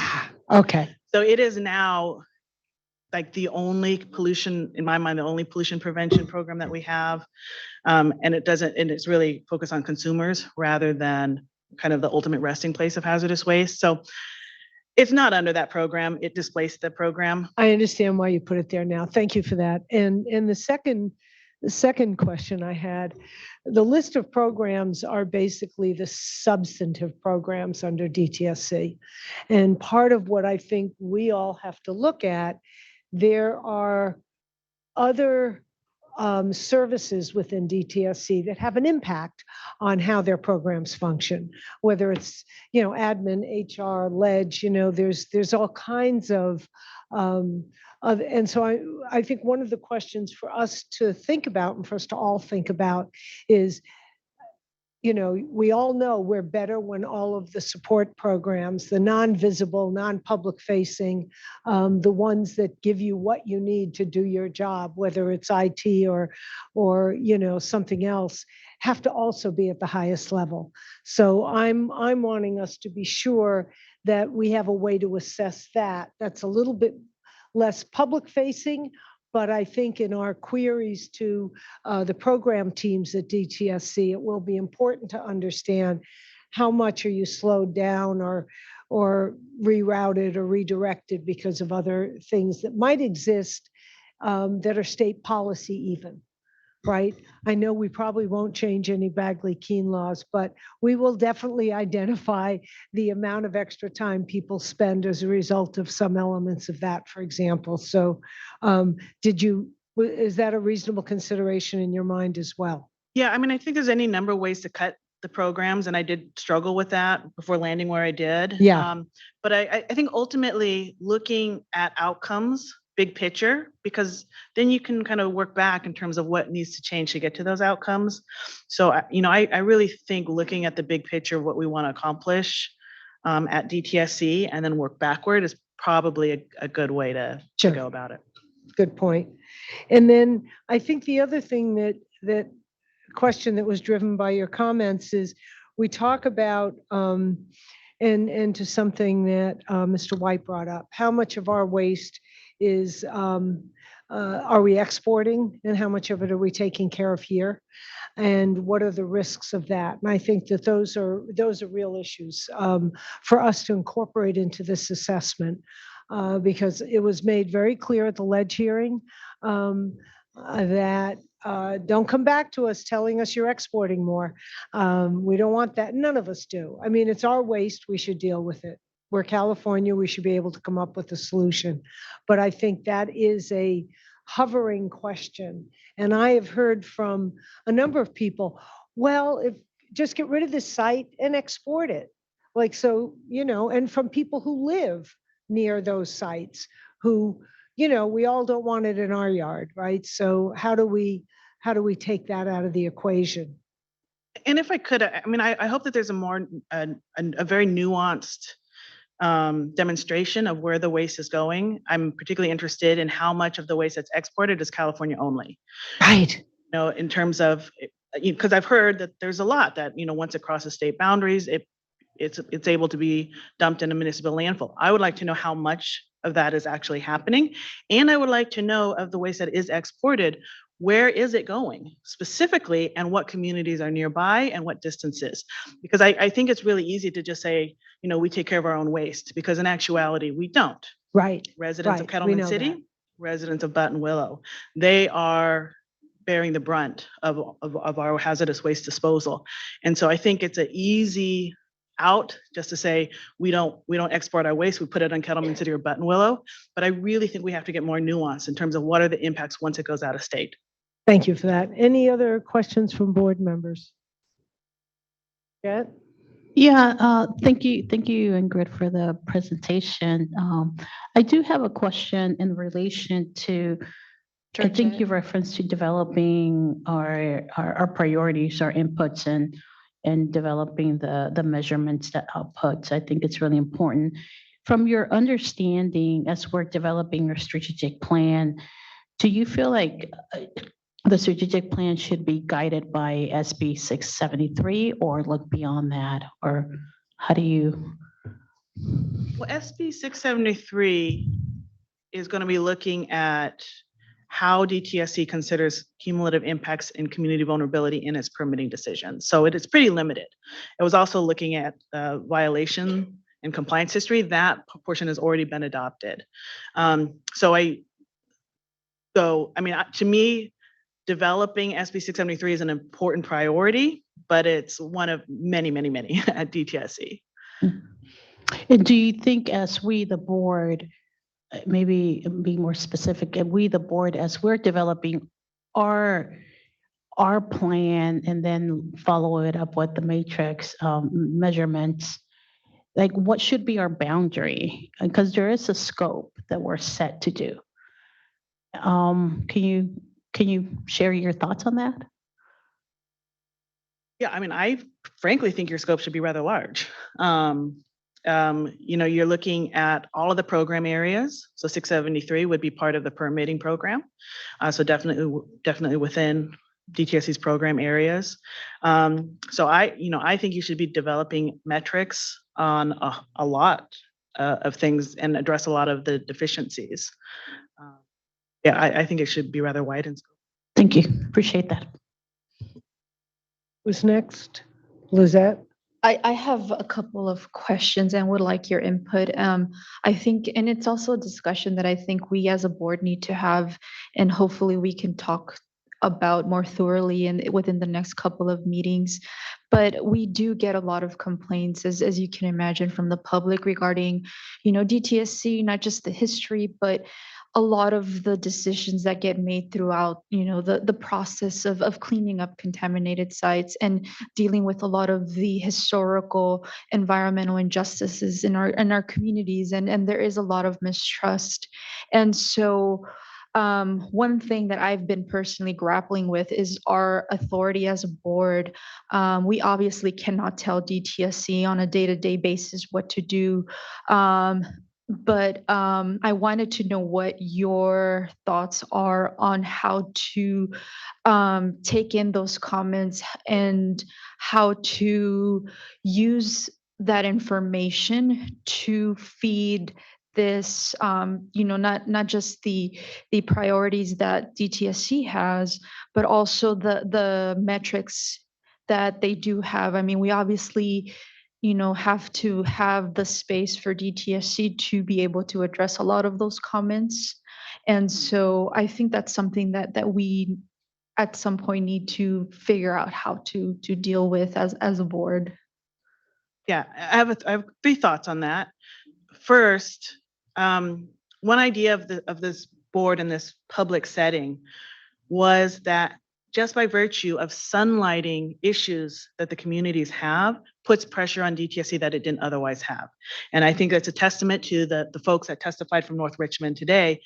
That's exactly the type of feedback that we wanted this board to hear, because it is now public.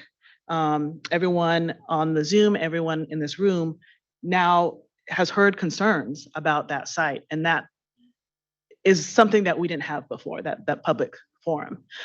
And the board's authority, because we did think about how do we structure the board so that there's some teeth, that there's some accountability loops, so that while you can't like direct DTSC to do something, that there's pressure points.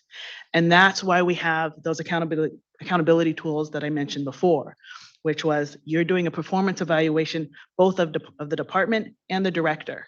So if DTSC is completely dismissive of your recommendations or your guidance, you can put that in the performance evaluation. You can report that to the legislature. So there's feedback loops. That was the attempt to give this board some authority to be more directive without just carte blanche giving you that authority above them.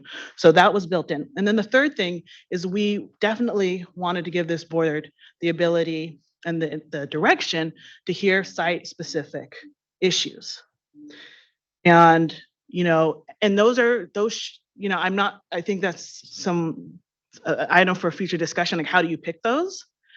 But, the idea there, again, was the sunlighting tool and the ability to go deeper into those controversial sites, those really problematic sites, to give communities a voice and a place to go to that you can push DTSC if there's things happening that aren't right. So those are kind of the three different tools that this board has on specific sites. I think our challenge is we want to do all of them all at once yesterday. And so does the community, and so does everybody in this room. So that's our juggle right now. Other comments, questions from the board? Swathi.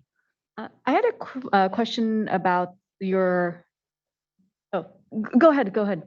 Okay, about the Cal EnviroScreen score that you suggested for permitted facilities. Are you suggesting that should be like publicly posted, or that there should be a minimum score? Could you just expand on that recommendation for the permitted facilities?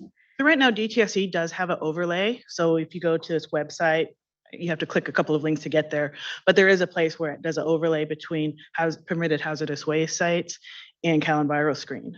But in my mind, we can go a step further and actually look at trajectory over time if we figure out the average. The average score is, 80 percentile, which is probably not far off.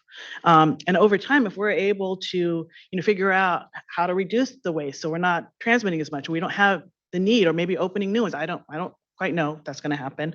But so we can actually track over time, our hazardous waste facilities, continuing to be located in EJ communities, or are we seeing, some change over time? So, I mean, it's a longer term goal, but it's something that numerically we can track now because of the Cal EnviroScreen score. Thank you. And Sushma? Thank you, first of all, Ingrid, for your very thoughtful presentation today. And we will obviously consider everything that you've shared with us today as we develop our metrics. My question is about measuring public engagement. We've heard a lot through the course of the day about how there's a distinction between outputs and outcomes. And while aspirationally, we all want to measure the impacts to the community and outcomes, we really oftentimes can only control the outputs. So my question to you is, have you seen public engagement done well and measured well? Are there examples of good that we can use versus just reverting often back to these are the number of opportunities we've provided and so on? I mean, I'm very intrigued by this idea of using community surveys. Because I mean, there's a lot of discontent, and I'm sure you've already heard it.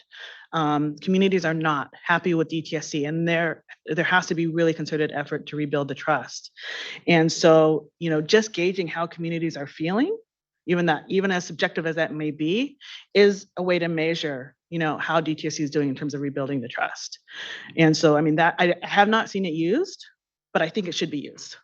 And I also think that EJAC, if we can build that right, is going to be another important feedback loop. And so, hearing directly from the communities, like how things are going, I think is going to be super critical. My other part of the question was about other organizations, state departments, local governments you've worked with that you feel like have landed public engagement well. See, that's the problem, right? So we are going to be the first, now. Jeannie. We'll be the first that Ingrid will be talking about, the role model for public engagement. Thank you. Yeah, I don't have any great examples. I do think that this could be a model because it's, something we've built in from the start is part of the goal of this.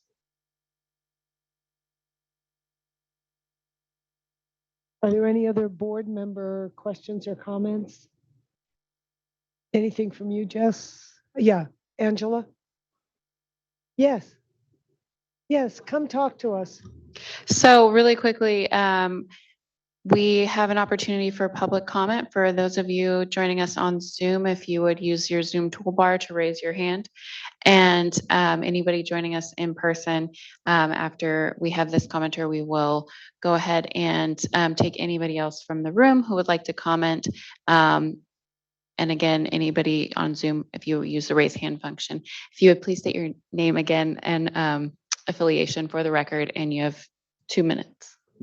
I continue to be Angela Johnson-Mazzaros, and I'm still with Earth Justice. Oh, good. That lasted all day.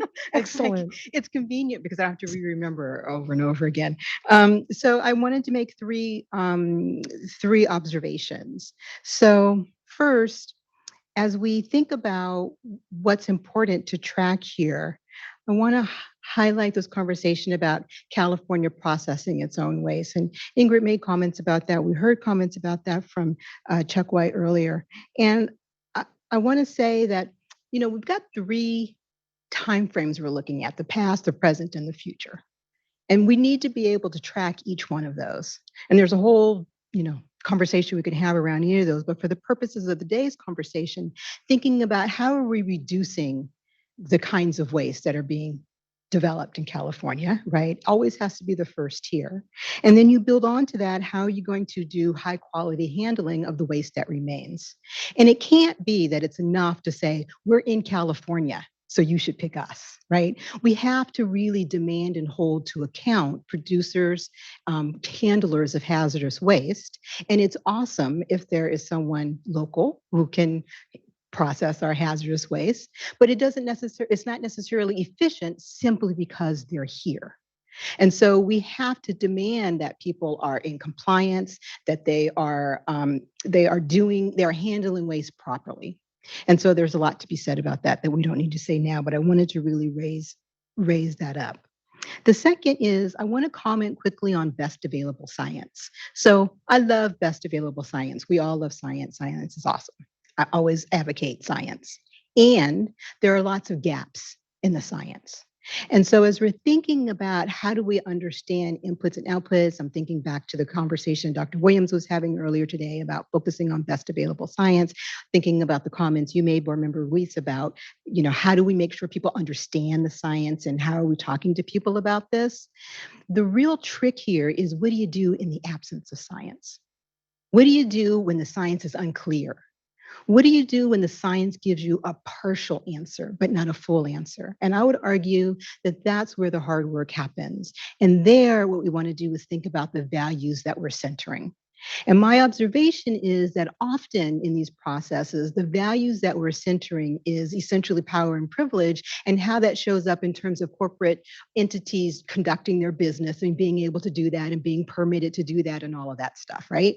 And I want to argue that now is an opportunity for us to think about, how do we center real people's lived experiences and make decisions when there are gaps, Make the decisions in the places where we have to choose in such a way that it leans towards real people and their lived experience rather than the convenience of industry or the importance of our economy, these nebulous kinds of things that end up setting people in harm's way and doing too little to protect them and too little to address the concerns that they've been raising repeatedly for years in various different contexts and in various different ways.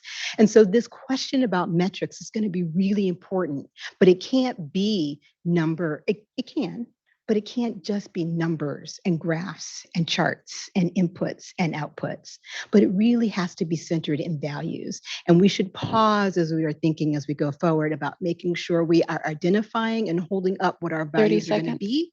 And then we can build processes that align us with those values. Thank you.